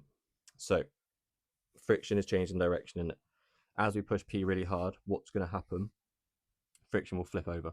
Instead of helping us, it will like stop from moving. So you can see that the range of values of P is double friction, because you can have like positive friction or negative friction. So the difference there is 2 friction. So we found that one value was going to be the big one, was going to be when we have 1, and the other value will be 5, adding on 2 times the friction, which is going to be 2. The way we can see that from looking here though, R on 4 is the 2W. So if we kind of plot through like plus or minus for that 2W, and then as we went down to this equation, it's just straight away that one then becomes like plus or minus. RB was 3, so it's going to be 3 plus or minus 2. So yeah, P is between 5W and 1W. And yeah, so either if we're pushing really hard, friction will kind of stop it from, like, we're not going to push it too hard and like push that in. And vice versa, if we don't push very hard, friction will help us to stop it from sliding that way. Looks good. Often in practice, the business assistant will simply stand on the bottom of the ladder. Explain briefly how this helps to stop the ladder from slipping. So what that's going to do is it's going to increase the net downward force. So if we think about where that came about, it's in this top equation, and like this 8W is the net weight of the ladder and the person stood on the ladder. So if you were able to add, like, stand someone else on the bottom, you're going to increase that net weight. So this would be a bigger number. Where does this go to? Well, this is a quarter of it, so this would be bigger. And then you're going to see this range of values will be bigger as well. Because what effectively happens is, like, yeah, as we stand on it, that gets bigger. This is friction. So friction being mu r, if you have a bigger r, you have a bigger frictional force. So yeah, if you stand on it, it increases the value of the frictional force. That should be it. Okay, so what I said, the second part, they also want the idea that the moment's not affected by it. The moment's not affected by it at all. So if we stand at someone on the bottom of the ladder, do you know what I mean? If we stand at the very bottom of the ladder, I think they need to very much specify that they don't mean like the first step. They actually mean like they have a step on the bottom there. They're not talking about standing on that bit, because then you would have like it's going to affect the moment. So I think that's quite bad question asking. Do you know what I mean? Because if you say like, yeah, like the moments around A, should the reaction on the ladder at B is unchanged? That's only true if you have stood at the very bottom, but they didn't specify that you stand like, it's common sense, bottom of the ladder, you're going to stand like on a step. Do you know what I mean? Stand on the bottom of the ladder. If they just said like, you don't have a ladder on the floor, do you mean there's not a step of ladder on the floor? So I think that's a very badly phrased question to not specify like the first step is actually on the floor. So let's keep going. Ignore that one. We can still get it right, but it's just like, yeah, they didn't mention that like you need to say about the moment when, because it's not true. If you were stood on the first step, what they want for the answer is not true, because it would affect the moment. You would be there doing some rotation. So yeah, not ideal. What's going on here then? Projectiles. A boy throws a stone, blah blah blah, top of a cliff, blah blah blah. 18 meters. It's gonna land at 36. We've got this thing. So sine alpha is going to be 3 on 5. Cos alpha is going to be 4 on 5. Hits a point S, which is 36. And G is going to be 10 again. Find the speed of U. So let's do a suvat. Let's go down. How far have we got to go? 18. What's our speed? Well, it's going to be, we want this way. That doesn't have the angle, so that's going to be sine. So it's going to be U sine, but the negative of that. Sine itself was 3/5, so minus 3U on 5. V we don't care about. A is going to be 10. I think they told us, isn't it? Yeah, A is 10.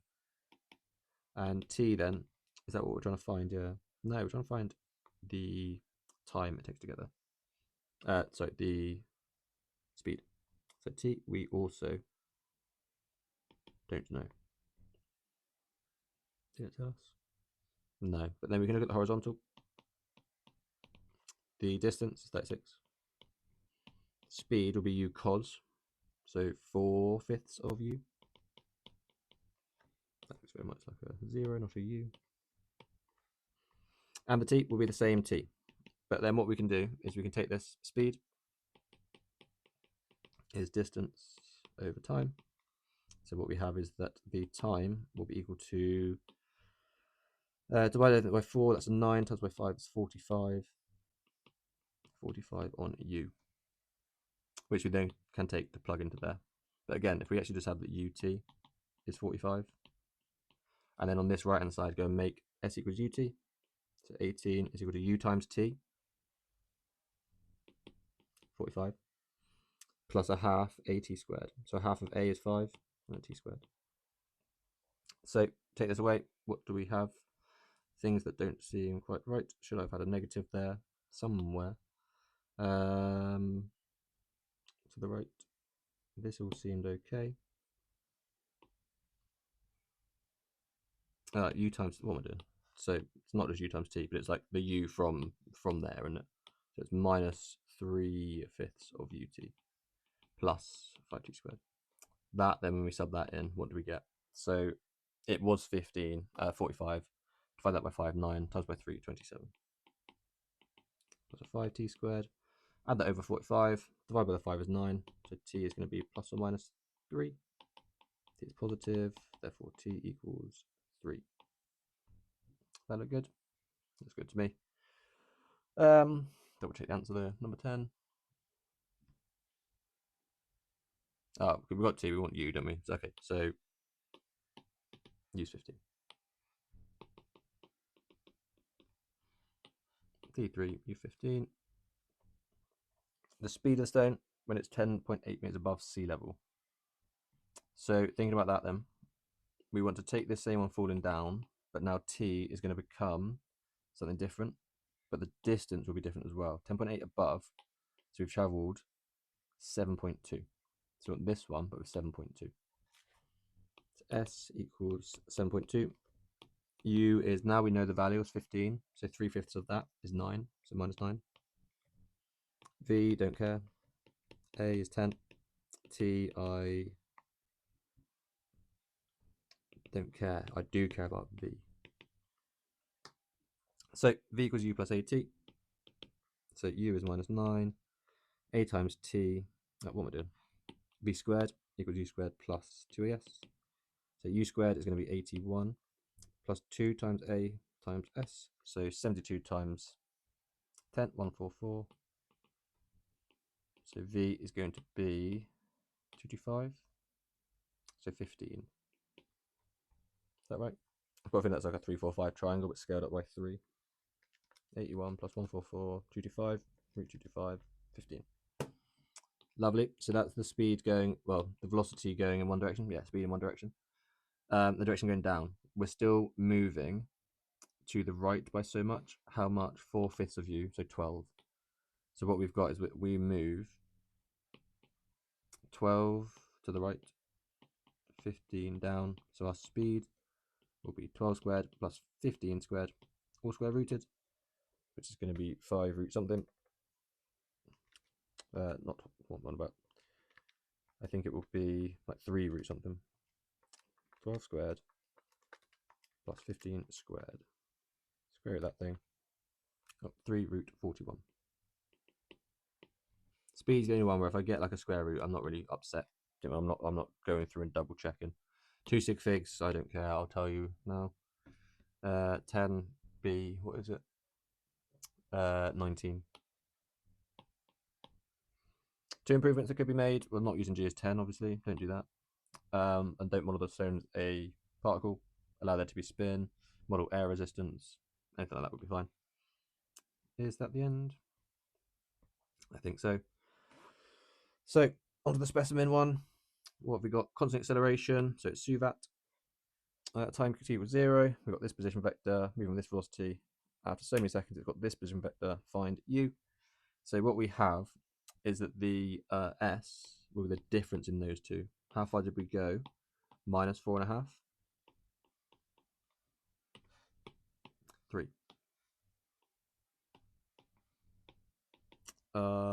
Initial speed, we don't know. That is what we're looking for though. V, we don't know, don't care. A is going to be the acceleration of 1 minus 2. And T was 3. Yeah.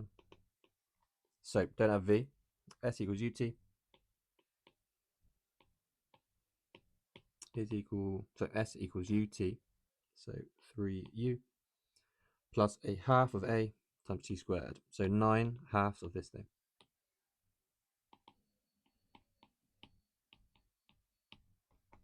That is good. We're going to rearrange for U.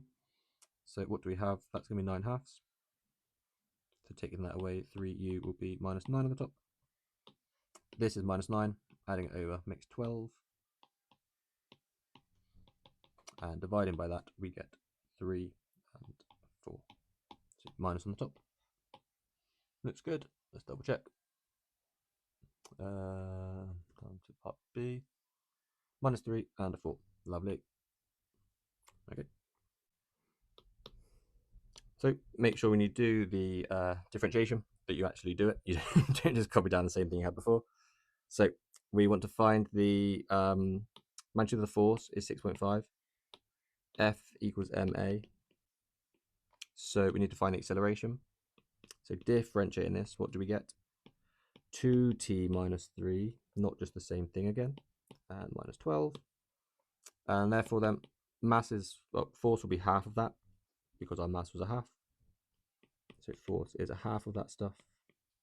2t minus 3 and minus 12. And then what do we want to have? Well, we need to have that the magnitude of that is 6.5. So the magnitude of this thing is 13. So 2t minus 3 squared plus 144 is going to be equal to 13 squared, 169. Expanding this all out then, we'll have 4t squared minus 12t minus 25 equals 0. So minus plus a 9 minus 25 equals 0. That makes it minus 16, yeah. So we can divide it by 4 as well. T squared minus 3t plus 4 equals 0. T minus 4, t plus 1. So t must be 4.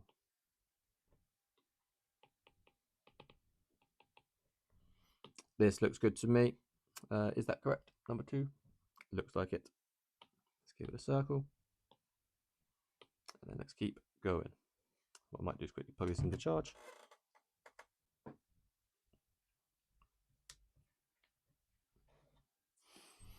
Spot on. Oh, so this is the first one when it's been on a, well, first one in a while and it's been on a slope. So what we are going to do, first thing, is just redraw this diagram without that there.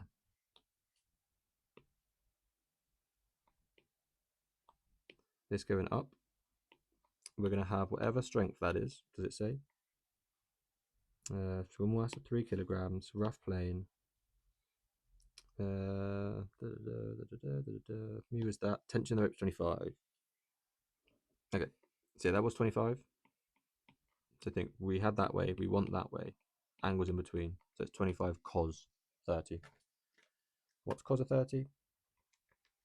Root 3 on 2? Yep. Times 25. It's 25 root 3 on 2. 25 root 3 on 2. And the other way then will be sine, won't it? Sine of that is a half, so it's just 25 on 2.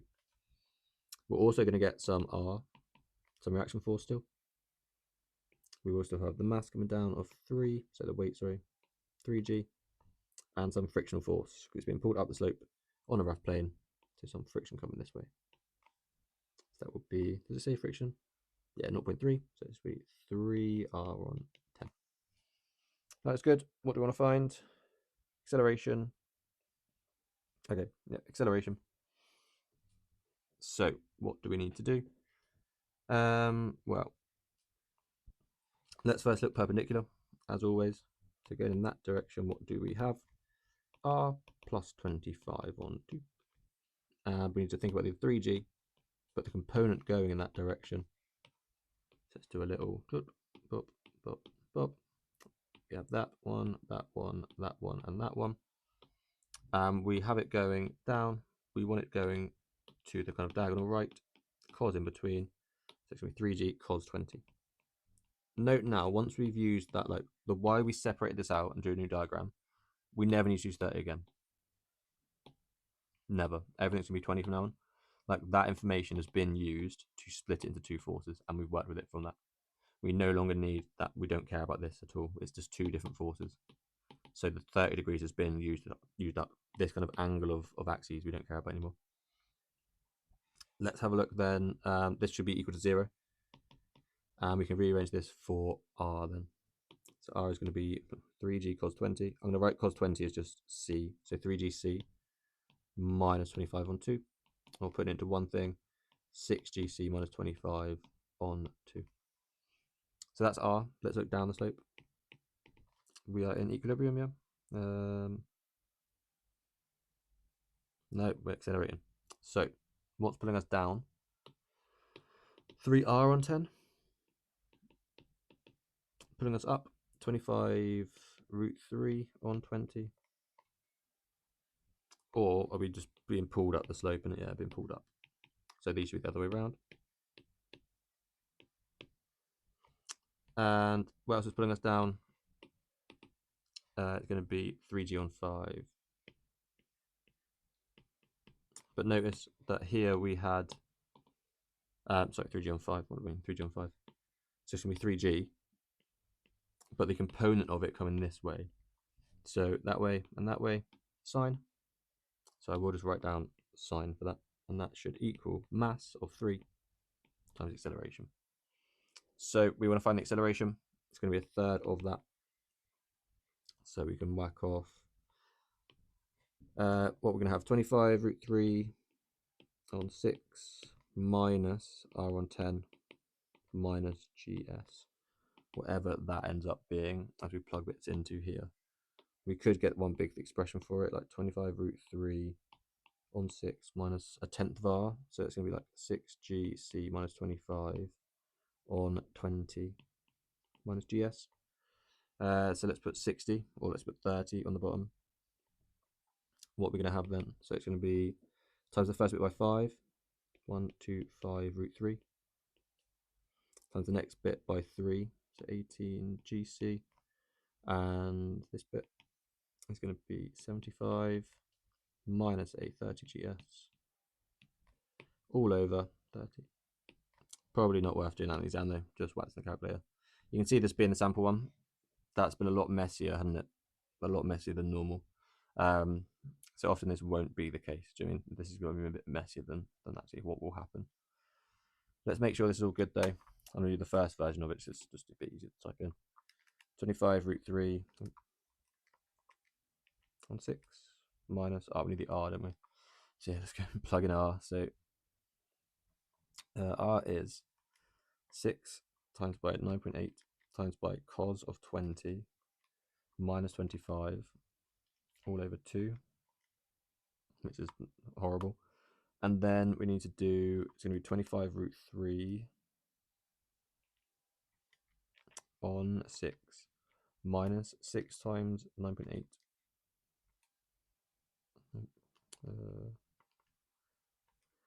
6 times 9.8 times cos of 20 minus 25 all over, Okay, ignore me. Let's start again. 25 root 3 on 6. 25 root 3 on, oh my god, root 3 on 6 minus the thing we just found on 10 minus 9.8 times sine 20. 2.35? No idea. Yeah, 2.35. Okay. Okay. So yeah, there's a reason why they don't do this anymore. It's what they did to you in the other exam, because it's just horrendous, isn't it? Makes the question not really about like, can you understand the mechanics? It's just like, can you understand algebra? And like, can you not make any mistakes with algebra at all as you go through, even if you can do the mechanics correctly, which is a bit not quite what they need to be testing. One improvement is to not make questions like this, but it would be like to use, it was probably not 2D. What else have we done? It's the box is a particle. It's not really going to be a particle, so we can model it as actually having some size. The rope now breaks and the box slows down and comes to rest. So that after the box comes to rest, it immediately starts to move down the plane. So what we're going to do is just eliminate both of these. What's left over there, the friction will move back up. So we are going to have like friction going this way. Friction was 0.3, so it'll be 3R on 10. Weight down this way again, mg. Reaction up that way again. So looking up this way, same equation as above, but now it's not going to have that 25 on 2. So we just have that R is equal to 3g cos 20. And now then, when we look down the slope, what we have is the 3R on 10.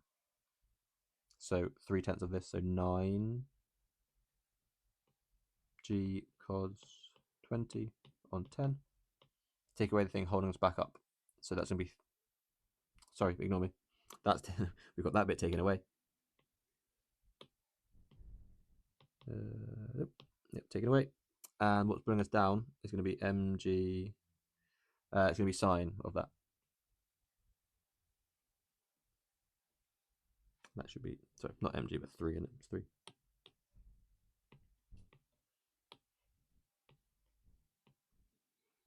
That's good.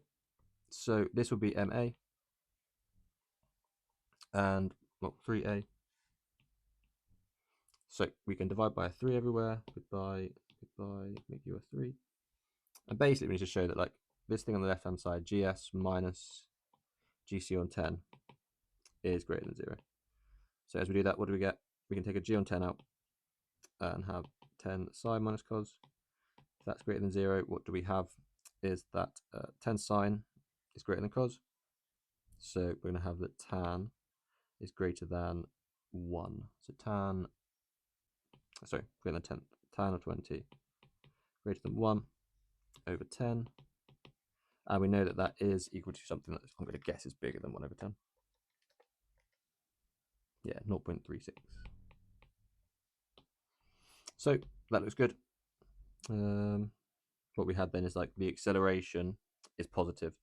So this is equivalent, do you know what I mean? This is equivalent to acceleration being positive.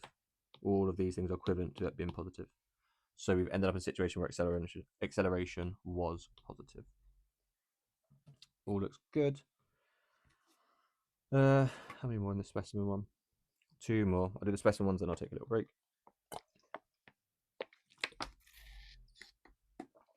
So moments in it. Mass 20, length 3, smoothly hinged, vertical one end. Equilibrium, length is 1 meter of that rope. That's 30. Uniform rod. Find tension, direction of force. Okay, so what things have we got? Tension up there. It's a uniform rod. So I've got 20 G coming down there. I'm going to have some amount of reaction force on this side, so RA, and also some sort of amount going up as well. So I'll call this, let's call it SA. Yep, that is good. Because you can see, like, whenever you have a hinge, you will have like 2 directions generally. Because it's like it's applying some revolt, like pushing out force, and also some out force. Let's have a look then, up and down. What do we have? Going up, we've got SA plus the T, but we need to have some angle of T. You can use Z angles, yeah. That's going to be 30 degrees as well. We're going with the angle. So that's going to be cos of 30, which is root 3 on 2. What's going down? 20g. So this will actually end up equaling 20g, but we'll take it away first. So SA plus root 3 on 2t is equal to 20g. I'm going to double everything actually for 40g. Get rid of the on 2 there, and make that 2SA. Yeah, it's not a 2. That one is there. Lovely. Let's go horizontally. To the right, we have RA. To the left, we have T, and it's going to be the sine part of it. So that is a half of T equals 0. So we have that T is 2 lots of RA. That looks good. We want to find the tension in the rope. So you can see now, what things do we have? We've got T, we've got RA, we've got SA. So we've got 3 things, but we've only got a few unknowns. But we can actually realize we can rearrange the top one. Sorry, no, we can't. There should be T in there. So yeah, we need to have one more equation. So let's take moments around A again. There's 2 forces acting there. We'll do clockwise. 20g, how far away is it? 1.5. Times that by 20, we get 30. It's in the right direction already, which is good. Take away how far away that one is. Well, if you think like this is 1 meter long, this is 30, so this is like sine of 30, yeah? Think of doing SOHCAHTOA, work out the length of that side. So that is a half of the distance times by a t, and then times by the angle we need was cos, so that's times by root 3 on 2. That will all equal to 0. So doing that, let's rearrange for t. We're going to times by 4, so 120 g, and then divide by root 3. Whatever number that ends up being. 120 times 9.8 divided by root 3. 120 times 9.8 divided by root 3. 680-ish. What question is this? 4. 680. Yep, looks good. The direction of the force. So we want to find out RA and SA. So if we have that for T, let's actually get that in terms of like normal numbers. 120 on root 3. What is it? 40 root 3. So 40 root 3g. And now then what we can say, well, R is half of that. So RA is going to be 20 root 3g. And S we can do these things with. So we know that S should be equal to 20g. Take away a half of this. Ooh. Yeah, take away a half of this, but times by root 3. So half of it would be 20, times the root 3 though would make it into 60. Does that seem right?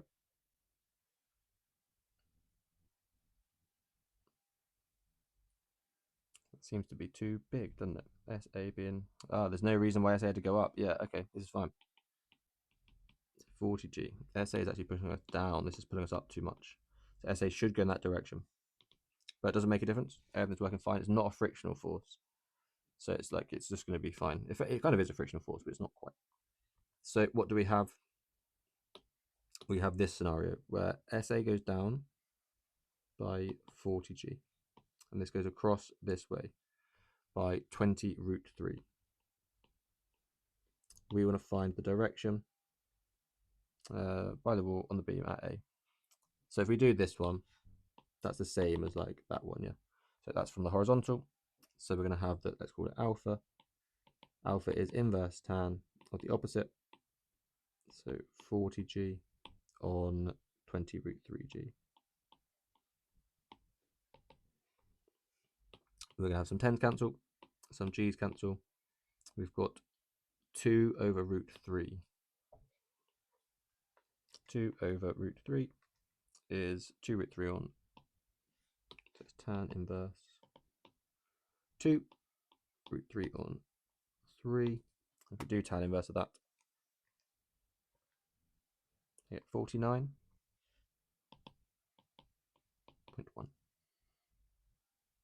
Yep, looks good. If the rope were not modeled as being light, still this affect the tension in the rope. So yeah, if it's not light, then it has some mass. So you can think about like the tension is going to increase because it's like you've made everything else heavier. Basically, it needs to do more because it needs to hold this up too. Yeah, tension increase because you have extra weight to hold up. Basically, that looks good. The rope is now removed and replaced by a longer rope, which is still attached to the wall at C.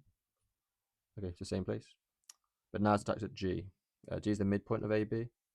B moves in equilibrium. Okay, show that now the force acts horizontally. So as we do that, this is happening basically, yeah. We've got some new tension coming through, which we'll call X. And let's see what's going to happen then. So up and down, very similar, yeah, but we're going to have like a slightly different angle. So let's call this like theta. All our equations will be kind of the same as what we had above. But the t is like, instead of having t and like sine and cos, you're going to have x and sine and cos. And like the ones will be slightly different. So where this was cos, it's going to be cos of theta now. So going up, we'll have again SA plus the cos theta times by t, times by x even, sorry. No, not cos, sorry, not cos, sine. We want it to go up. We have that way. There's no angle between them. So it's sine of x. And take away that from 20g to be 0. And now let's do the horizontal again. Horizontal wasn't affected, but yeah, horizontal again is going to be better actually. I was wondering if we had like nothing affected, it would be the same or anything. But no, RA going right, left is going to have x cos theta in it. Equals 0. What did we want to find? We basically want to show that SA is 0 in this case. I'm just going to make sure that this is fine. So showing it acts horizontally, it doesn't act vertically at all. SA should be 0. So how can we do that? Well, we have the moments again. And what we're going to realize is that the moments, maybe we actually just do it from this one, that might be easier. Let's look at moments from A again. They're both the same distances, so we can just call it 1.5 on both sides, but we can just cancel it off. What we're going to have, x sine is equal to 20g. So that's good. You can see with the third equation and the first one, x sine. So if we kind of label this equation 1, equation 2, so 1 and 2, they tell us that SA plus 20g minus 20g is equal to 0.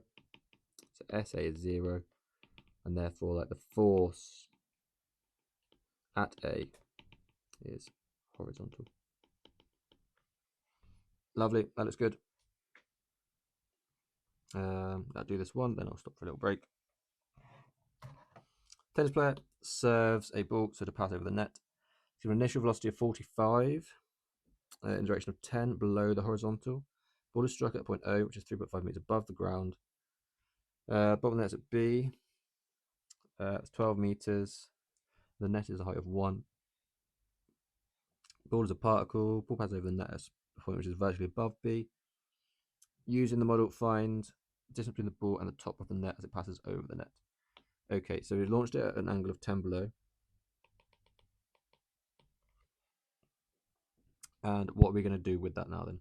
So it's 45 as the speed. Doing suva, aren't we? Once things have been fired, once they've been projected, once they've been fired into the air, we can have the idea of doing the horizontal. So we'll have 45 cos 10 as our speed. Our S will be 12, T will be T. So speed 45 cos is equal to distance 12 over T.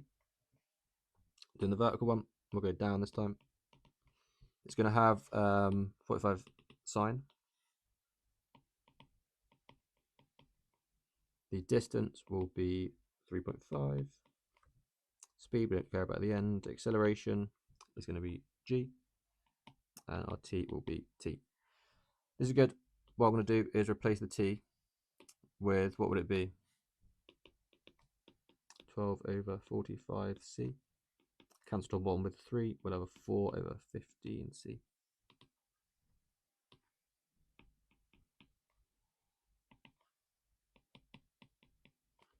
we're trying to find. Distance of the ball and the top of the net as it passes over. So, I see. So it's not going to be this, is it? I get you. So it's not going to be that because we didn't know 3.5 there. That's what we're saying. How then can we do things with this? Oh, that's just an answer we know, innit? We just know what t is, yeah. So let's actually fill that back in, but we don't have the 7/2. That's what we want to find. So let's do that. We don't know v, so s equals ut.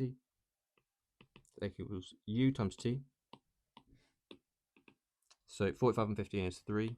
So that's going to be 12 sine cos, or sine over cos, so 12 tan. But we'll write sine over cos. Plus a half of a times by the t squared, so 16 on 225 c squared. These are all things we know. This is just something you whack in the calculator and see what it pops out. We know that the angles are all 10, so it's like 12 tan 12 tan 10 plus g on 2 times 16 over 25 cos of 10 all squared. Whack down the calculator. What number does it give you? Let's double check. 12 times tan of 10 plus 9.8 on 2 times by 16 on 225 lots of cos 10 squared.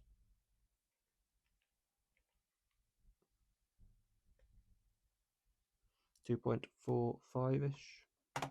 So, okay. So what it is we've fallen 2.475, yeah? That's how much we've fallen. So therefore the height, like the height that we cross through is going to be 3.5 minus that thing. So it's going to be like 0.0, if I can do some maths, 0.025-ish. Looks good to me. It does say, yeah, just above it, do you mean? To do something configured, so it's going to be 0.0, yeah, 25, is that fine? This was like with a lowercase, this was 2, so yeah, this would have been bigger. Yep, all seems fine by me. That's in meters, so yeah, centimeters. Yeah, meters. Lovely. The speed then as it does that. So obviously speed that way is that one. Let's do v equals u plus at here. So u 45s plus a times t, so plus 4g on 15 squared. That's our v. We want the speed, so we're gonna. I think this is why they don't do the specimen ones so often anymore. Do you mean? So for like the way they do these questions have been very different, isn't it? I'll just write down 45 cos all squared plus 45 squared, 45 sine plus 4g on 15 cos all squared, all square rooted is what we want to find. Right. What does that end up being? So square root, open brackets, 45 cos of 10 squared plus 45 sine of 10 plus 4 times 9.8 over 15 cos 10. All of that squared, all of it square rooted. 45, 46. 46, nice. Two limitations, there's no spin, and it's model as a particle. So particles means about the size. I mean, it could have been like, well, if it's bigger than 2.5 centimeters, it actually hit the net. We're always tracking the middle of the particle, like the middle of the object, when you do it as a particle. So whatever size it is, like you'd have to have that much clearance. I mean, so if this, how big a tennis ball is, like 10 centimeters across, so like 5 centimeter radius. So you'd actually need this to be bigger than 5 centimeters. Otherwise, like the bottom of it is going to clip it. That looks good, right? Yeah, I'm going to have a little bit of food, chill out for a bit, and I'll come back and do this one in a sec. Right, last paper to do. Let's get going. What have we got? Straight road, got car going along here. Constant acceleration, so 2. So it's going to be suvat. Speed of 15. Find the speed after 4 seconds. Okay, so when this is v equals u plus at. We have the acceleration, we have the time, we have the initial speed. So times them together, 8 out of the 15, 23. Horizontal forces has a mass of 800. Driving force is d. Resistance is 400. Acceleration is 2. Okay, so let's resolve the forces horizontally. What do we have to the right? D. Take away the 400 is equal to the resultant force. the 800 times 2, so 1600. So adding the 400 across, D must be 2000. Looks good to me. This one I haven't got the mark scheme for, this last paper, so we'll just have to hope that I'm hope everything's correct. Method should all be good. Numbers obviously may well have some little errors in. We've got rough plane, box 2 kilograms, constant speed, so at equilibrium. Sine alpha is that, so cos alpha is 4/5. So the magnitude of the normal reaction force going down there would be 2g, going up there is r. So what have we got? If we think about going up and down, r pulls us up, but also we're going to get some component of this 5n. We want that way, so we don't have the angle, so we want sine. So 3/5 of 5 is 3, and pulling us down is for 2g. We're in equilibrium, so r is 2g minus 3, which is 16.6. That looks good. Next one then.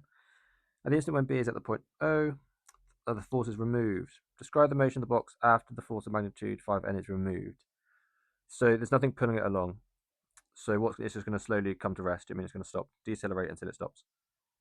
Find the normal reaction afterwards. So all that's changed, look at this equation. We don't have this 3 anymore. So R is 2g. Given that after the force is removed, it's a particle, there's no air resistance. We have 0.2 for mu. Passes through this at speed 4, comes to rest at point x. How long does it take to come to rest? So we need to find out the acceleration. What we're going to have is some, on this hand side, 0.2, so 1/5 of g. 1/5 of that, so 2g on 5. And that is the entire kind of acceleration. So if you think about the entire force is acting horizontally. What's pulling us to the right? Nothing. Take away the 2g on 5 will equal to 2 times the acceleration. So acceleration is negative g on 5. That's good. So initial speed is 4. Initial speed is 4. Looking for the distance, we have v. Final speed would be 0, and a is minus g on 2. So v squared equals u squared plus 2as. So 2 times a is g, but make it negative. So s should be 16 on g, I'm pretty sure. I have done this one before, so let's see if I can double check my old answers. Give me one sec. One of the limitations we've used, well, spin. Could be spin, obviously the idea, well, no, this thing in a spin, probably not. But the fact we use it as a particle, obviously, without air resistance, apart from air resistance, so yeah, the fact we want it as a particle. So reality is, like, if it'll be different size, you'll have a different amount of friction coming through, depending on how big the object is, how good the contact surface is between them. Because yeah, this friction won't be exactly the same. It's going to depend on how well the object is touching the other one, basically. So what was this, number 2? What did I get last time? Let's have a look.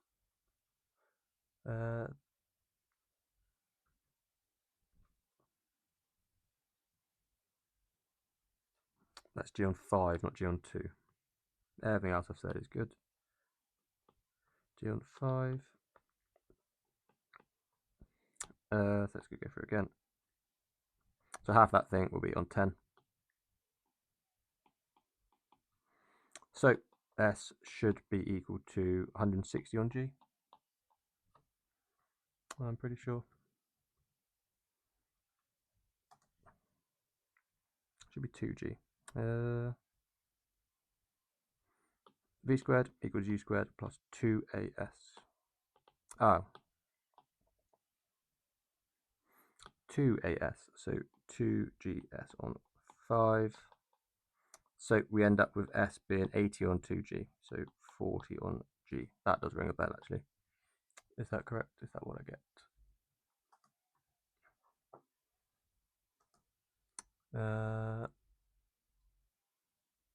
Yes. Yep, looks good to me. Next one then, number 3. What have we got? Mass half a kilogram. We have constant acceleration again of this one, smooth plane. We have a constant horizontal force. Find that in terms of that one. Well, F equals ma, so it's a half of this, so it's going to be 1 and minus 1.2. In terms of I and j, it's I minus 1.2j. At the start time, we've got this velocity. Find it after 2 seconds. Well, with this, you can always think v equals u plus at. You don't care about distance here at all, do you? So take the acceleration times it by the time. So double that one. So the top row will have a 4 minus a 7, be a 3. You'll have a 4.8. So taking that away from a 7.8 is a 3. Looks good. Got the direction of motion at time equals 2. The nearest bearing in degrees. Is that not just going to be 45? Did I get the same thing?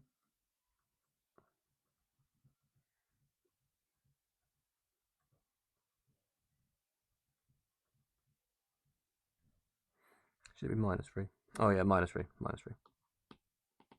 Added 4, didn't we? So then, yeah, not 45. Different angle, because we're now going left and up. So the bearing there is 315.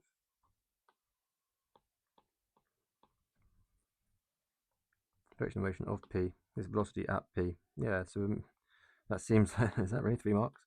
We are going left 3 and up 3. So that's obviously 45, isn't it? And that bit would be 45 as well. So the rest of it must be, yeah, 315. Is that correct? Yeah, 315. That seems 3 marks for that. Okay. So we start with the origin. We pass through point A in 5 seconds. Find the distance OA. So now, yeah, let's do some SUVAT. So our initial speed is minus 7 and 7.8. U. What am I doing? Initial speed. I keep doing that today. U will be this one. S is what we're trying to find. A, we know from above, is 2 and minus 2.4. T is 5. So S is equal to U times T. So it's going to be 7 times 5 is 35 negative. This will be 39. Plus a half A times by T. So this stuff, we'll get 1 times by that is going to be 5. Minus 6 on the bottom row. So what do we end up with? Minus 30 and 33. Does that look good to me?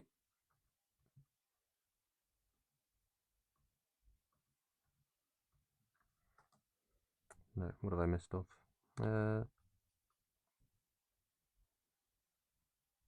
T squared, sorry. So times these bits by 5.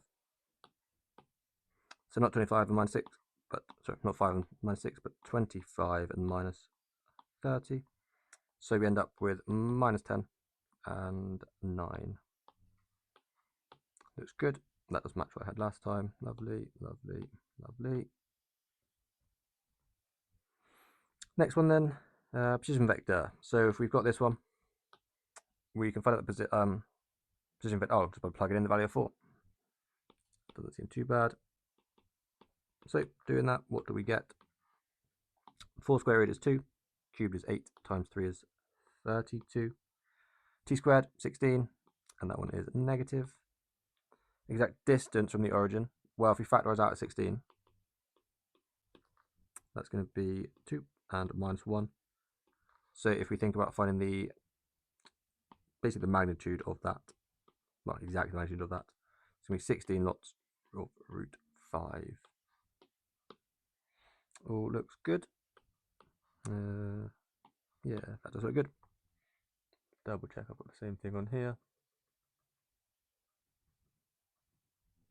Yep, looks good to me. Final expression for the velocity. So for that one, we need to differentiate the 40 to the power of 3 over 2. We'll times the 4 by 3 over 2 to get 6. And then that power will come down from 3 over 2 to 1 over 2. 2t squared. T squared becomes 2t. That is the velocity.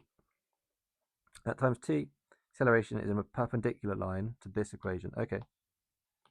So we know it's going to be on the line like y equals minus a third of x, yeah? So it goes 1 across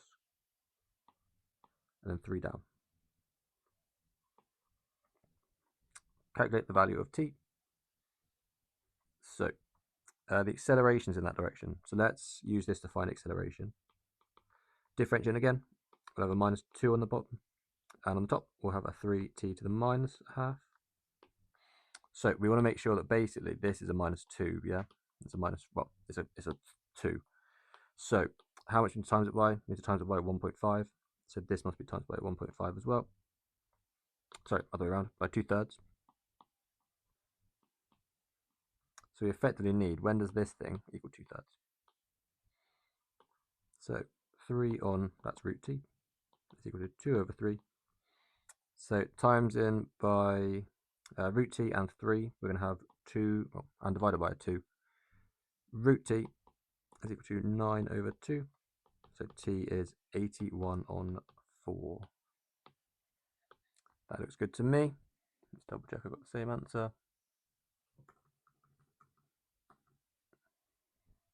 Yep, all spot on. Number 5, what have we got? Some projectile. We don't know the height.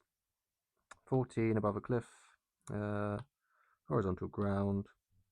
Tan is equal to that. So if we think about sine then, so with the top one, the 1 over the Pythagoras of that, so root 5. Cos theta is the bottom one over that Pythagoras. Looks good. We want to find the value of the height and the maximum height above the ground. So we know where it is over there. So let's think about doing all these bits. Let's do the horizontal stuff first. I'll do that over here though. So s, the distance, is going to be 40. Speed will be 14 cos theta. Thinking we have that way. We want this way. Angle's nice and cozy in there. Got to use cos. T is t. T is always just t. And let's have a look at going down as well. So we want to think about s is going to be h. U will be negative 14 sine theta. Wanted to have negative because it's going down, but initially it was actually going up. V we don't care about. A is going to be g, and t is at t. So what we can do, use this one to make a t. The speed, 14 cos theta, is equal to the distance, 40 over t. So t is going to be 40 over 14 cos theta. It's probably worth writing as well, like 14t cos theta is equal to 40, just in case. Can we cancel this as well? Yeah, 7. So 20 on 7 cos. So that's going to go over on this side. 20 over 7 cos theta. And now from here, no v, so it's s equals ut. Let's move this a little bit. So s is equal to u times by t. So it's going to be minus 20 times 14 sine theta on 7 cos theta plus a half of a times by t squared. So 20 squared on 49 cos squared theta. We're going to find h. How can we find h with that? Well, what we've done is we've eliminated theta there instead of the t. So what we should do instead, this is going to solve for theta. Do we need theta? No. Let's go and solve for h, sorry. No, we know everything, don't we? Yeah, we know everything. This is fine. This is fine. Because what is sine over cos? That's tan, isn't it? So it's 1 over 2. And if you think what's cos squared theta will be 4 on 25.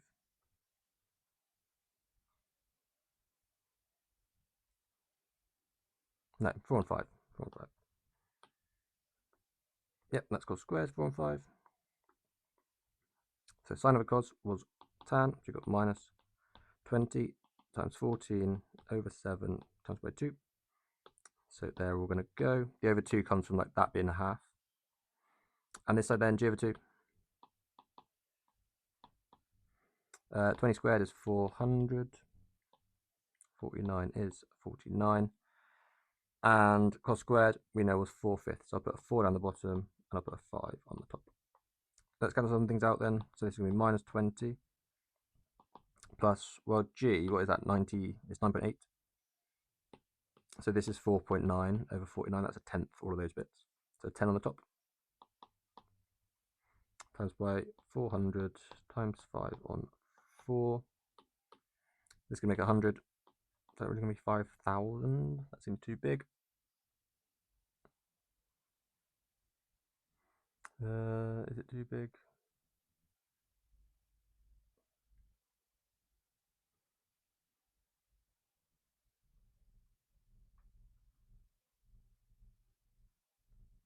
I think it is. Yes, I'm going to assume it is. Let's do some of these little bits of maths again. And let's plug in the values we actually have. I might write down what sine and cos are straight away. Because yeah, we knew what cos was. So this relationship we can replace, like cos is 2 over root 5. So we can put 2 on the bottom and a root 5 on the top. Cancel them out. Put 10 root 5 on 7. That's the time we get there. And sine we know is 1 on root 5. This is 14 on root 5. So now we're going to stick everything together. S equals u times t. So it's going to be minus 14 on root 5 times by 10 root 5 on 7. So that still is minus 20. That's good. Same as last time. Root 5's cancel. 14 over 7 is 2. Times by 10, 20. Plus a half of a, so g over 2. And then t squared. So it's going to be 100 times 5 over 49. This does seem very similar to what I had before, doesn't it? I think it's all good though. So let's do this. 500 divided by 98 times by 9.8. That's 50. That's good. So what we have, h is 30. That seems a lot more simple, doesn't it, than before? Lovely jubbly. From there then, max height of the stone above the ground. So we need to think about it going up again, but basically with the v being 0. So let's do that. S is going to be, we don't know. U is 14 on root 5. V will be 0, and A is minus G. So V squared equals U squared plus 2 times A times S. So what we have is that S is going to equal to 98 on 5, which looks good. So that's what, 2G? I think by the looks of things. Yep, does seem fine. So that's 19.6, is that really? Let's double check some of these. So what is 196 on 5 divided by 2 divided by 9.8? No, rearranging that slightly. S is 2. So what we had is like the height there is 2. So max height from the ground is 32. So it's like, yeah, 30 plus 2 is 32. All looks good. Let's keep going. This must be the last one, I reckon. Is it the very last one? Very last one. Yeah, that's just another. I've just drawn it again. That's just a different part of the question. So last question. What have we got? Some moment stuff. Uniform rod, length 2a, mass m, particle of 2m. That's a half. Rough ground, vertical wall, blah blah blah, equilibrium, angle alpha, vertical wall smooth. Normal direction at the floor is R. Normal direction on the wall is S. Find R in terms of M and G. So the S equals this. Okay.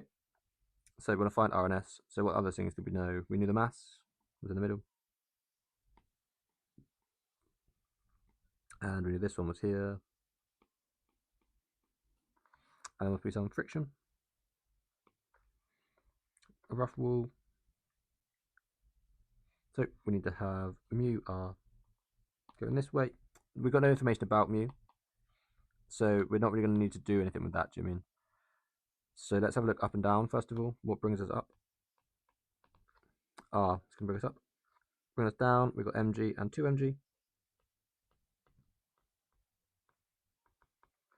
So altogether, R is going to be 3 mg. Lovely jubbly. And like I say, yeah, we want to get rid of mu. We don't want mu. So we could resolve forces horizontally. We get that friction is S. So all we need to do really is like get rid of the friction and just find the S. Do you know what I mean? So straight away, let's take moments around A as usual. That 2 mg is a half of an A away, so it's A mg. What angle do we need? Well, let's draw the stuff. We've got that one. We've got the vertical. We've got the horizontal. We've got that one. Our angle is actually up here now. For once, it's in a slightly different place than usual.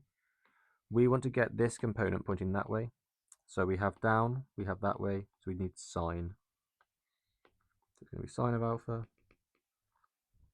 Same for the other one. How far away is it? A. Let's put mg. So it's exactly the same. It's exactly the same. This one was twice the strength, but half the distance. So there just need 2 of those. And then how far away is S? It is 2a away. And what force do we need? Well, what angle, sorry. We have that one. We want that one. So cos. That will equal 0. We can divide some bits off. 2a can go. And let's rearrange for S then. So adding that over, dividing by the cos. Mg tan alpha. Yep, looks good to me. Got the first 2. Now the vertical wall is being modelled as being rough. The magnitude of the normal reaction on the ground of the rod is R, which is greater. Okay, so when you make this wall be rough, what's it going to do? Well, it's going to add in a new force that's going up. So in this equation, there's some other, like plus, like some F, say, some frictional force over there. So when you rearrange for R, you have minus F. So this can only be a positive force. You're never going to have that the friction is going that way. Which way would this thing slip? It's only going to slip down, isn't it? It's never going to slip up. So friction's always going to point up. It's always going to be helping R. So R is going to be lower. Doesn't need to do as much work. And where we had the R itself, we should find that S is lower as well, I think, from that. But we do see R is what we need to be lower, but I think you find out that everything is a little bit lower from that. It's like because it takes a little bit of work off there, you end up saying S is the same as friction, yeah? Mu is fixed, but R is decreased. So S decreases as well. So this just does some of the work from all of them, basically, by that being rough. Over here then, second particle mass 3m is now up there. We've got rough ground, vertical wall. Wall is smooth. They've changed the angle to be beta now. We can just copy this over there. It's the same diagram, isn't it? Covenant friction is mu. Given that tan beta is this thing, find that one. Okay, so as always, what can we label? We'll have that coming down there, 2mg. We'll keep the same labels. This is R, wasn't it? This was mu R. Did they tell us what mu was? Sorry. No, we want to find mu. That's mu R. We'll have the 3m coming down this way. And the S coming this way. And the mg coming down the middle. So let's look up and down. What's going up? R. What's going to go down? 2, 3, 6 mg.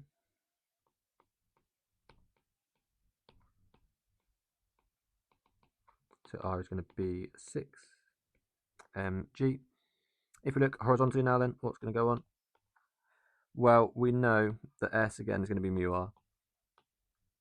S minus mu R is 0. So mu is R over S. So S over R. So 6 it's going to be, add this over, divide by the R. So it's S on the top, R on the bottom. That's good. So we want to find what S is. How can we do that? We'll take moments around A. And we'll do that clockwise. So again, these haven't changed, have they? They're going to have exactly the same thing. What did they have last time? They combined together to make 2amg sine alpha. So 2amg, now it's sine, but it's going to be beta. And then we think about the ones at the other end. S will be the same again. So 2as cos.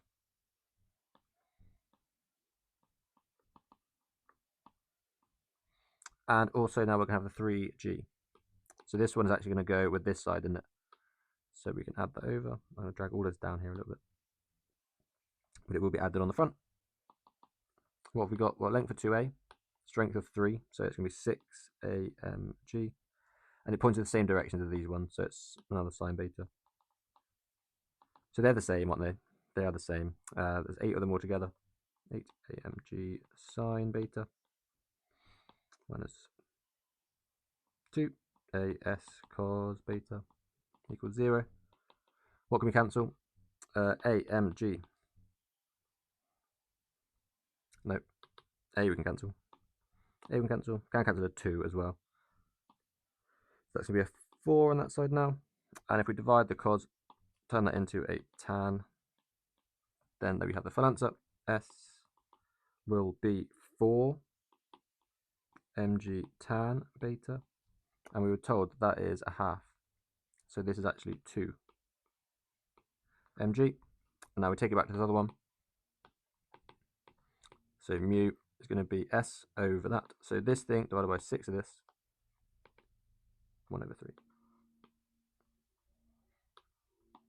Lovely jubbly. That all looks good to me. Let's move this in the right place. So yeah, hopefully that's helped. Thank you very much for watching if you're still here. Yeah, good luck. Good luck in exams.